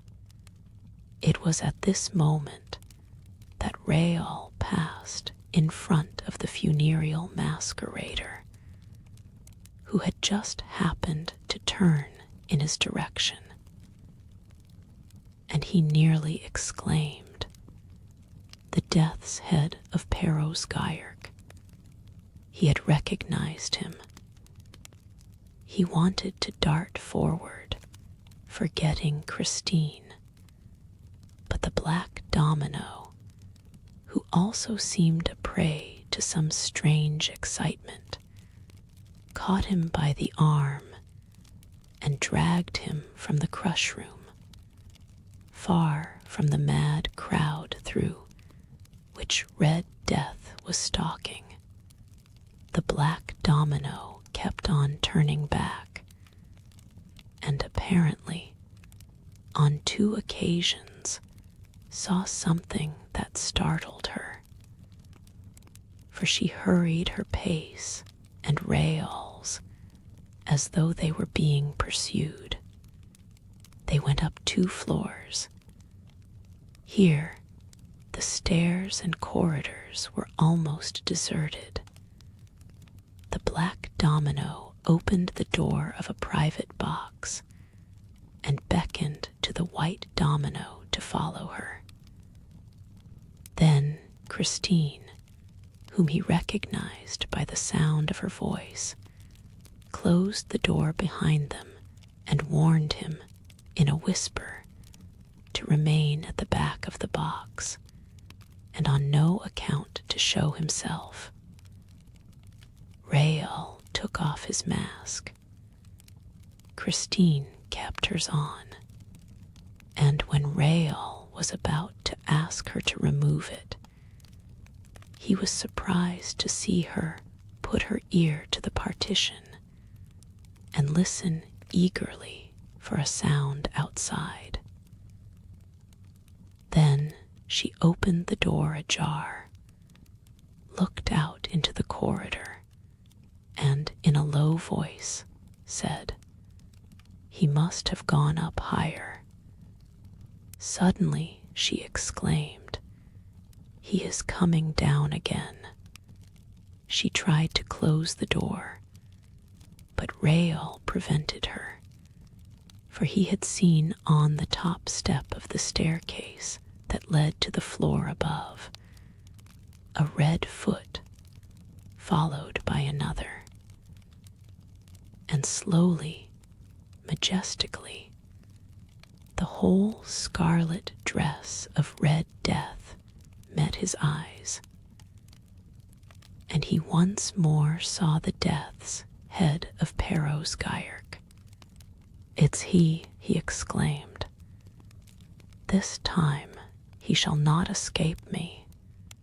But Christian Sick had slammed the door at the moment when Rael was on the point of rushing out. He tried to push her aside. "Whom do you mean by he?" she asked in a changed voice. "Who shall not escape you?" Rael tried to overcome the girl's resistance by force, but she repelled him with a strength which he would not have suspected in her. He understood, or thought he understood, and at once lost his temper. "Who?" he repeated angrily. "Why, he, the man who hides behind that hideous mask of death. The evil genius of the churchyard at Perros. Red Death. In a word, madam, your friend, your angel of music. But I shall snatch off his mask, as I shall snatch off my own. And this time we shall look each other in the face, he and I, with no veil and no lies between us. And I shall know whom you love and who loves you." He burst into a mad laugh, while Christine gave a disconsolate moan behind her velvet mask.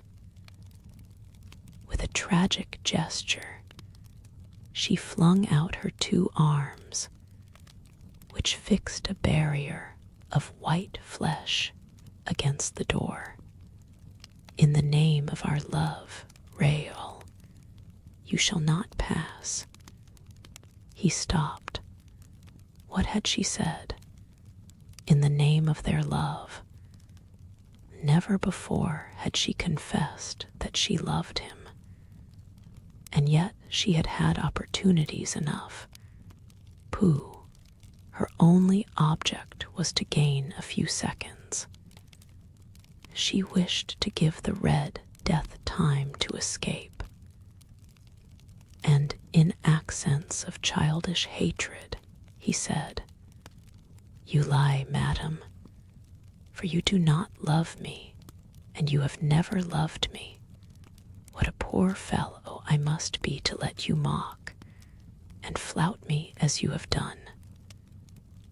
Why did you give me every reason for hope at Perros?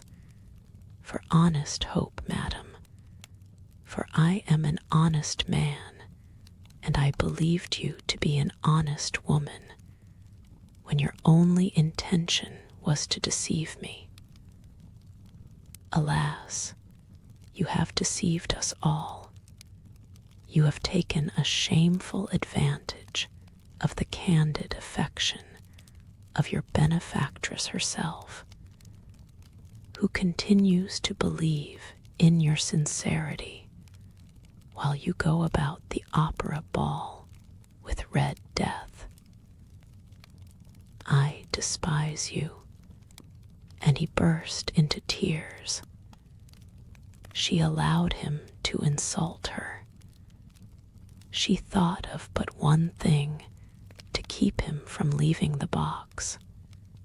"You will beg my pardon one day for all those ugly words, Rael. And when you do, I shall forgive you. He shook his head.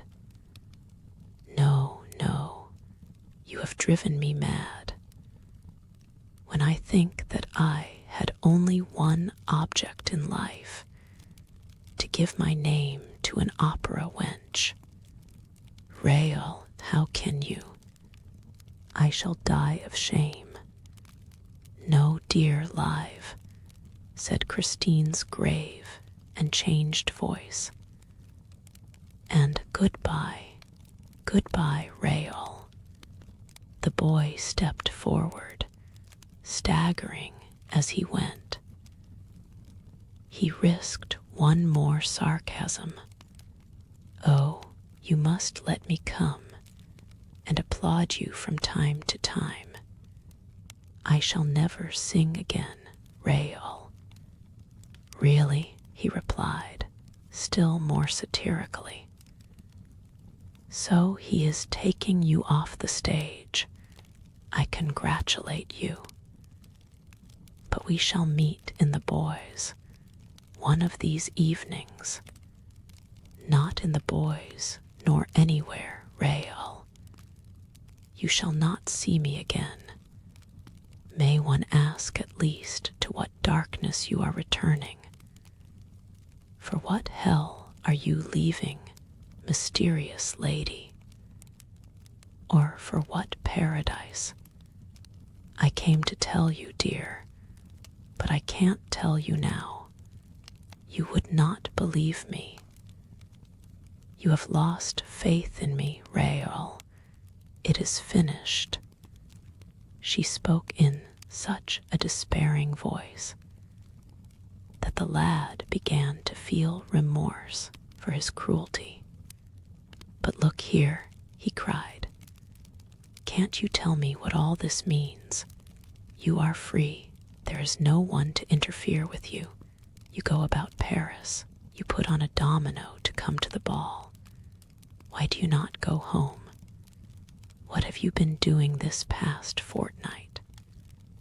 What is this tale about the angel of music, which you have been telling Mamma Valerius? Someone may have taken you in, played upon your innocence.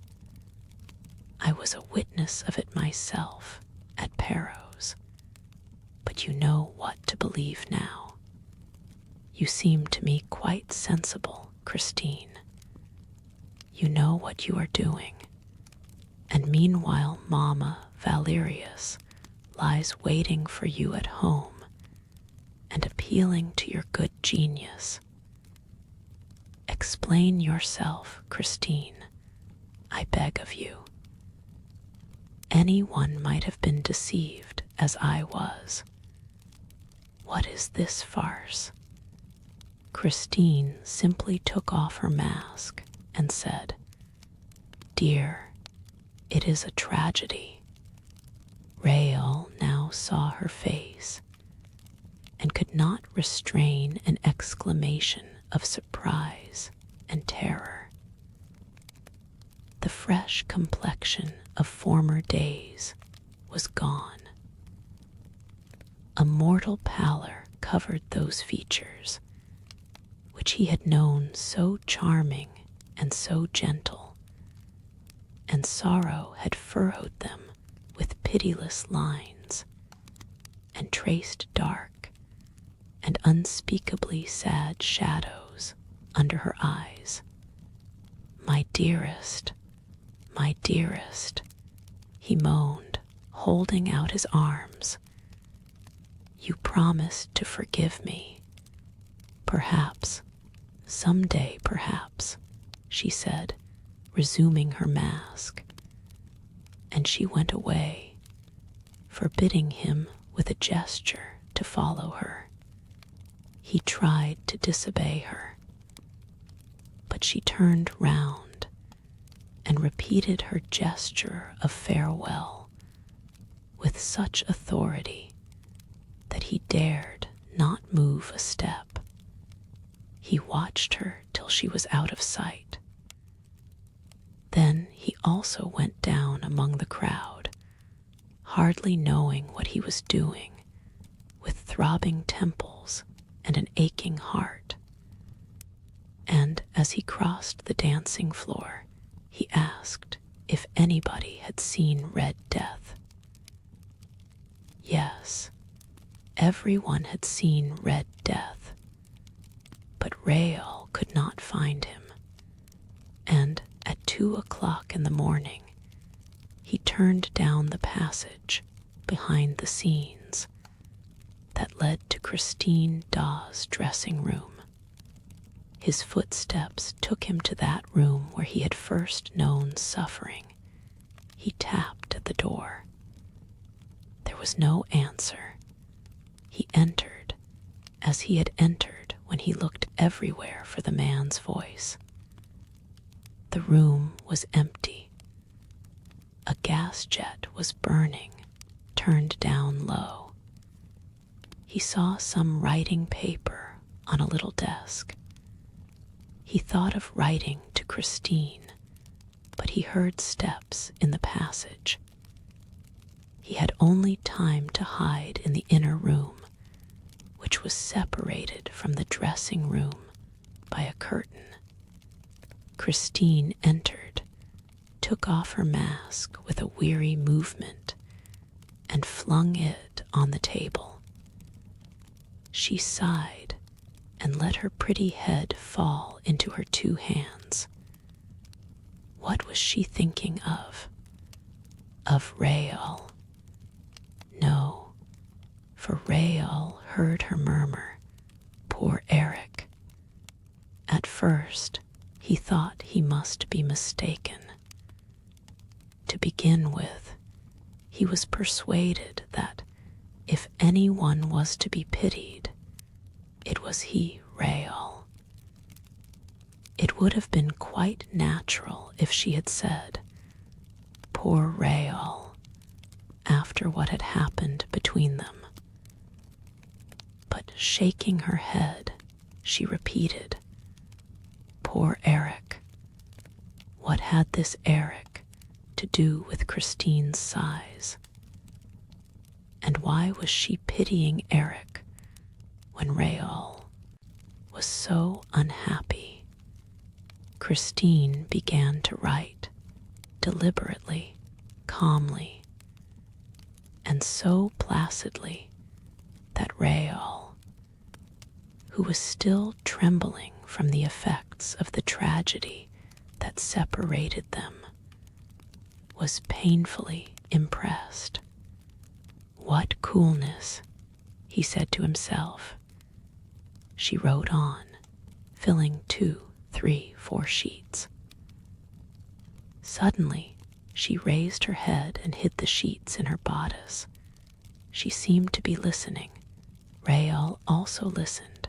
Whence came that strange sound, that distant rhythm?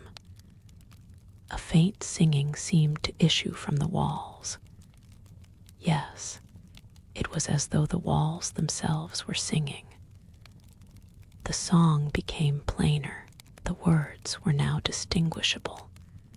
He heard a voice, a very beautiful, very soft, very captivating voice. But for all its softness, it remained a male voice. The voice came nearer and nearer. It came through the wall. It approached. And now the voice was in the room, in front of Christine. Christine rose and addressed the voice, as though speaking to someone. "Here I am, Eric," she said. "I am ready, but you are late." Rael, peeping from behind the curtain, could not believe his eyes, which showed him nothing. Christine's face lit up. A smile of happiness appeared upon her bloodless lips, a smile like that of sick people when they receive the first hope of recovery. The voice without a body went on singing. And certainly Rael had never in his life heard anything more absolutely and heroically sweet, more gloriously insidious, more delicate, more powerful, in short, more irresistibly triumphant. He listened to it in a fever, and he now began to understand how Christine Daw was able to appear one evening before the stupefied audience with accents of a beauty hitherto unknown, of a superhuman exaltation, while doubtless still under the influence of the mysterious and invisible master. The voice was singing the wedding night song from Romeo and Juliet. Raoul saw Christine stretch out her arms to the voice as she had done in Perrot's churchyard, to the invisible violin playing the resurrection of Lazarus. And nothing could describe the passion with which the voice sang, "Fate links thee to me for ever and a day." The strains went through Raoul's heart, struggling against the charm that seemed to deprive him of all his will and all his energy, and of almost all his lucidity at the moment when he needed them most. He succeeded in drawing back the curtain that hid him, and he walked to where Christine stood. She herself was moving to the back of the room, the whole wall of which was occupied by a great mirror that reflected her image, but not his, for he was just behind her and entirely covered by her.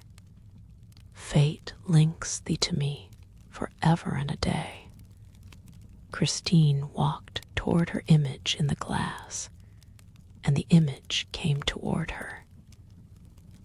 The two Christines, the real one and the reflection, ended by touching, and Raoul put out his arms to clasp the two in one embrace.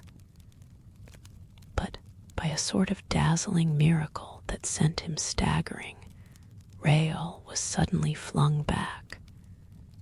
While an icy blast swept over his face, he saw, not 2, but 4, 8, 20 Christines spinning round him, laughing at him, and fleeing so swiftly that he could not touch one of them. At last, everything stood still again, and he saw himself in the glass. But Christine had disappeared. He rushed up to the glass. He struck at the walls. Nobody. And meanwhile the room still echoed with a distant, passionate singing. Fate links thee to me for ever and a day. Which way had Christine gone? Which way would she return? Would she return? Alas, had she not declared to him that everything was finished? And was the voice not repeating, "Fate links thee to me for ever and a day"? To me, to whom? Then, worn out, beaten, empty-brained, he sat down on the chair which Christine had just left. Like her, he let his head fall into his hands.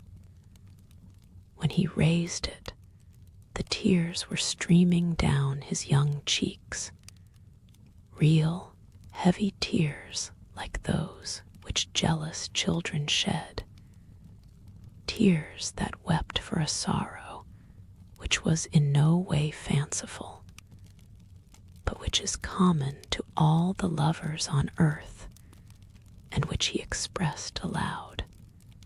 "Who is this Eric?" he said. "Chapter X. Forget the name of the man's voice."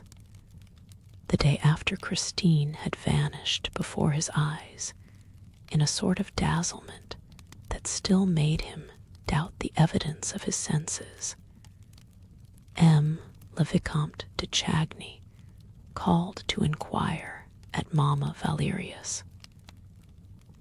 He came upon a charming picture.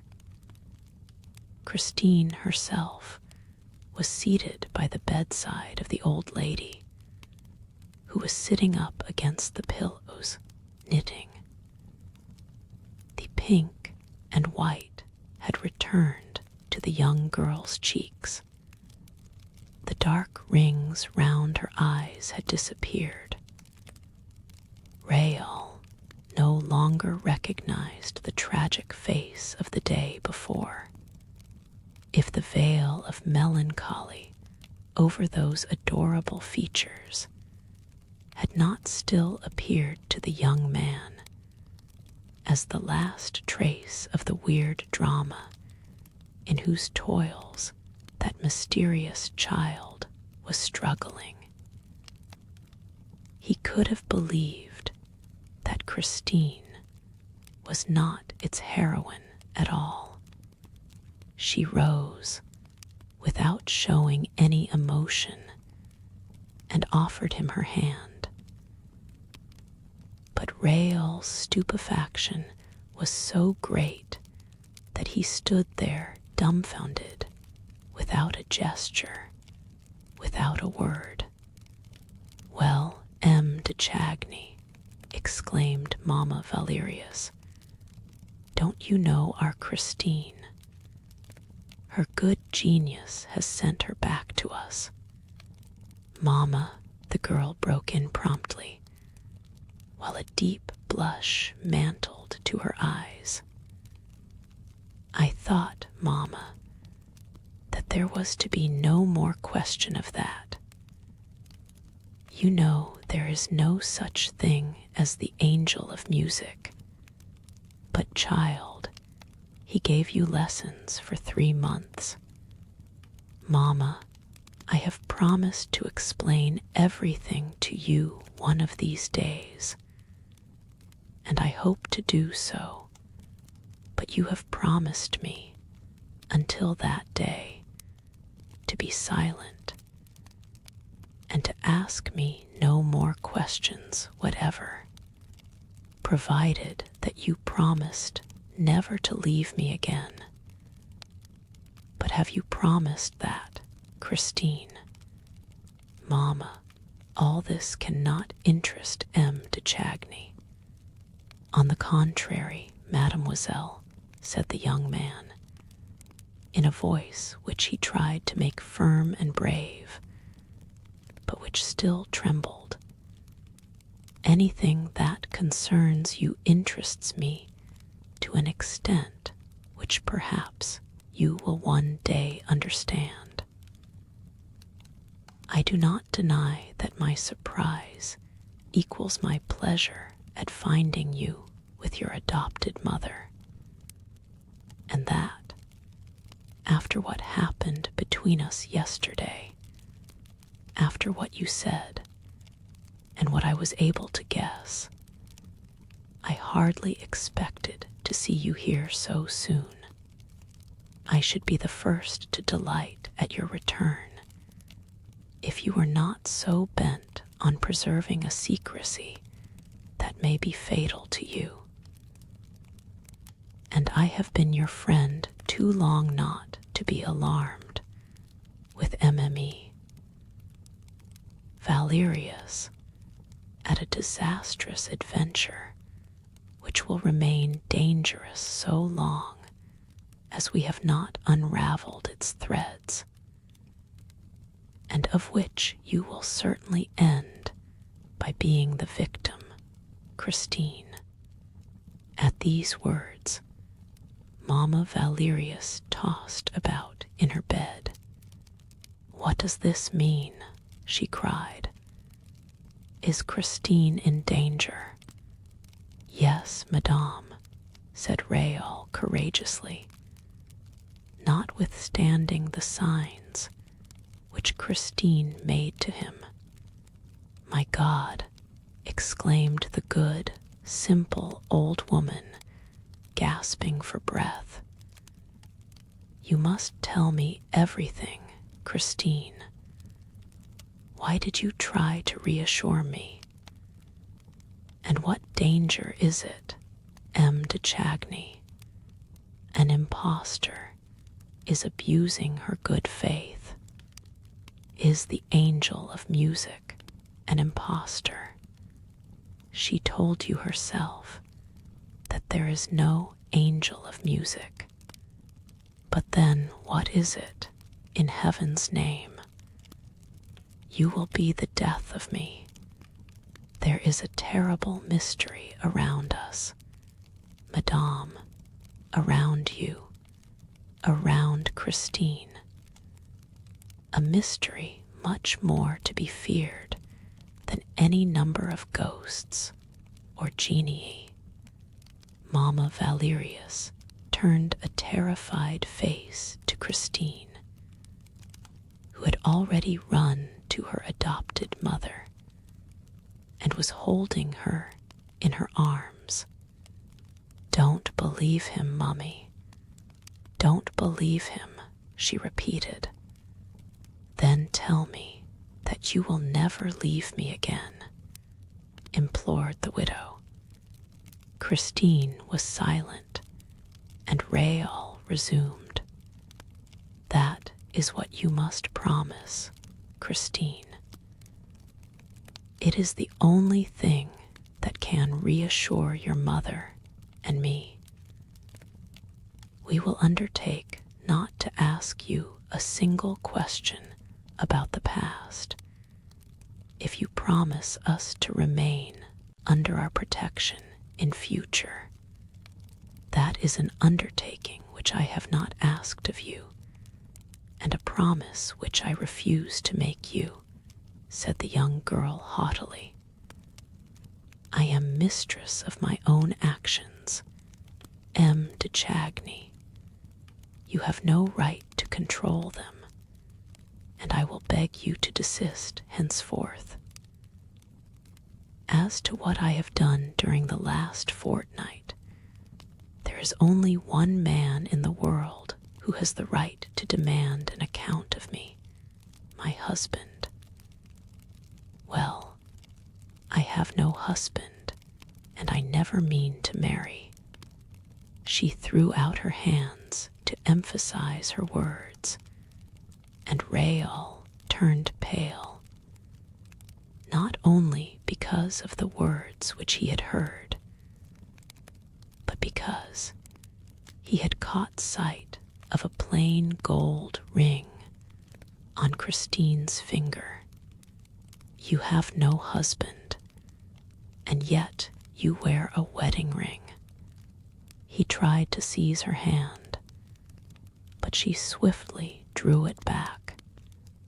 "That's a present," she said, blushing once more and vainly striving to hide her embarrassment. "Christine, as you have no husband, that ring can only have been given by one who hopes to make you his wife. Why deceive us further? Why torture me still more? That ring is a promise, and that promise has been accepted."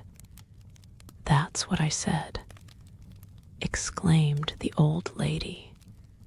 "And what did she answer, madame?" "What I chose," said Christine, driven to exasperation. "Don't you think, monsieur, that this cross-examination has lasted long enough, as far as I am concerned?" Raoul was afraid to let her finish her speech. he interrupted her. I beg your pardon for speaking as I did, mademoiselle. You know the good intentions that make me meddle just now in matters which, you no doubt think, have nothing to do with me. But allow me to tell you what I have seen, and I have seen more than you suspect, Christine, or what I thought I saw. For, to tell you the truth, I have sometimes been inclined to doubt the evidence of my eyes. Well, what did you see, sir, or think you saw? I saw your ecstasy, the sound of the voice, Christine. The voice that came from the wall, or the next room to yours. Yes, your ecstasy.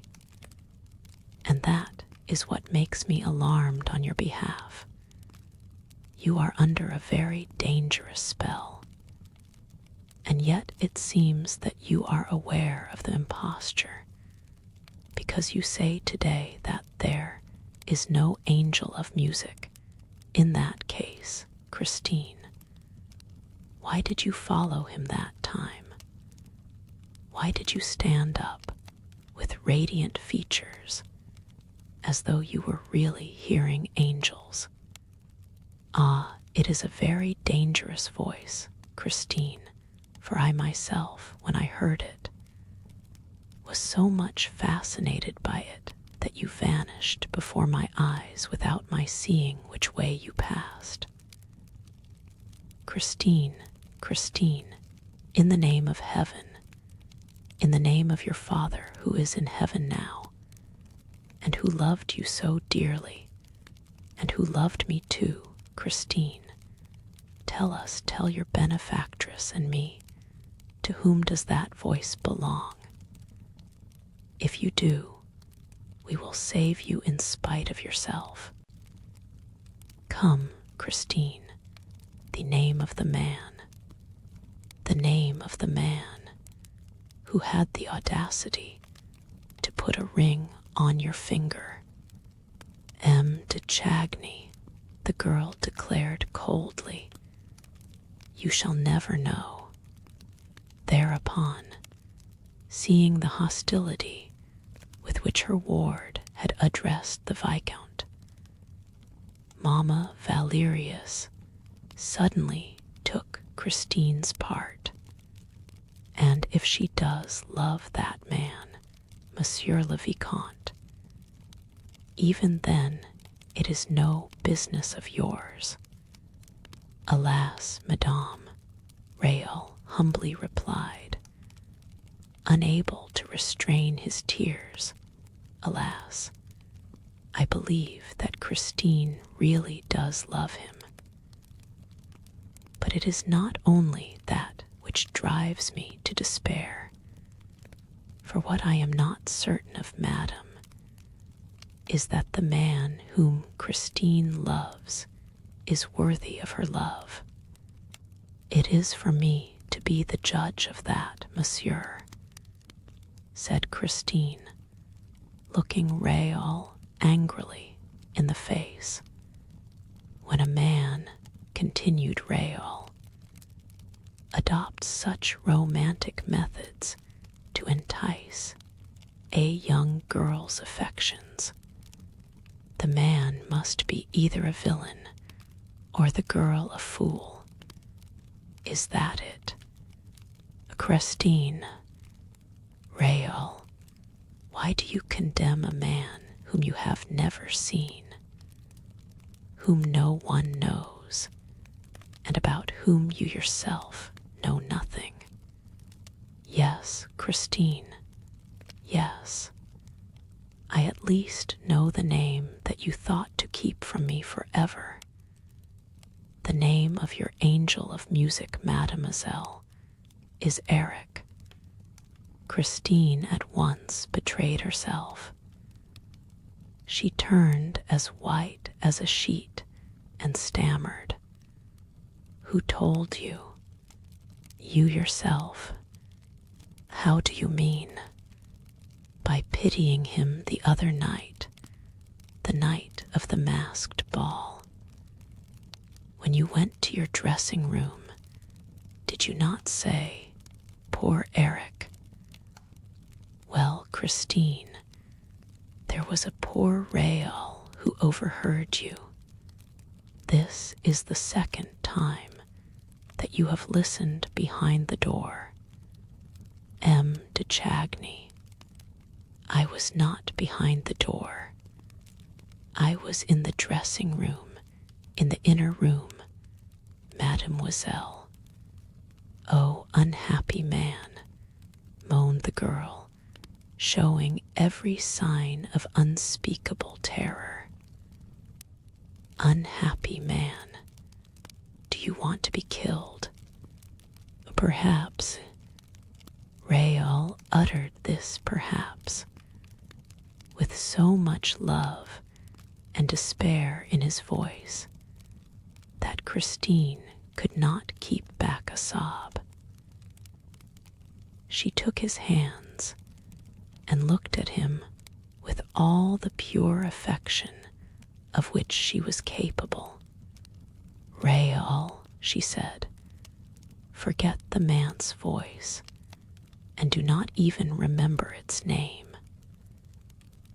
You must never try to fathom the mystery of the man's voice. Is the mystery so very terrible? There is no more awful mystery on this earth. Swear to me that you will make no attempt to find out, she insisted. Swear to me that you will never come to my dressing room unless I send for you. Then you promise to send for me sometimes, Christine. I promise. When? Tomorrow. Then I swear to do as you ask. He kissed her hands and went away, cursing Eric and resolving to be patient. Chapter Xi above the trapdoors. The next day he saw her at the opera. She was still wearing the plain gold ring. She was gentle and kind to him. She talked to him of the plans which he was forming, of his future, of his career. He told her that the date of the polar expedition had been put forward, and that he would leave France in 3 weeks, or a month at latest.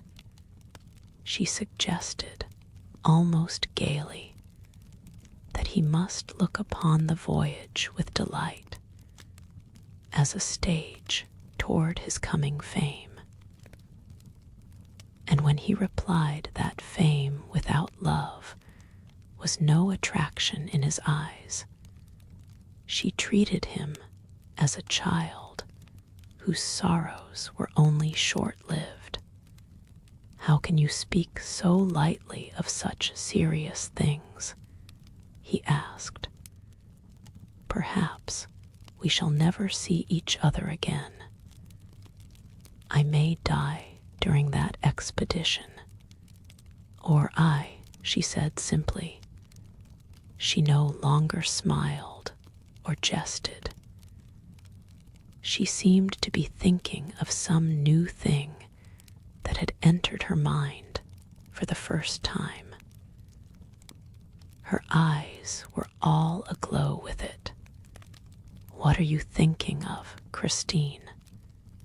I am thinking that we shall not see each other again. And does that make you so radiant? And that, in a month, we shall have to say goodbye forever. Unless, Christine, we pledge our faith and wait for each other forever. She put her hand on his mouth. Hush, Rael. you know there is no question of that, and we shall never be married. That is understood." She seemed suddenly almost unable to contain an overpowering gaiety. She clapped her hands with childish glee. Rael stared at her in amazement.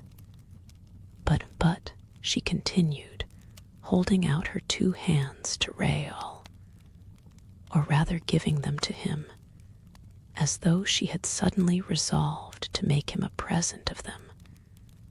"But if we cannot be married, we can be engaged. Nobody will know but ourselves, Rael. There have been plenty of secret marriages. Why not a secret engagement? We are engaged, dear, for a month. In a month, you will go away, and I can be happy at the thought of that month all my life long."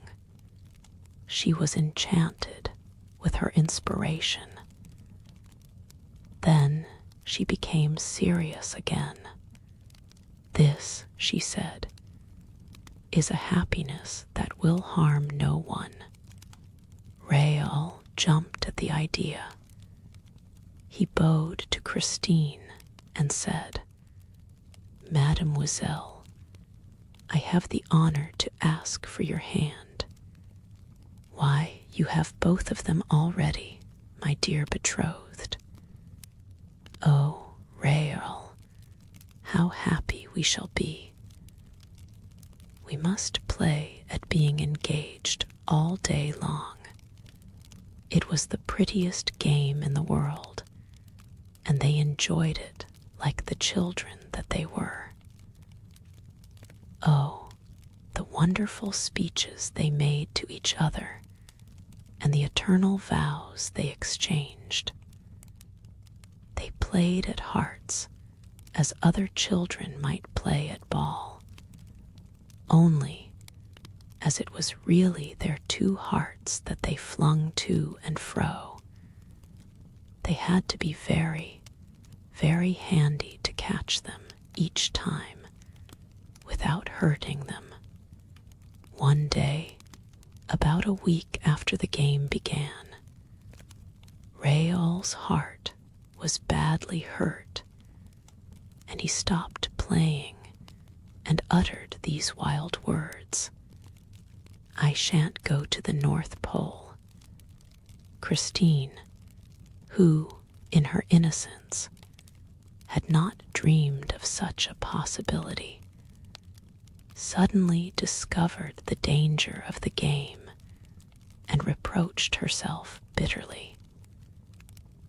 She did not say a word in reply to Rael's remark and went straight home. This happened in the afternoon in the singers' dressing room, where they met every day and where they amused themselves by dining on 3 biscuits, 2 glasses of port, and a bunch of violets. In the evening, she did not sing, and he did not receive his usual letter, though they had arranged to write to each other daily during that month. The next morning, he ran off to Mamma Valerius, who told him that Christine had gone away for 2 days. She had left at 5 o'clock the day before. Rael was distracted. He hated Mamma Valerius for giving him such news as that with such stupefying calmness. He tried to sound her, but the old lady obviously knew nothing. Christine returned on the following day. She returned in triumph. She renewed her extraordinary success of the gala performance. Since the adventure of the toad, Carlotta had not been able to appear on the stage. The terror of a fresh coac filled her heart and deprived her of all her power of singing, and the theater that had witnessed her incomprehensible disgrace had become odious to her. She contrived to cancel her contract. Da was offered the vacant place for the time. She received thunders of applause in the Juive. The Viscount, who, of course, was present, was the only one to suffer on hearing the thousand echoes of this fresh triumph. For Christine still wore her plain gold ring. A distant voice whispered in the young man's ear, "She is wearing the ring again tonight, and you did not give it to her. She gave her soul again tonight, and did not give it to you. If she will not tell you what she has been doing the past 2 days, you must go and ask Eric." He ran behind the scenes and placed himself in her way. She saw him, for her eyes were looking for him. She said, "Quick, quick, come," and she dragged him to her dressing room. Rael at once threw himself on his knees before her. He swore to her that he would go, and he entreated her never again to withhold a single hour of the ideal happiness which she had promised him. She let her tears flow. They kissed like a despairing brother and sister who have been smitten with a common loss and who meet to mourn a dead parent. Suddenly, she snatched herself from the young man's soft and timid embrace, seemed to listen to something, and, with a quick gesture, pointed to the door. When he was on the threshold, she said, in so low a voice that the Viscount guessed rather than heard her words, "Tomorrow, my dear betrothed, and be happy, Rael. I sang for you tonight." He returned the next day. But those 2 days of absence had broken the charm of their delightful make-believe. They looked at each other in the dressing room with their sad eyes, without exchanging a word. Rael had to restrain himself not to cry out, "I am jealous, I am jealous, I am jealous." But she heard him all the same. Then she said, "Come for a walk, dear. The air will do you good." Rael thought that she would propose a stroll in the country, far from that building which he detested as a prison, whose jailer he could feel walking within the walls, the jailer Eric. But she took him to the stage and made him sit on the wooden curb of a well, in the doubtful peace and coolness of a first scene set for the evening's performance. On another day, she wandered with him, hand in hand, along the deserted paths of a garden whose creepers had been cut out by a decorator's skillful hands. It was as though the real sky, the real flowers, the real earth were forbidden her for all time, and she condemned to breathe no other air than that of the theater. An occasional fireman passed, watching over their melancholy idol from afar, and she would drag him up above the clouds in the magnificent disorder of the grid, where she loved to make him giddy by running in front of him along the frail bridges, among the thousands of ropes fastened to the pulleys, the windlasses, the rollers, in the midst of a regular forest of yards and masts. If he hesitated, she said, with an adorable pout of her lips, "You a sailor," and then they returned to terra firma, that is to say, to some passage that led them to the little girls' dancing school, where brats between 6 and 10 were practicing their steps, in the hope of becoming great dancers one day, covered with diamonds. Meanwhile, Christine gave them sweets instead. She took him to the wardrobe and property rooms, took him all over her empire, which was artificial but immense, covering 17 stories from the ground floor to the roof, and inhabited by an army of subjects. She moved among them like a popular queen, encouraging them in their labors, sitting down in the workshops, giving words of advice to the workmen whose hands hesitated to cut into the rich stuffs that were to clothe heroes. There were inhabitants of that country who practiced every trade. There were cobblers, there were goldsmiths. All had learned to know her and to love her, for she always interested herself in all their troubles and all their little hobbies. She knew unsuspected corners that were secretly occupied by little old couples. She knocked at their door and introduced Raoul to them as a Prince Charming who had asked for her hand.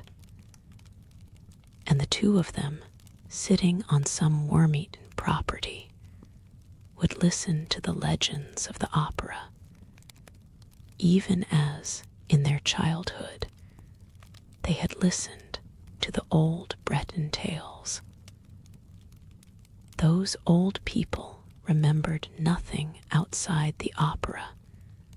They had lived there for years, without number.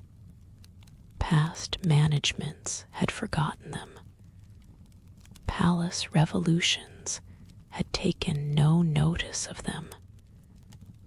The history of France had run its course unknown to them, and nobody recollected their existence. The precious days sped in this way, and Raoul and Christine, by affecting excessive interest in outside matters, strove awkwardly to hide from each other the one thought of their hearts. One fact was certain, that Christine, who until then had shown herself the stronger of the two, became suddenly inexpressibly nervous.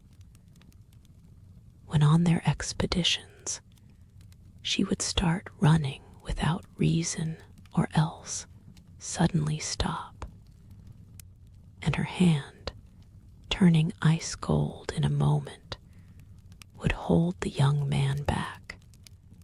Sometimes her eyes seemed to pursue imaginary shadows, she cried, "This way, and this way, and this way," laughing a breathless laugh that often ended in tears. Then Raoul tried to speak, to question her, in spite of his promises.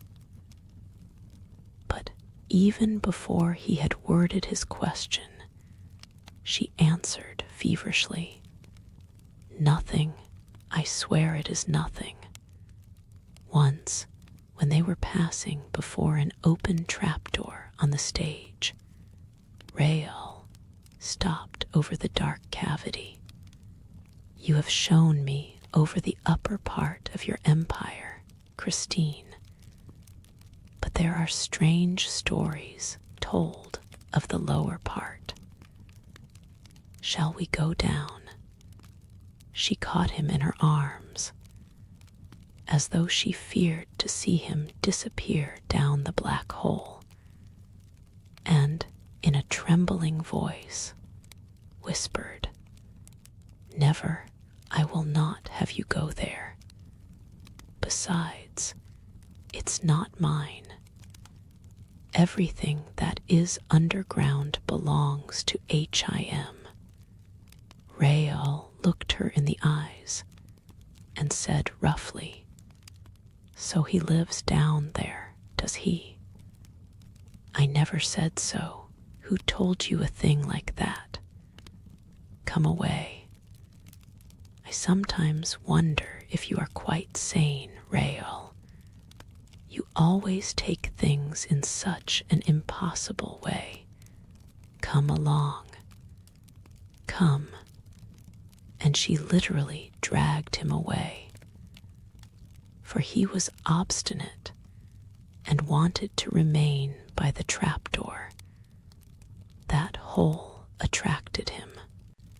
Suddenly, the trapdoor was closed, and so quickly that they did not even see the hand that worked it, and they remained quite dazed. "Perhaps he was there," Raoul said at last. She shrugged her shoulders, but did not seem easy. "No, no, it was the trapdoor shutters. They must do something, you know. They open and shut the trapdoors without any particular reason. It's like the door shutters. They must spend their time somehow. But suppose it were H.E. Christine. No, no. He has shut himself up. He is working." "Oh, really?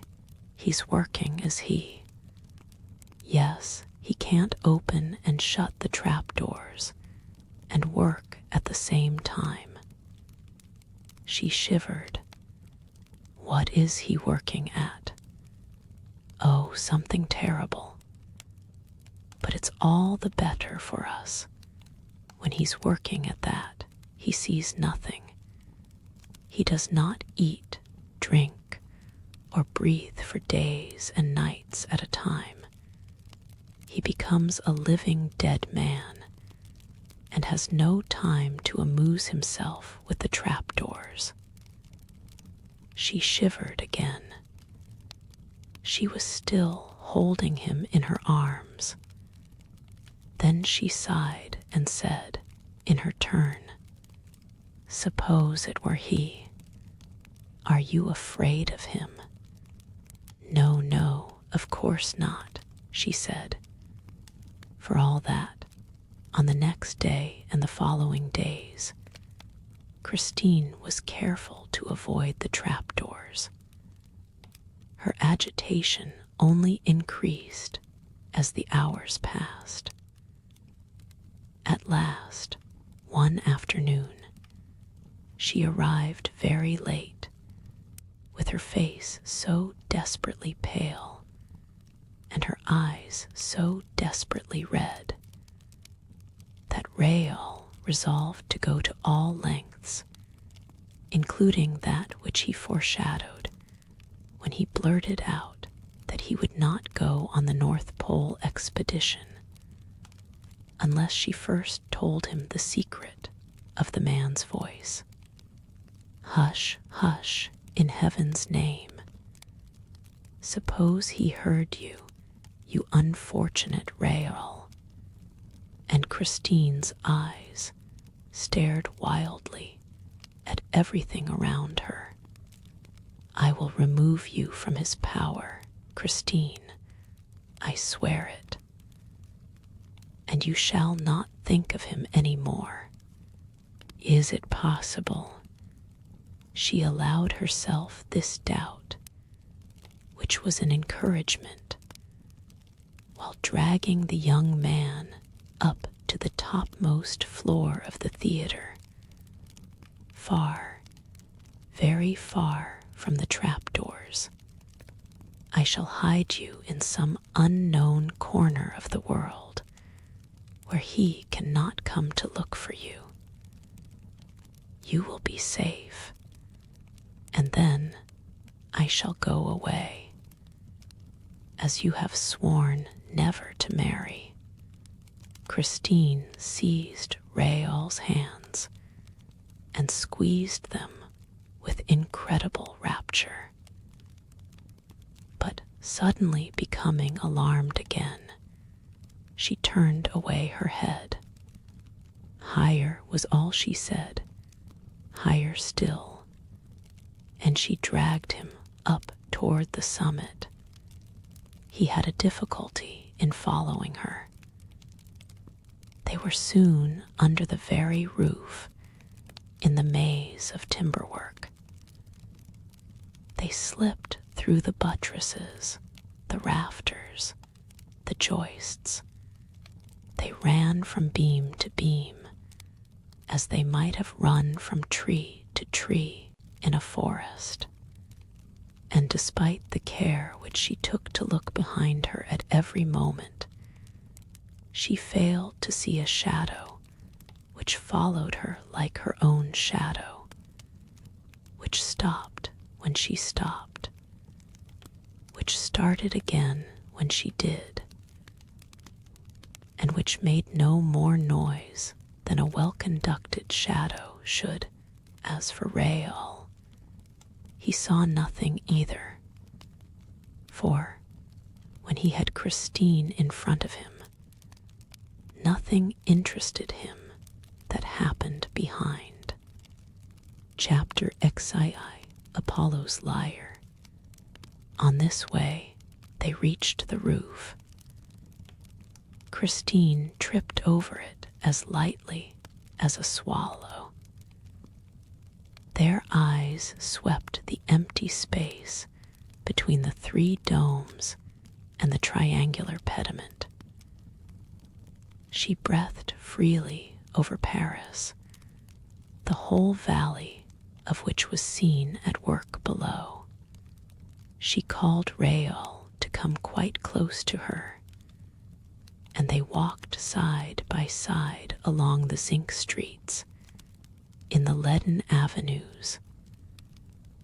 They looked at their twin shapes in the huge tanks, full of stagnant water, where, in the hot weather, the little boys of the ballet, a score or so, learned to swim and dive.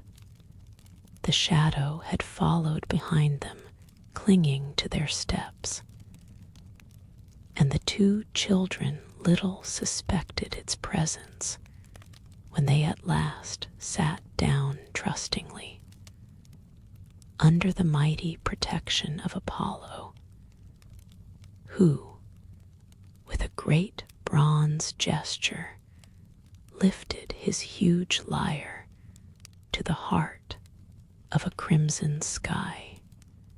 It was a gorgeous spring evening. Clouds, which had just received their gossamer robe of gold and purple from the setting sun, drifted slowly by, and Christine said to Raoul, "Soon we shall go farther and faster than the clouds, to the end of the world, and then you will leave me, Rael.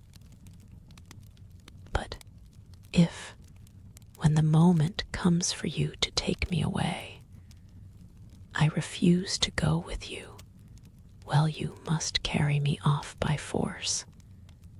Are you afraid that you will change your mind, Christine? I don't know, she said, shaking her head in an odd fashion. He is a demon. And she shivered and nestled in his arms with a moan. I am afraid now of going back to live with him, in the ground. What compels you to go back, Christine? If I do not go back to him, terrible misfortunes may happen. But I can't do it. I can't do it. I know one ought to be sorry for people who live underground, but he is too horrible. And yet the time is at hand. I have only a day left. And if I do not go, he will come and fetch me with his voice. And he will drag me with him underground and go on his knees before me with his death's head. And he will tell me that he loves me. And he will cry. Oh, those tears, Rael. Those tears in the 2 black eye sockets of the death's head. Cannot see those tears flow again. She wrung her hands in anguish, while Rael pressed her to his heart. No, no, you shall never again hear him tell you that he loves you. You shall not see his tears. Let us fly, Christine. Let us fly at once. And he tried to drag her away, then and there. But she stopped him. No, no, she said, shaking her head sadly. Not now. It would be too cruel. Let him hear me sing tomorrow evening, and then we will go away. You must come and fetch me in my dressing room at midnight exactly. He will then be waiting for me in the dining room by the lake. We shall be free, and you shall take me away. You must promise me that, Rael, even if I refuse, for I feel that, if I go back this time, I shall perhaps never return. And she gave a sigh to which it seemed to her that another sigh, behind her, replied. Didn't you hear? Her teeth chattered. No, said Rael. I heard nothing. It is too terrible, she confessed, to be always trembling like this. And yet we run no danger here. We are at home, in the sky, in the open air, in the light. The sun is flaming, and night birds cannot bear to look at the sun. I have never seen him by daylight. It must be awful.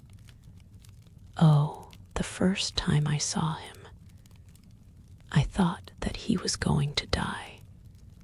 Why? Asked Rael, really frightened at the aspect which this strange confidence was taking. Because I had seen H.I.M. This time, Rael and Christine turned round at the same time. There is someone in pain, said Rael. Perhaps someone has been hurt. Did you hear?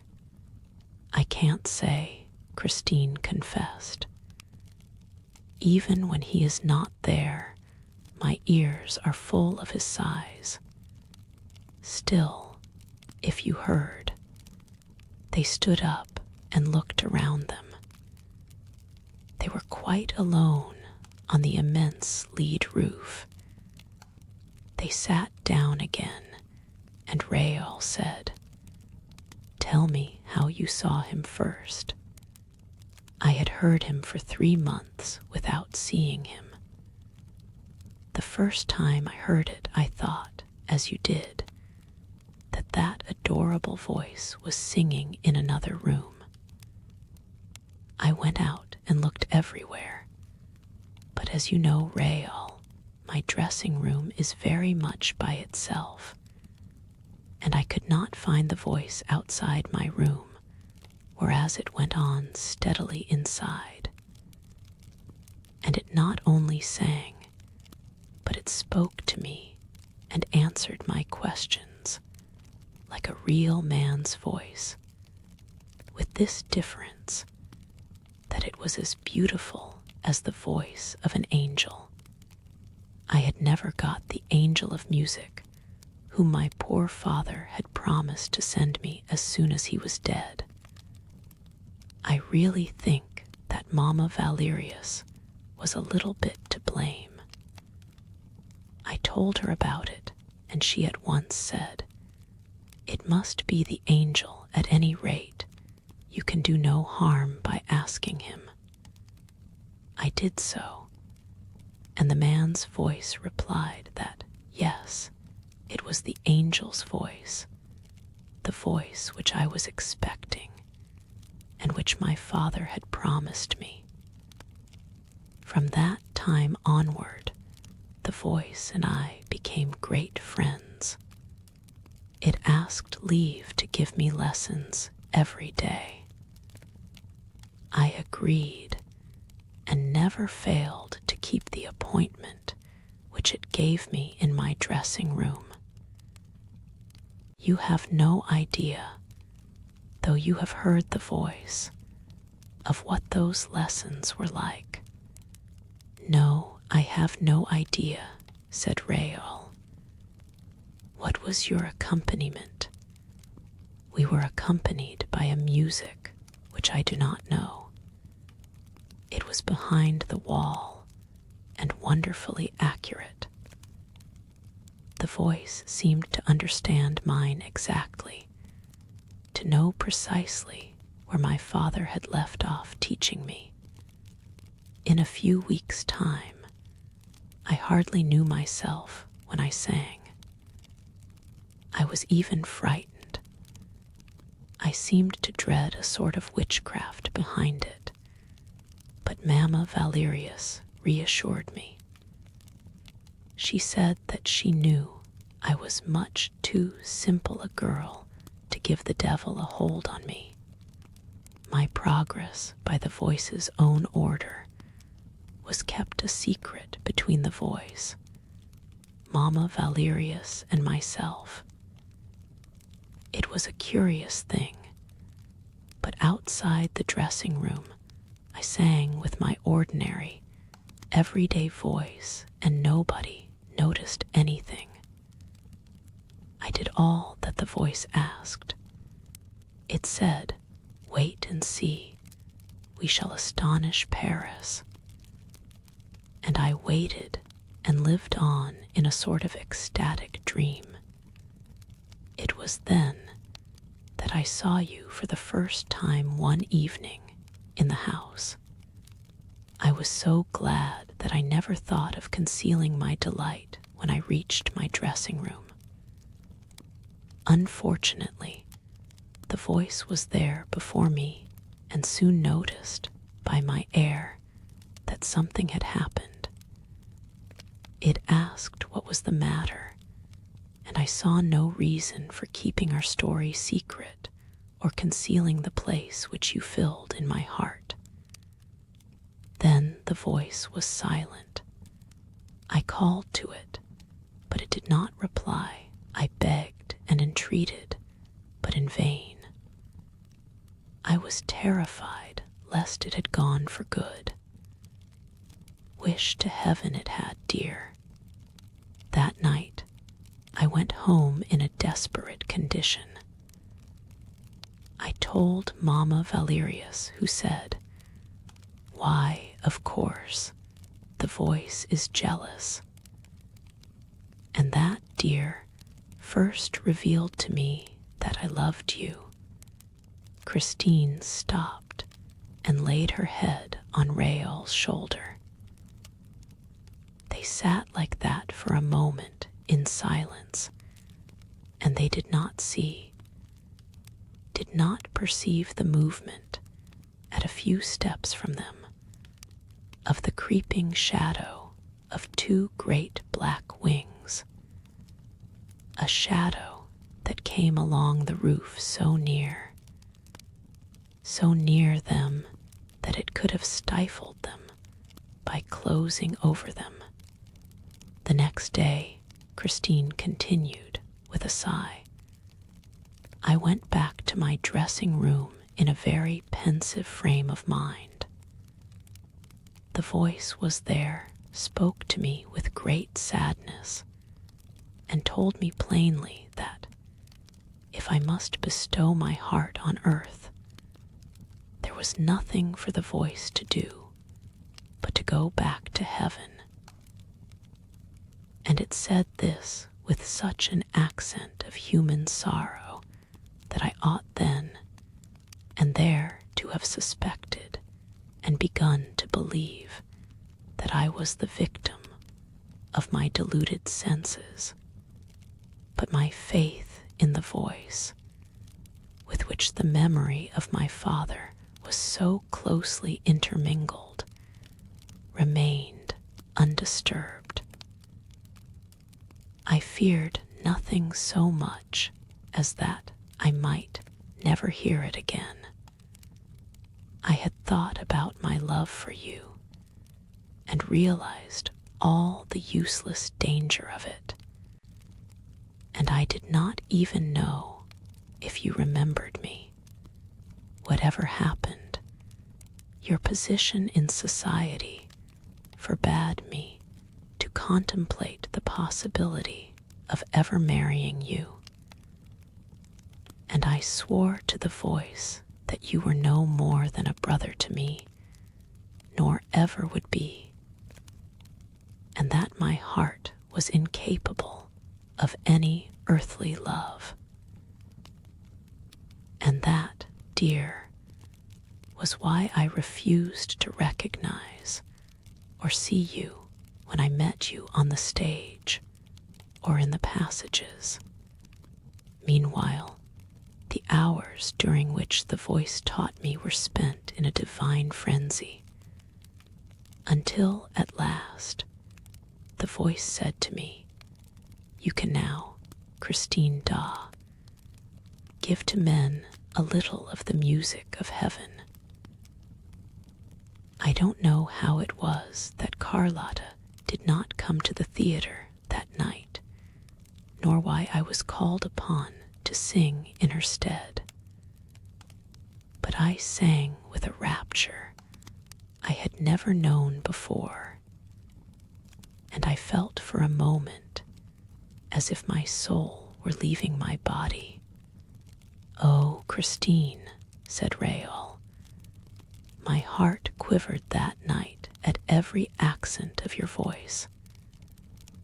I saw the tears stream down your cheeks, and I wept with you. How could you sing like that while crying? I felt myself fainting, said Christine. I closed my eyes. When I opened them, you were by my side. But the voice was there also, Rael. I was afraid for your sake, and again I would not recognize you, and began to laugh when you reminded me that you had picked up my scarf in the sea. Alas, there is no deceiving the voice. The voice recognized you, and the voice was jealous. It said that if I did not love you, I would not avoid you, but treat you like any other old friend. It made me scene upon scene. At last, I said to the voice, that will do. I am going to Perros tomorrow to pray on my father's grave, and I shall ask M. Raol de Chagny to go with me. Do as you please, replied the voice, but I shall be at Perros too, for I am wherever you are, Christine. And if you are still worthy of me, if you have not lied to me, I will play you the resurrection of Lazarus on the stroke of midnight, on your father's tomb, and on your father's violin. That, dear, was how I came to write you the letter that brought you to Perros. How could I have been so beguiled? How was it, when I saw the personal, the selfish point of view of the voice, that I did not suspect some impostor? Alas, I was no longer mistress of myself. I had become his thing. But after all, cried Raol, you soon came to know the truth. Why did you not at once rid yourself of that abominable nightmare? Know the truth, Raol. Rid myself of that nightmare. But my poor boy, I was not caught in the nightmare until the day when I learned the truth. Pity me, Raol, pity me. You remember the terrible evening when Carlotta thought that she had been turned into a toad on the stage, and when the house was suddenly plunged in darkness, through the chandelier crashing to the floor. There were killed and wounded that night, and the whole theater rang with terrified screams. My first thought was for you and the voice. I was at once easy where you were concerned, for I had seen you in your brother's box, and I knew that you were not in danger. But the voice had told me that it would be at the performance, and I was really afraid for it, just as if it had been an ordinary person who was capable of dying. I thought to myself, the chandelier may have come down upon the voice. I was then on the stage and was nearly running into the house to look for the voice among the killed and wounded, when I thought that, if the voice was safe, it would be sure to be in my dressing room, and I rushed to my room. The voice was not there.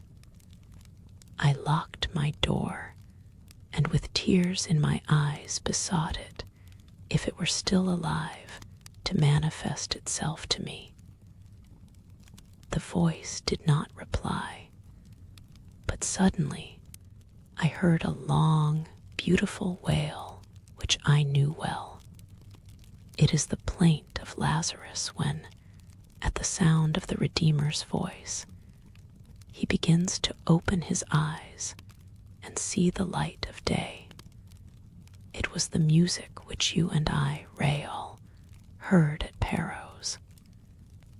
And then the voice began to sing the leading phrase, "Come, and believe in me, whoso believes in me shall live. Walk, whoso hath believed in me shall never die."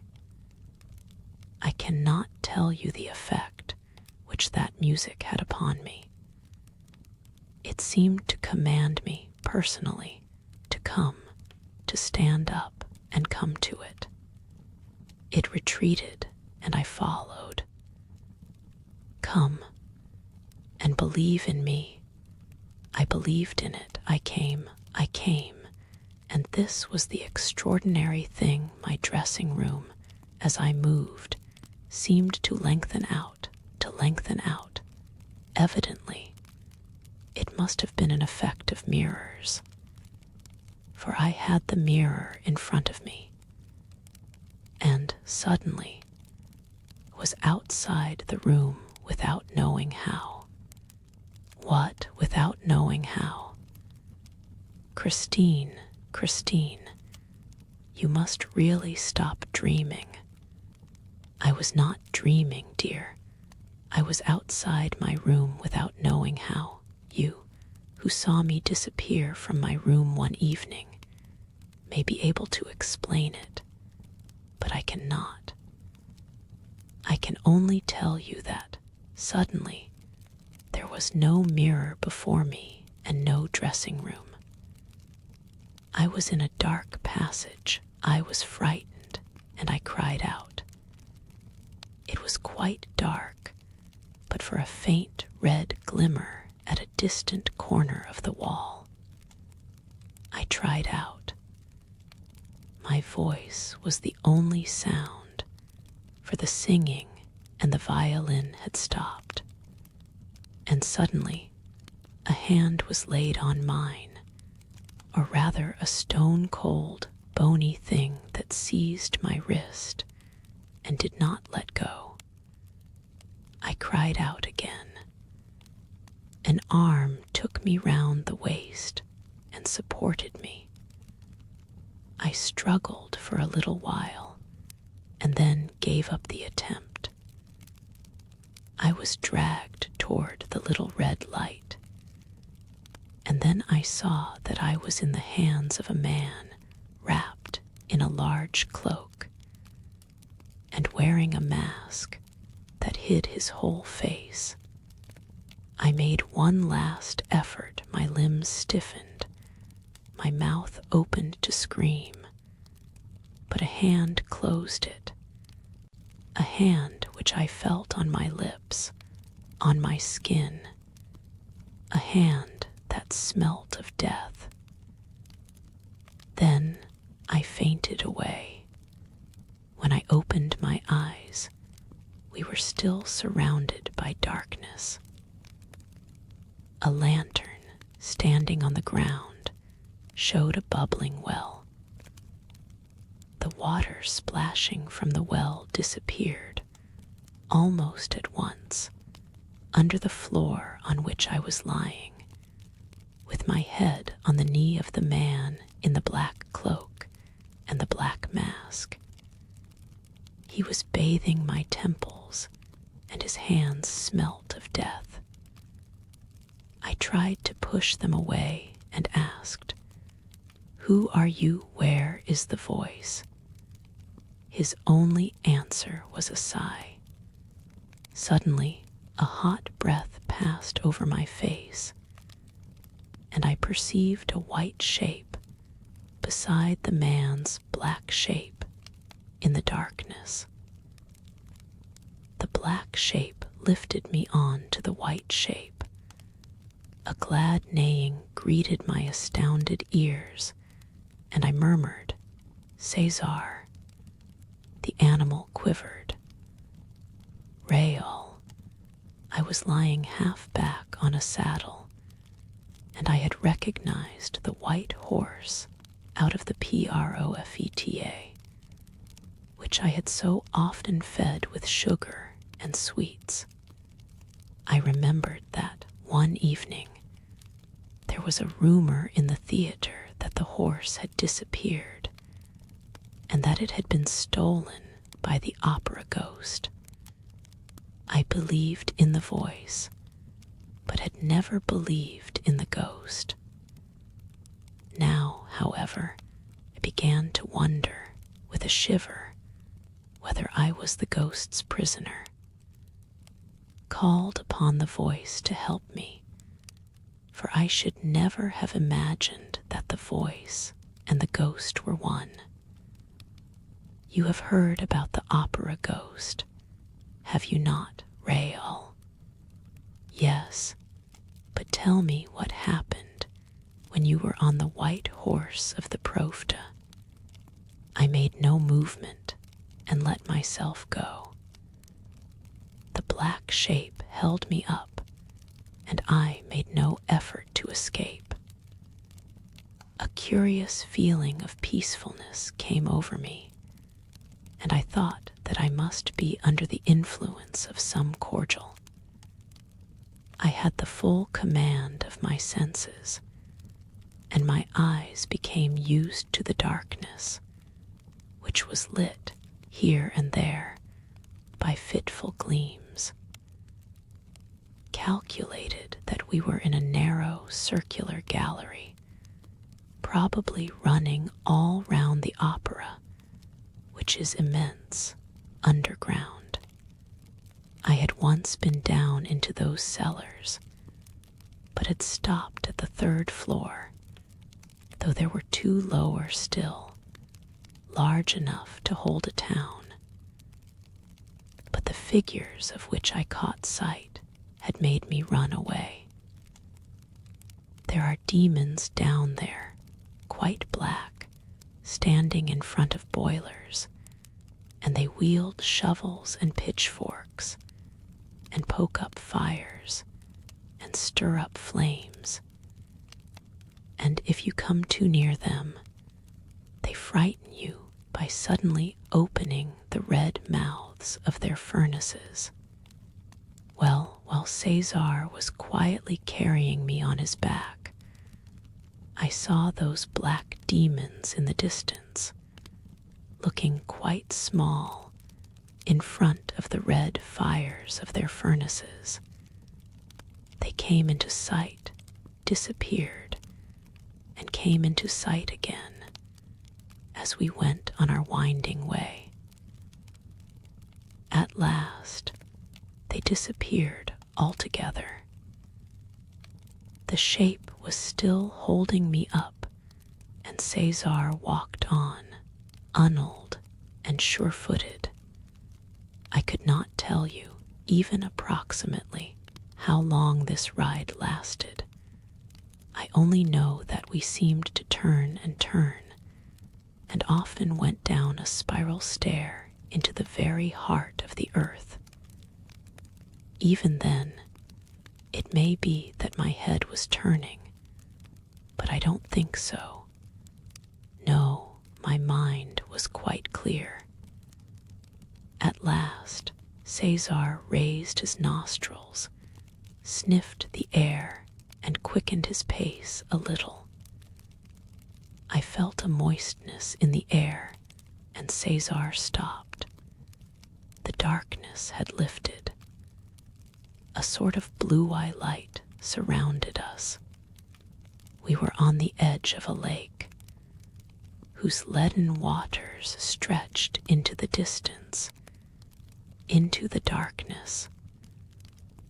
But the blue light lit up the bank, and I saw a little boat fastened to an iron ring on the wharf. A boat, yes, but I knew that all that existed, and that there was nothing supernatural about that underground lake and boat. But think of the exceptional conditions in which I arrived upon that shore. I don't know whether the effects of the cordial had worn off when the man's shape lifted me into the boat, but my terror began all over again. My gruesome escort must have noticed it, for he sent Cesar back, and I heard his hoofs trampling up a staircase, while the man jumped into the boat, untied the rope that held it, and seized the oars. He rowed with a quick, powerful stroke, and his eyes, under the mask, never left me. We slipped across the noiseless water in the blue-eye light, which I told you of. Then we were in the dark again, and we touched shore. And I was once more taken up in the man's arms. I cried aloud, and then suddenly I was silent, dazed by the light. Yes, a dazzling light in the midst of which I had been put down. I sprang to my feet. I was in the middle of a drawing room that seemed to me to be decorated, adorned and furnished with nothing but flowers. Flowers both magnificent and stupid, because of the silk ribbons that tied them to baskets, like those which they sell in the shops on the boulevards. They were much too civilized flowers, like those which I used to find in my dressing room after a first night. And in the midst of all these flowers stood the black shape of the man in the mask, with arms crossed, and he said, "Don't be afraid, Christine. You are in no danger." It was the voice. My anger equaled my amazement. I rushed at the mask and tried to snatch it away, so as to see the face of the voice. The man said, "You are in no danger, so long as you do not touch the mask." And taking me gently by the wrists, he forced me into a chair and then went down on his knees before me and said nothing more. His humility gave me back some of my courage, and the light restored me to the realities of life, however extraordinary the adventure might be. I was now surrounded by mortal, visible, tangible things. The furniture, the hangings, the candles, the vases, and the very flowers in their baskets, of which I could almost have told whence they came and what they cost, were bound to confine my imagination to the limits of a drawing room quite as commonplace as any that, at least, had the excuse of not being in the cellars of the opera. I had no doubt to do with a terrible eccentric person who, in some mysterious fashion, had succeeded in taking up his abode there, under the opera house, 5 stories below the level of the ground. And the voice which I had recognized under the mask, was on its knees before me, was a man. And I began to cry. The man, still kneeling, must have understood the cause of my tears, for he said, "It is true, Christine. I am not an angel, nor a genius, nor a ghost. I am Eric." Christine's narrative was again interrupted. An echo behind them seemed to repeat the word after her. "Eric." What echo? They both turned round and saw that night had fallen. Raoul made a movement as though to rise, but Christine kept him beside her. "Don't go," she said. "I want you to know everything here." "But why here, Christine?" "I am afraid of your catching cold. We have nothing to fear except the trapdoors, dear. And here we are miles away from the trapdoors. And I am not allowed to see you outside the theater. This is not the time to annoy him. We must not arouse his suspicion.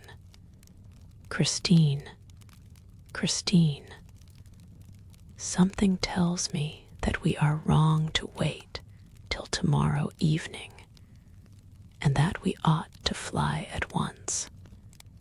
I tell you that, if he does not hear me sing tomorrow, it will cause him infinite pain.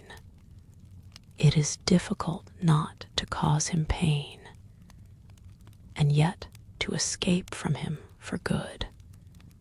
You are right in that, Rael, for certainly he will die of my flight. And she added in a dull voice, but then it counts both ways, for we risk his killing us. Does he love you so much? He would commit murder for me, but one can find out where he lives. One can go in search of him. Now that we know that Eric is not a ghost, one can speak to him and force him to answer. Christine shook her head. No, no. There is nothing to be done with Eric except to run away. Then why, when you were able to run away, did you go back to him? Because I had to. And you will understand that when I tell you how I left him. Oh, I hate him, cried Rael. And you, Christine, tell me, do you hate him too? No, said Christine simply. No, of course not. Why, you love him. Your fear, your terror, all of that is just love, and love of the most exquisite kind. The kind which people do not admit even to themselves, said Rael bitterly. The kind that gives you a thrill when you think of it. Picture it, a man who lives in a palace underground. And he gave a Lyre. Then you want me to go back there, said the young girl cruelly. Take care, Rael. I have told you I should never return. There was an appalling silence between the three of them. The two who spoke, and the shadow that listened behind them. Before answering that, said Rael at last, speaking very slowly, I should like to know with what feeling he inspires you, since you do not hate him. With horror, she said. That is the terrible thing about it. He fills me with horror, and I do not hate him. How can I hate him? Rael, think of Eric at my feet, in the house on the lake, underground. He accuses himself, he curses himself, he implores my forgiveness. He confesses his cheat. He loves me. He lays at my feet an immense and tragic love. He has carried me off for love. He has imprisoned me with him, underground, for love. But he respects me. He crawls, he moans, he weeps. And when I stood up, Rael, and told him that I could only despise him if he did not, then and there, give me my liberty, he offered it. He offered to show me the mysterious road. Only he rose too, and I was made to remember that, though he was not an angel, nor a ghost, nor a genius, he remained the voice, for he sang. And I listened and stayed. That night, we did not exchange another word. He sang me to sleep. When I woke up, I was alone, lying on a sofa in a simply furnished little bedroom, with an ordinary mahogany bedstead, lit by a lamp standing on the marble top of an old Louis Philippe chest of drawers. I soon discovered that I was a prisoner, and that the only outlet from my room led to a very comfortable bathroom. On returning to the bedroom, I saw on the chest of drawers a note in red ink which said, "My dear Christine, you need have no concern as to your fate. You have no better nor more respectful friend in the world than myself. You are alone at present in this home which is yours. I am going out shopping to fetch you all the things that you can need." I felt sure that I had fallen into the hands of a madman. I ran round my little apartment, looking for a way of escape, which I could not find. Upbraided myself for my absurd superstition, which had caused me to fall into the trap. I felt inclined to laugh and to cry at the same time. This was the state of mind in which Eric found me. After giving 3 taps on the wall, he walked in quietly through a door which I had not noticed, and which he left open. He had his arms full of boxes and parcels, and arranged them on the bed in a leisurely fashion, while overwhelmed him with abuse, and called upon him to take off his mask if it covered the face of an honest man. He replied serenely, "You shall never see Eric's face," and he reproached me with not having finished dressing at that time of day. He was good enough to tell me that it was 2 o'clock in the afternoon. He said he would give me half an hour, and, while he spoke, wound up my watch and set it for me. After which, he asked me to come to the dining room, where a nice lunch was waiting for us. I was very angry, slammed the door in his face, and went to the bathroom.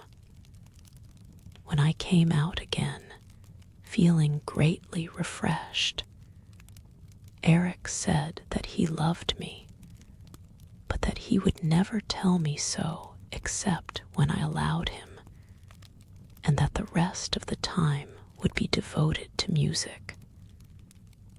"What do you mean by the rest of the time?" I asked. 5 days, he said, with decision.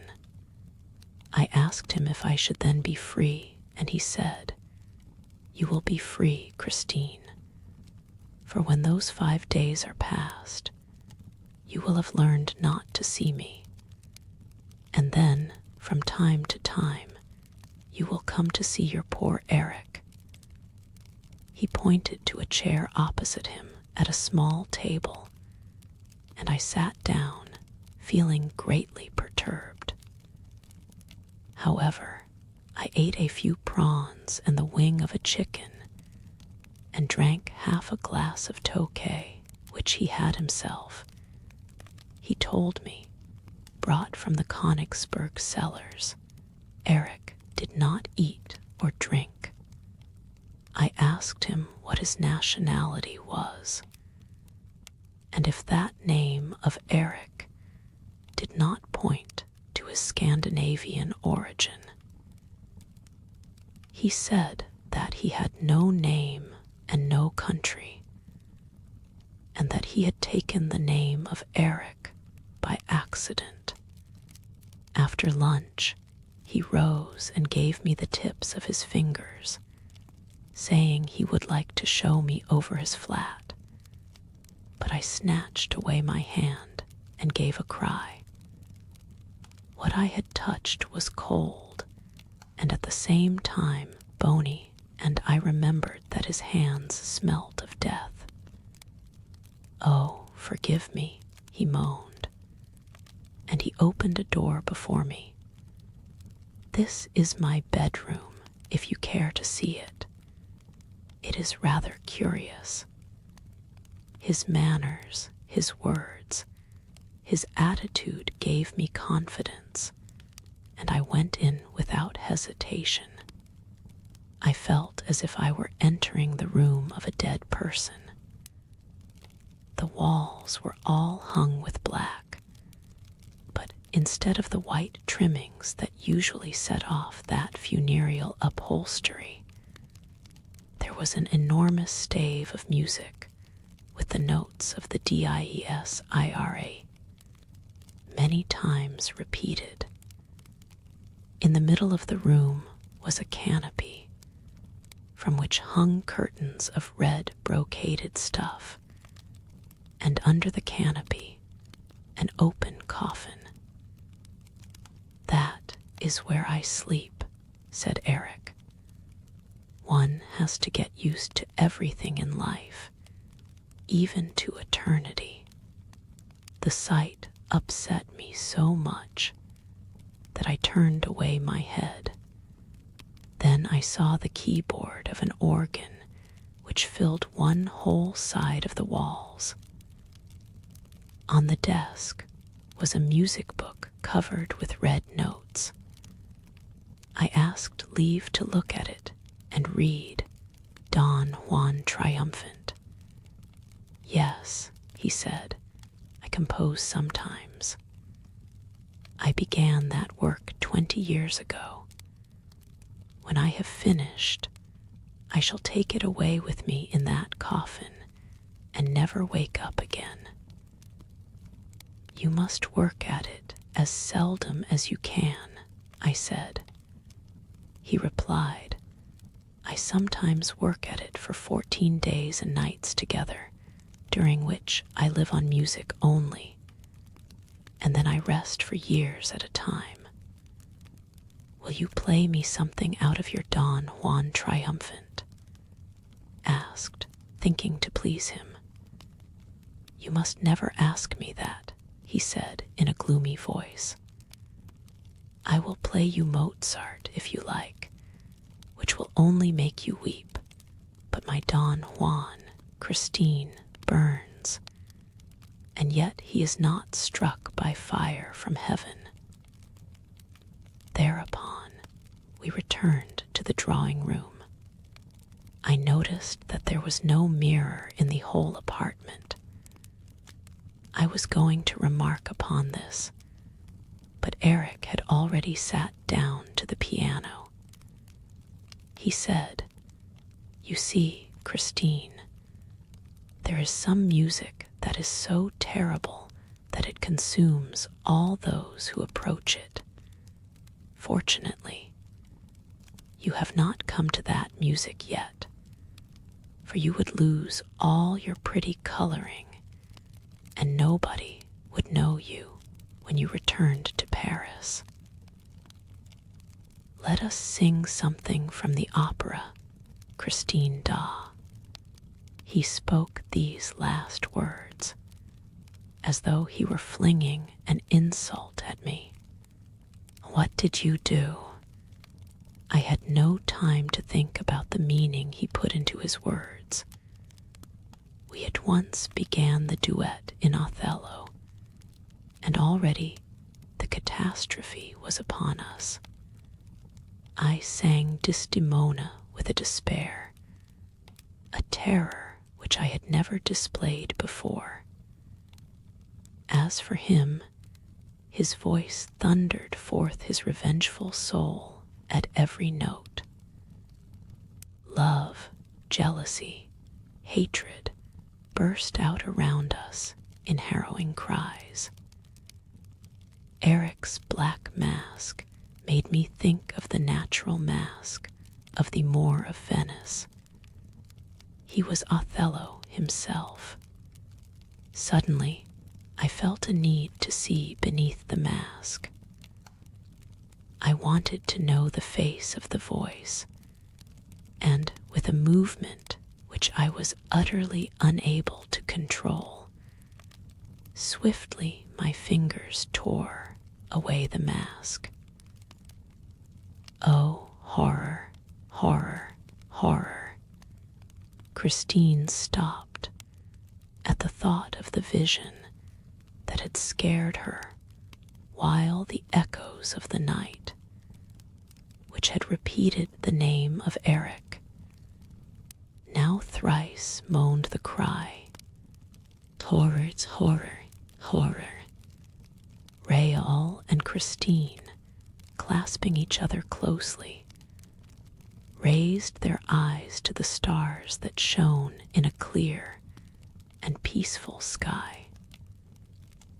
Rael said, "Strange, Christine, that this calm, soft night should be so full of plaintive sounds. One would think that it was sorrowing with us. When you know the secret, Rael, your ears, like mine, will be full of lamentations." She took Rael's protecting hands in hers, and with a long shiver continued, "Yes, if I lived to be 100, I should always hear the superhuman cry of grief and rage, which he uttered when the terrible sight appeared before my eyes. Rael, you have seen death's heads, when they have been dried and withered by the centuries. And perhaps, if you were not the victim of a nightmare, you saw his death's head at Perros. And then you saw Red Death stalking about at the last masked ball. But all those death's heads were motionless, and their dumb horror was not alive. But imagine, if you can, Red Death's mask suddenly coming to life in order to express, with the 4 black holes of its eyes, its nose, and its mouth, the extreme anger, the mighty fury of a demon, and not a ray of light from the SOCKETS. For, as I learned later, you cannot see his blazing eyes except in the dark.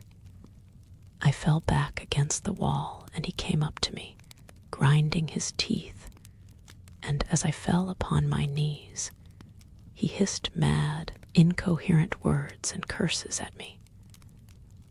Leaning over me, he cried, "Look, you want to see. See, feast your eyes, glut your soul on my cursed ugliness. Look at Eric's face.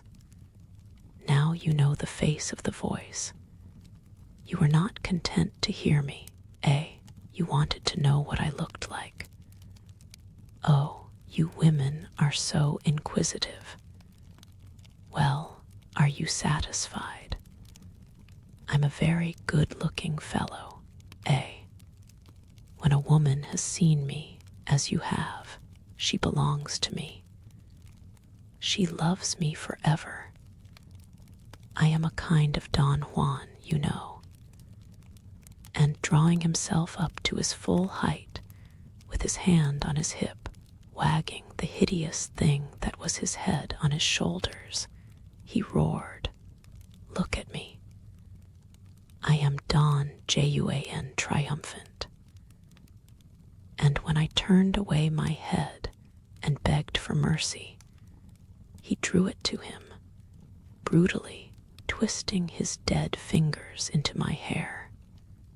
"Enough, enough," cried Rael. "I will kill him. In heaven's name, Christine, tell me where the dining room on the lake is. I must kill him. Oh, be quiet, Rael, if you want to know. Yes, I want to know how and why you went back. I must know. But in any case, I will kill him. Oh, Rael, listen, listen. He dragged me by my hair, and then, oh, it is too horrible. Well, what? Out with it, exclaimed Raoul fiercely. Out with it quick. Then he hissed at me. Ah, I frighten you, do I? I dare say. Perhaps you think that I have another mask, and that this, my head is a mask. Well, he roared, tear it off as you did the other. Come along, I insist. Your hands, give me your hands. And he seized my hands and dug them into his awful face. He tore his flesh with my nails, tore his terrible dead flesh with my nails. No, he shouted, while his throat throbbed and panted like a furnace. Know that I am built up of death from head to foot, and that it is a corpse that loves you and adores you, and will never, never leave you. Look, I am not laughing now. I am crying for you, Christine, who have torn off my mask, and who therefore can never leave me again. As long as you thought me handsome, you could have come back. I know you would have come back. But now that you know my hideousness, you would run away for good. So I shall keep you here. Why did you want to see me? Oh, mad Christine, who wanted to see me? When my own father never saw me, and when my mother, so as not to see me, made me a present of my first mask. He had let go of me at last, and was dragging himself about on the floor, uttering terrible sobs. And then he crawled away like a snake, went into his room, closed the door, and left me alone to my reflections. Presently, I heard the sound of the organ, and then began to understand Eric's contemptuous phrase when he spoke about opera music. What I now heard was utterly different from what I had heard up to then. His Don Juan triumphant, for I had not a doubt, but that he had rushed to his masterpiece to forget the horror of the moment, seemed to me at first one long, awful, magnificent sob. But little by little, it expressed every emotion, every suffering of which mankind is capable. It intoxicated me, and I opened the door that separated us. Eric rose as I entered, but dared not turn in my direction. Eric, I cried, show me your face without fear. I swear that you are the most unhappy and sublime of men. And if ever again I shiver when I look at you, it will be because I am thinking of the splendor of your genius. Then Eric turned round, for he believed me, and I also had faith in myself. He fell at my feet with words of love in his dead mouth, and the music had ceased. He kissed the hem of my dress, and did not see that I closed my eyes. What more can I tell you, dear? You now know the tragedy. It went on for a fortnight during which I lied to him. My lies were as hideous as the monster who inspired them, but they were the price of my liberty. I burned his mask, and I managed so well that, even when he was not singing, He tried to catch my eye, like a dog sitting by its master.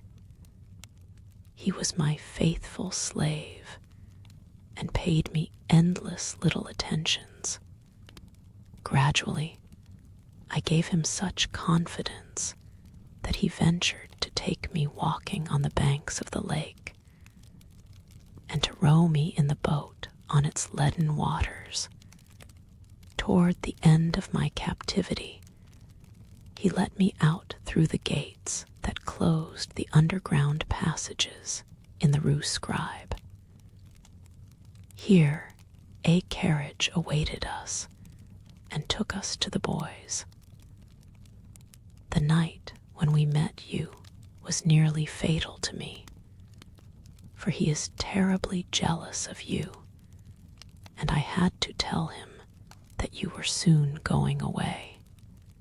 Then, at last, after a fortnight of that horrible captivity, during which I was filled with pity, enthusiasm, despair, and horror by turns, he believed me when I said, "I will come back." And you went back, Christine, groaned Raoul. Yes, dear, and I must tell you that it was not his frightful threats, when setting me free, that helped me to keep my word, but the harrowing sob which he gave on the threshold of the tomb. That sob attached me to the unfortunate man more than I myself suspected when saying goodbye to him. Poor Eric, poor Eric. Christine, said Raoul, rising, you tell me that you love me, but you had recovered your liberty hardly a few hours before you returned to Eric. Remember the masked ball? Yes, and do you remember those hours which I passed with you, Raoul? To the great danger of both of us, I doubted your love for me during those hours. Do you doubt it still, Raoul? Then know that each of my visits to Eric increased my horror of him, for each of those visits, instead of calming him, as I hoped, made him mad with love. And I am so frightened, so frightened. You are frightened, but do you love me? If Eric were good-looking, would you love me, Christine? She rose in her turn, put her two trembling arms round the young man's neck, and said, "Oh, my betrothed of a day, if I did not love you, I would not give you my lips. Take them for the first time and the last." He kissed her lips, but the night that surrounded them was rent asunder. They fled as at the approach of a storm, and their eyes, filled with dread of Eric, showed them, before they disappeared, high up above them, an immense night bird that stared at them with its blazing eyes, and seemed to cling to the string of Apollo's lyre. Chapter XIII. A master stroke of the trapdoor lover. Raoul and Christine ran, eager to escape from the roof, and the blazing eyes that showed only in the dark. And they did not stop before they came to the 8th floor on the way down. There was no performance at the opera that night, and the passages were empty. Suddenly, a queer-looking form stood before them and blocked the road. No, not this way. And the form pointed to another passage by which they were to reach the wings. Rael wanted to stop and ask for an explanation, but the form, which wore a sort of long frock coat and a pointed cap, said, "Quick, go away quickly." Christine was already dragging Rael, compelling him to start running again. "But who is he? Who is that man?" he asked. Christine replied, "It's the Persian. What's he doing here? Nobody knows. He is always in the opera. You are making me run away for the first time in my life. If we really saw Eric, what I ought to have done was to nail him to Apollo's lyre, just as we nail the owls to the walls of our Breton farms, and there would have been no more question of him. My dear Rael, you would first have had to climb up to Apollo's lyre. That is no easy matter. The blazing eyes were there. Oh, you are getting like me now, seeing him everywhere. What I took for blazing eyes was probably a couple of stars shining through the strings of the lyre, and Christine went down another floor, with Rael following her. As you have quite made up your mind to go, Christine, I assure you it would be better to go at once. Why wait for tomorrow? He may have heard us tonight. No, no, he is working, I tell you, at his Don Juan triumphant, and not thinking of us. You're so sure of that you keep on looking behind you. Come to my dressing room. Hadn't we better meet outside the opera? Never till we go away for good. It would bring us bad luck if I did not keep my word. I promised him to see you only here. It's a good thing for me that he allowed you even that." "Do you know," said Rael bitterly, "that it was very plucky of you to let us play at being engaged? Why, my dear, he knows all about it. He said, 'I trust you, Christine. M. de Chagny is in love with you and is going abroad before he goes. I want him to be as happy as I am.' Are people so unhappy when they love? Yes, Christine, when they love and are not sure of being loved.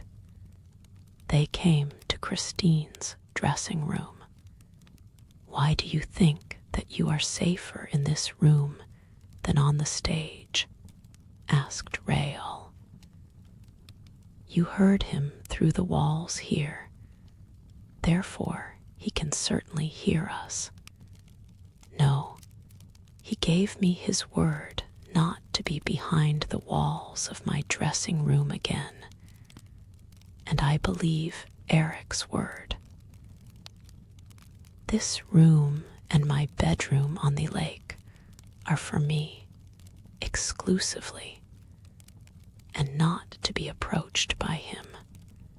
How can you have gone from this room into that dark passage, Christine? Suppose we try to repeat your movements, shall we? It is dangerous, dear, for the glass might carry me off again. And instead of running away, I should be obliged to go to the end of the secret passage to the lake and there call Eric. Would he hear you? Eric will hear me wherever I call him. He told me so. He is a very curious genius. You must not think, Rael, that he is simply a man who amuses himself by living underground. He does things that no other man could do. He knows things which nobody in the world knows. Take care, Christine. You are making a ghost of him again. No, he is not a ghost. He is a man of heaven and earth. That is all. A man of heaven and earth. That is all. A nice way to speak of him. And are you still resolved to run away from him? Yes, tomorrow. Tomorrow you will have no resolve left. Then, Rael, you must run away with me in spite of myself. Is that understood? I shall be here at 12 tomorrow night. I shall keep my promise, whatever happens. You say that, after listening to the performance, he is to wait for you in the dining room on the lake. Yes, and how are you to reach him if you don't know how to go out by the glass? Why, by going straight to the edge of the lake. Christine opened a box, took out an enormous key, and showed it to Rael. What's that? He asked.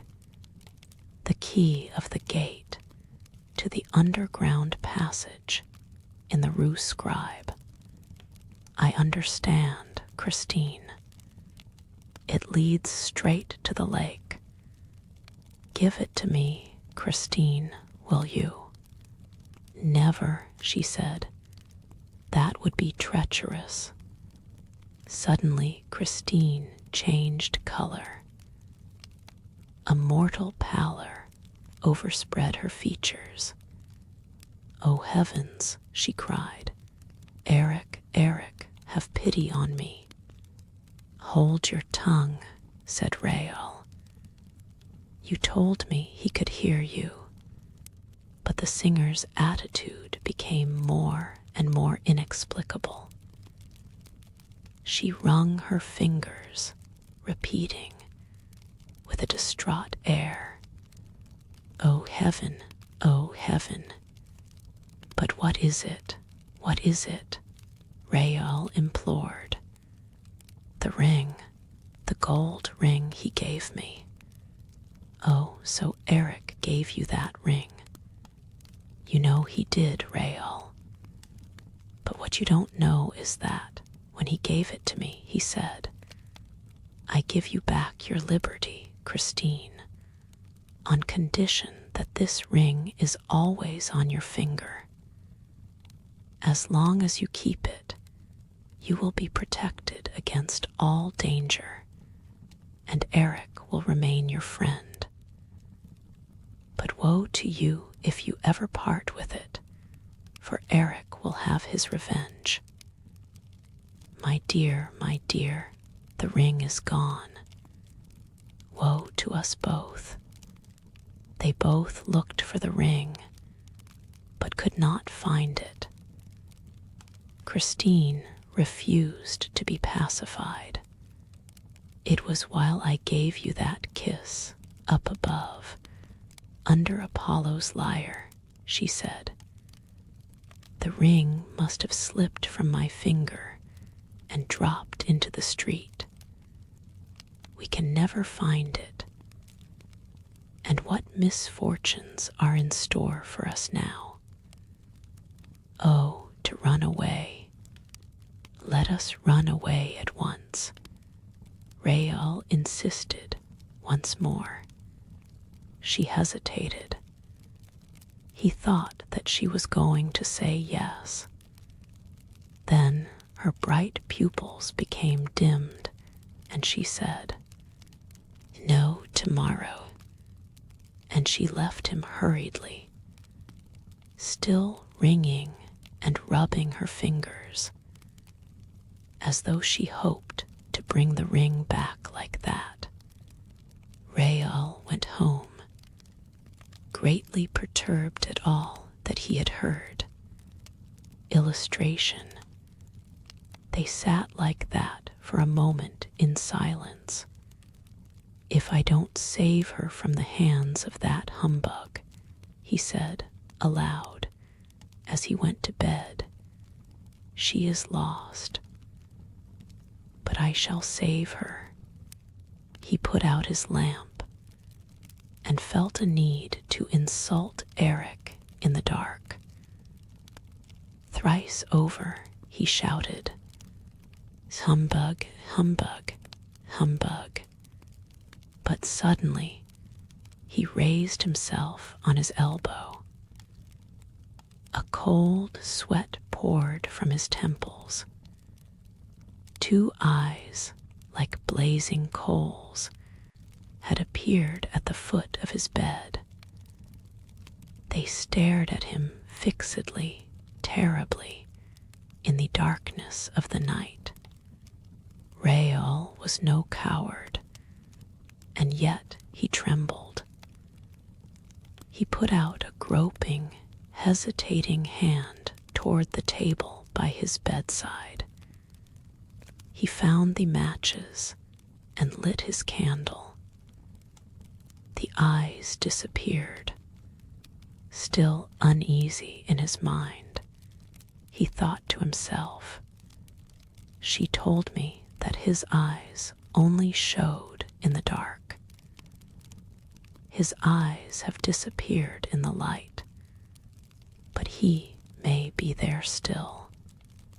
And he rose, hunted about, went round the room.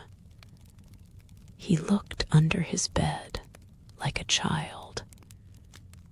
Then he thought himself absurd, got into bed again, and blew out the candle. The eyes reappeared. He sat up and stared back at them with all the courage he possessed. Then he cried, "Is that you, Eric? Man, genius, or ghost, is it you?" He reflected. If it's he, he's on the balcony. Then he ran to the chest of drawers and groped for his revolver. He opened the balcony window, looked out, saw nothing, and closed the window again. He went back to bed, shivering, for the night was cold, and put the revolver on the table within his reach. The eyes were still there at the foot of the bed. Were they between the bed and the window pane, or behind the pane, that is to say, on the balcony? That was what Rael wanted to know.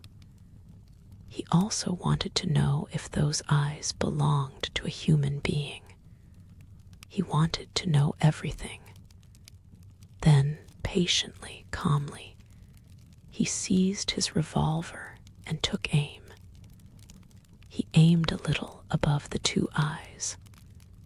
Surely, if they were eyes, and if above those two eyes there was a forehead, and if Rael was not too clumsy, the shot made a terrible din amid the silence of the slumbering house. And while footsteps came hurrying along the passages, Rael sat up with outstretched arm, ready to fire again if need be. This time, the two eyes had disappeared. Servants appeared, carrying lights. Count Philippe, terribly anxious. "What is it?" "I think I have been dreaming," replied the young man. "I fired at 2 stars that kept me from sleeping." "You're raving. Are you ill? For God's sake, tell me, Raoul, what happened?" And the Count seized hold of the revolver. "No, no, I'm not raving. Besides, we shall soon see." He got out of bed, put on a dressing gown and slippers, took a light from the hands of a servant, and, opening the window, stepped out on the balcony.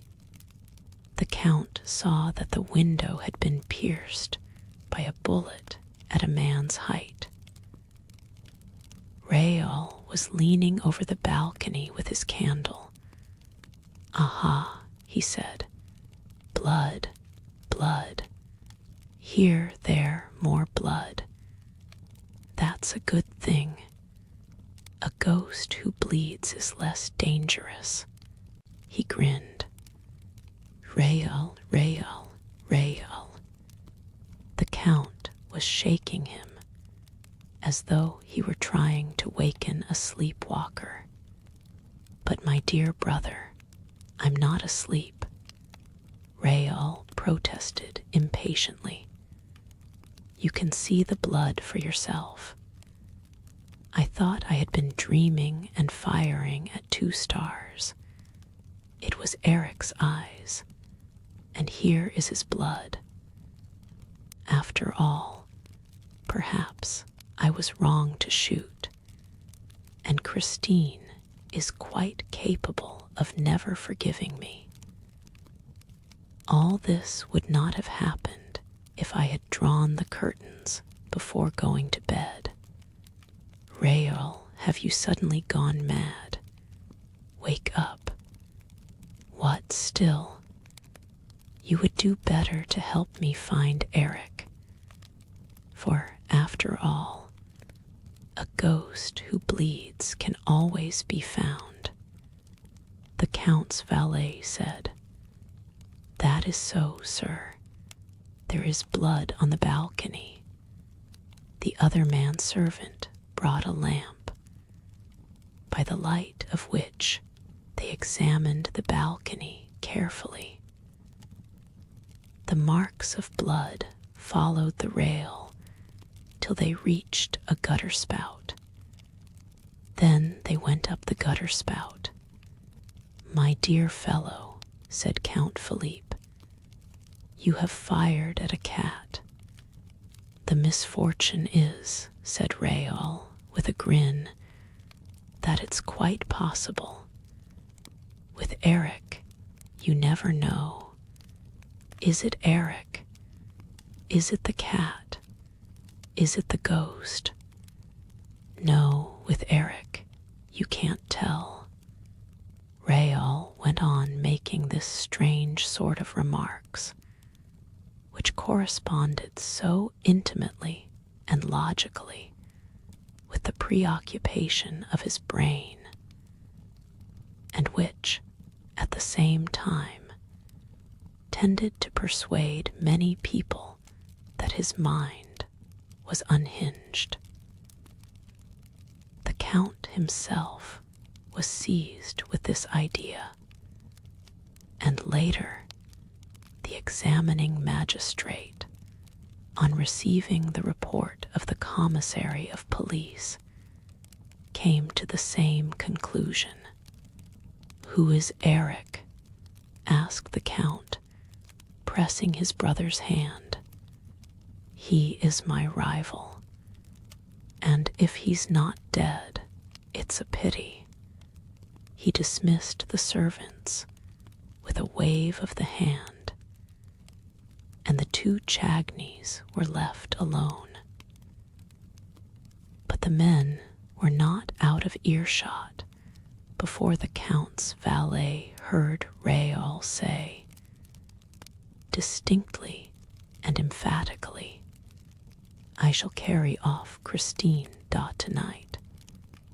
This phrase was afterward repeated to M. Fora, the examining magistrate, but no one ever knew exactly what passed between the two brothers at this interview. The servants declared that this was not their first quarrel. Their voices penetrated the wall, and it was always an actress called Christine that was in question.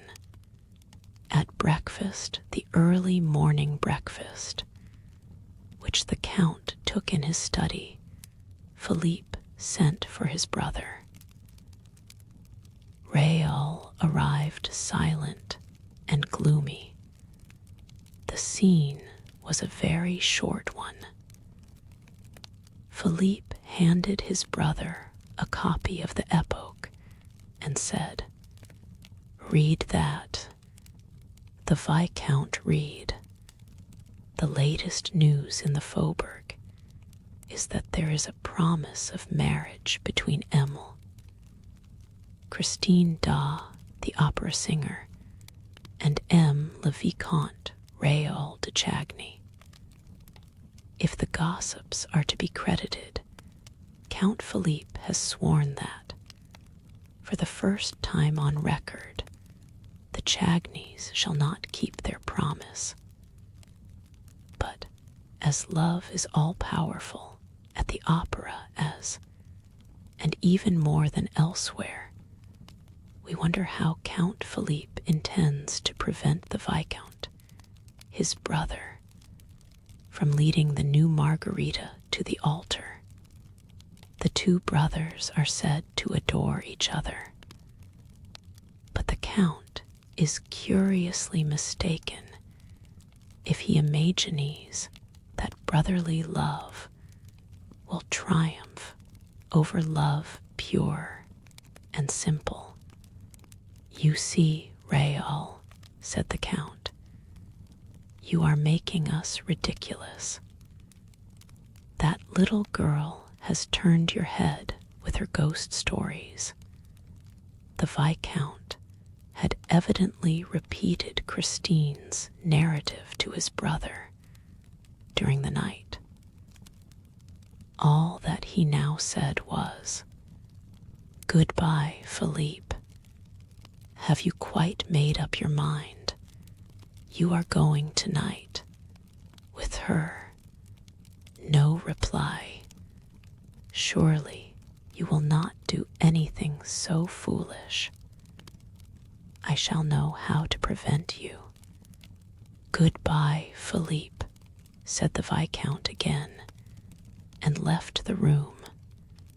This scene was described to the examining magistrate by the Count himself, who did not see Raoul again until that evening at the opera, a few minutes before Christine's disappearance. Raoul, in fact, devoted the whole day to his preparations for the flight. The horses, the carriage, the coachman, the provisions, the luggage, the money required for the journey, the road to be taken, he had resolved not to go by train, so as to throw the ghost off the scent. All this had to be settled and provided for, and it occupied him until 9 o'clock at night. At 9 o'clock, a sort of traveling barouche, with the curtains of its windows closed down, took its place in the rank on the rotunda side. It was drawn by 2 powerful horses driven by a coachman whose face was almost concealed in the long folds of a muffler. In front of this traveling carriage were 3 broughams, belonging respectively to Carlotta, who had suddenly returned to Paris, to Sorelli, and at the head of the rank, to Count Philippe de Chagny. No one left the barrage. The coachman remained on his box, and the 3 other coachmen remained on theirs. A shadow in a long black cloak and a soft black felt hat passed along the pavement between the rotunda and the carriages, examined the barrage carefully, went up to the horses and the coachman, and then moved away without saying a word.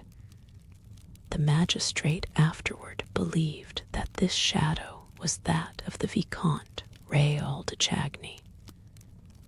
But I do not agree, seeing that that evening, as every evening, the Vicomte de Chagny was wearing a tall hat, which hat, besides, was subsequently found. I am more inclined to think that the shadow was that of the ghost, who knew all about the whole affair, as the reader will soon perceive. They were giving Faust, as it happened, before a splendid house. The Faubourg was magnificently represented, and the paragraph in that morning's EPOQUE had already produced its effect, for all eyes were turned to the box in which Count Philippe sat alone, apparently in a very indifferent and careless frame of mind. The feminine element in the brilliant audience seemed curiously puzzled, and the Viscount's absence gave rise to any amount of whispering behind the fans. Christine Dom met with a rather cold reception. That special audience could not forgive her for aiming so high. The singer noticed this unfavorable attitude of a portion of the house and was confused by it. The regular frequenters of the opera, who pretended to know the truth about the Viscount's love story, exchanged significant smiles at certain passages in Margarita's part, and they made a show of turning and looking at Philippe de Chagny's box when Christine sang, "I wish I could but know who was he that addressed me, if he was noble, or at least what his name is." The Count sat with his chin on his hand and seemed to pay no attention to these manifestations. He kept his eyes fixed on the stage, but his thoughts appeared to be far away. Christine lost her self-assurance more and more. She trembled. She felt on the verge of a breakdown. Carolus Fonta wondered if she was ill, if she could keep the stage until the end of the garden act. In the front of the house, people remembered the catastrophe that had befallen Carlotta at the end of that act, and the historic co-act, which had momentarily interrupted her career in Paris. Just then, Carlotta made her entrance in a box facing the stage, a sensational entrance. Poor Christine raised her eyes upon this fresh subject of excitement. She recognized her rival. She thought she saw a sneer on her lips. That saved her. She forgot everything in order to triumph once more. From that moment, the prima donna sang with all her heart and soul.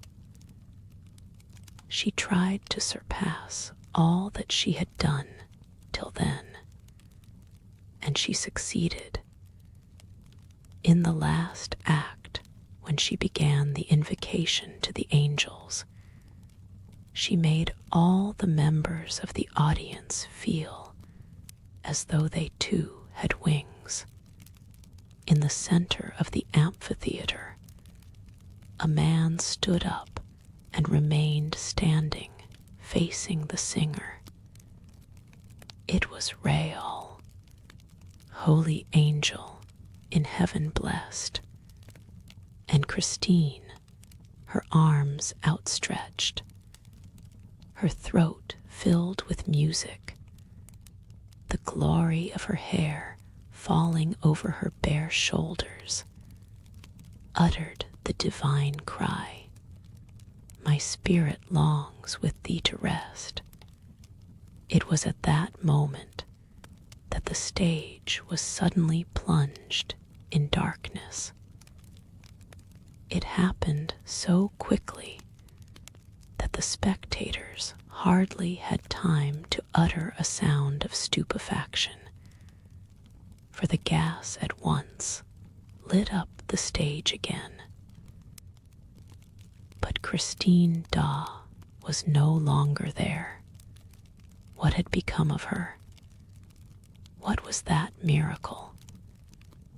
All exchanged glances without understanding, and the excitement at once reached its height.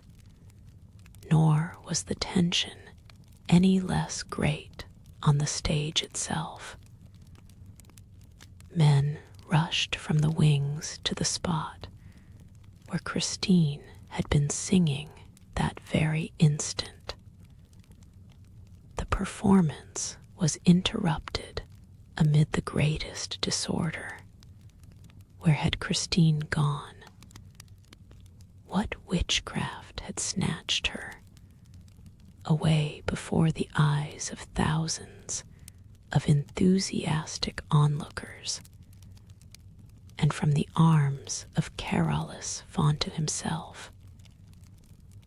It was as though the angels had really carried her up to rest. Rael, still standing up in the amphitheater, had uttered a cry. Count Philippe had sprung to his feet in his box. People looked at the stage, at the Count, at Rael, and wondered if this curious event was connected in any way with the paragraph in that morning's paper. But Rael hurriedly left his seat. The Count disappeared from his box, and while the curtain was lowered, the subscribers rushed to the door that led behind the scenes. The rest of the audience waited amid an indescribable hubbub. Everyone spoke at once. Everyone tried to suggest an explanation of the extraordinary incident. At last, the curtain rose slowly, and Carolus Fonta stepped to the conductor's desk, and in a sad and serious voice said, "Ladies and gentlemen, an unprecedented event has taken place and thrown us into a state of the greatest alarm. Our sister artist, Christine Daw, has disappeared before our eyes, and nobody can tell us how.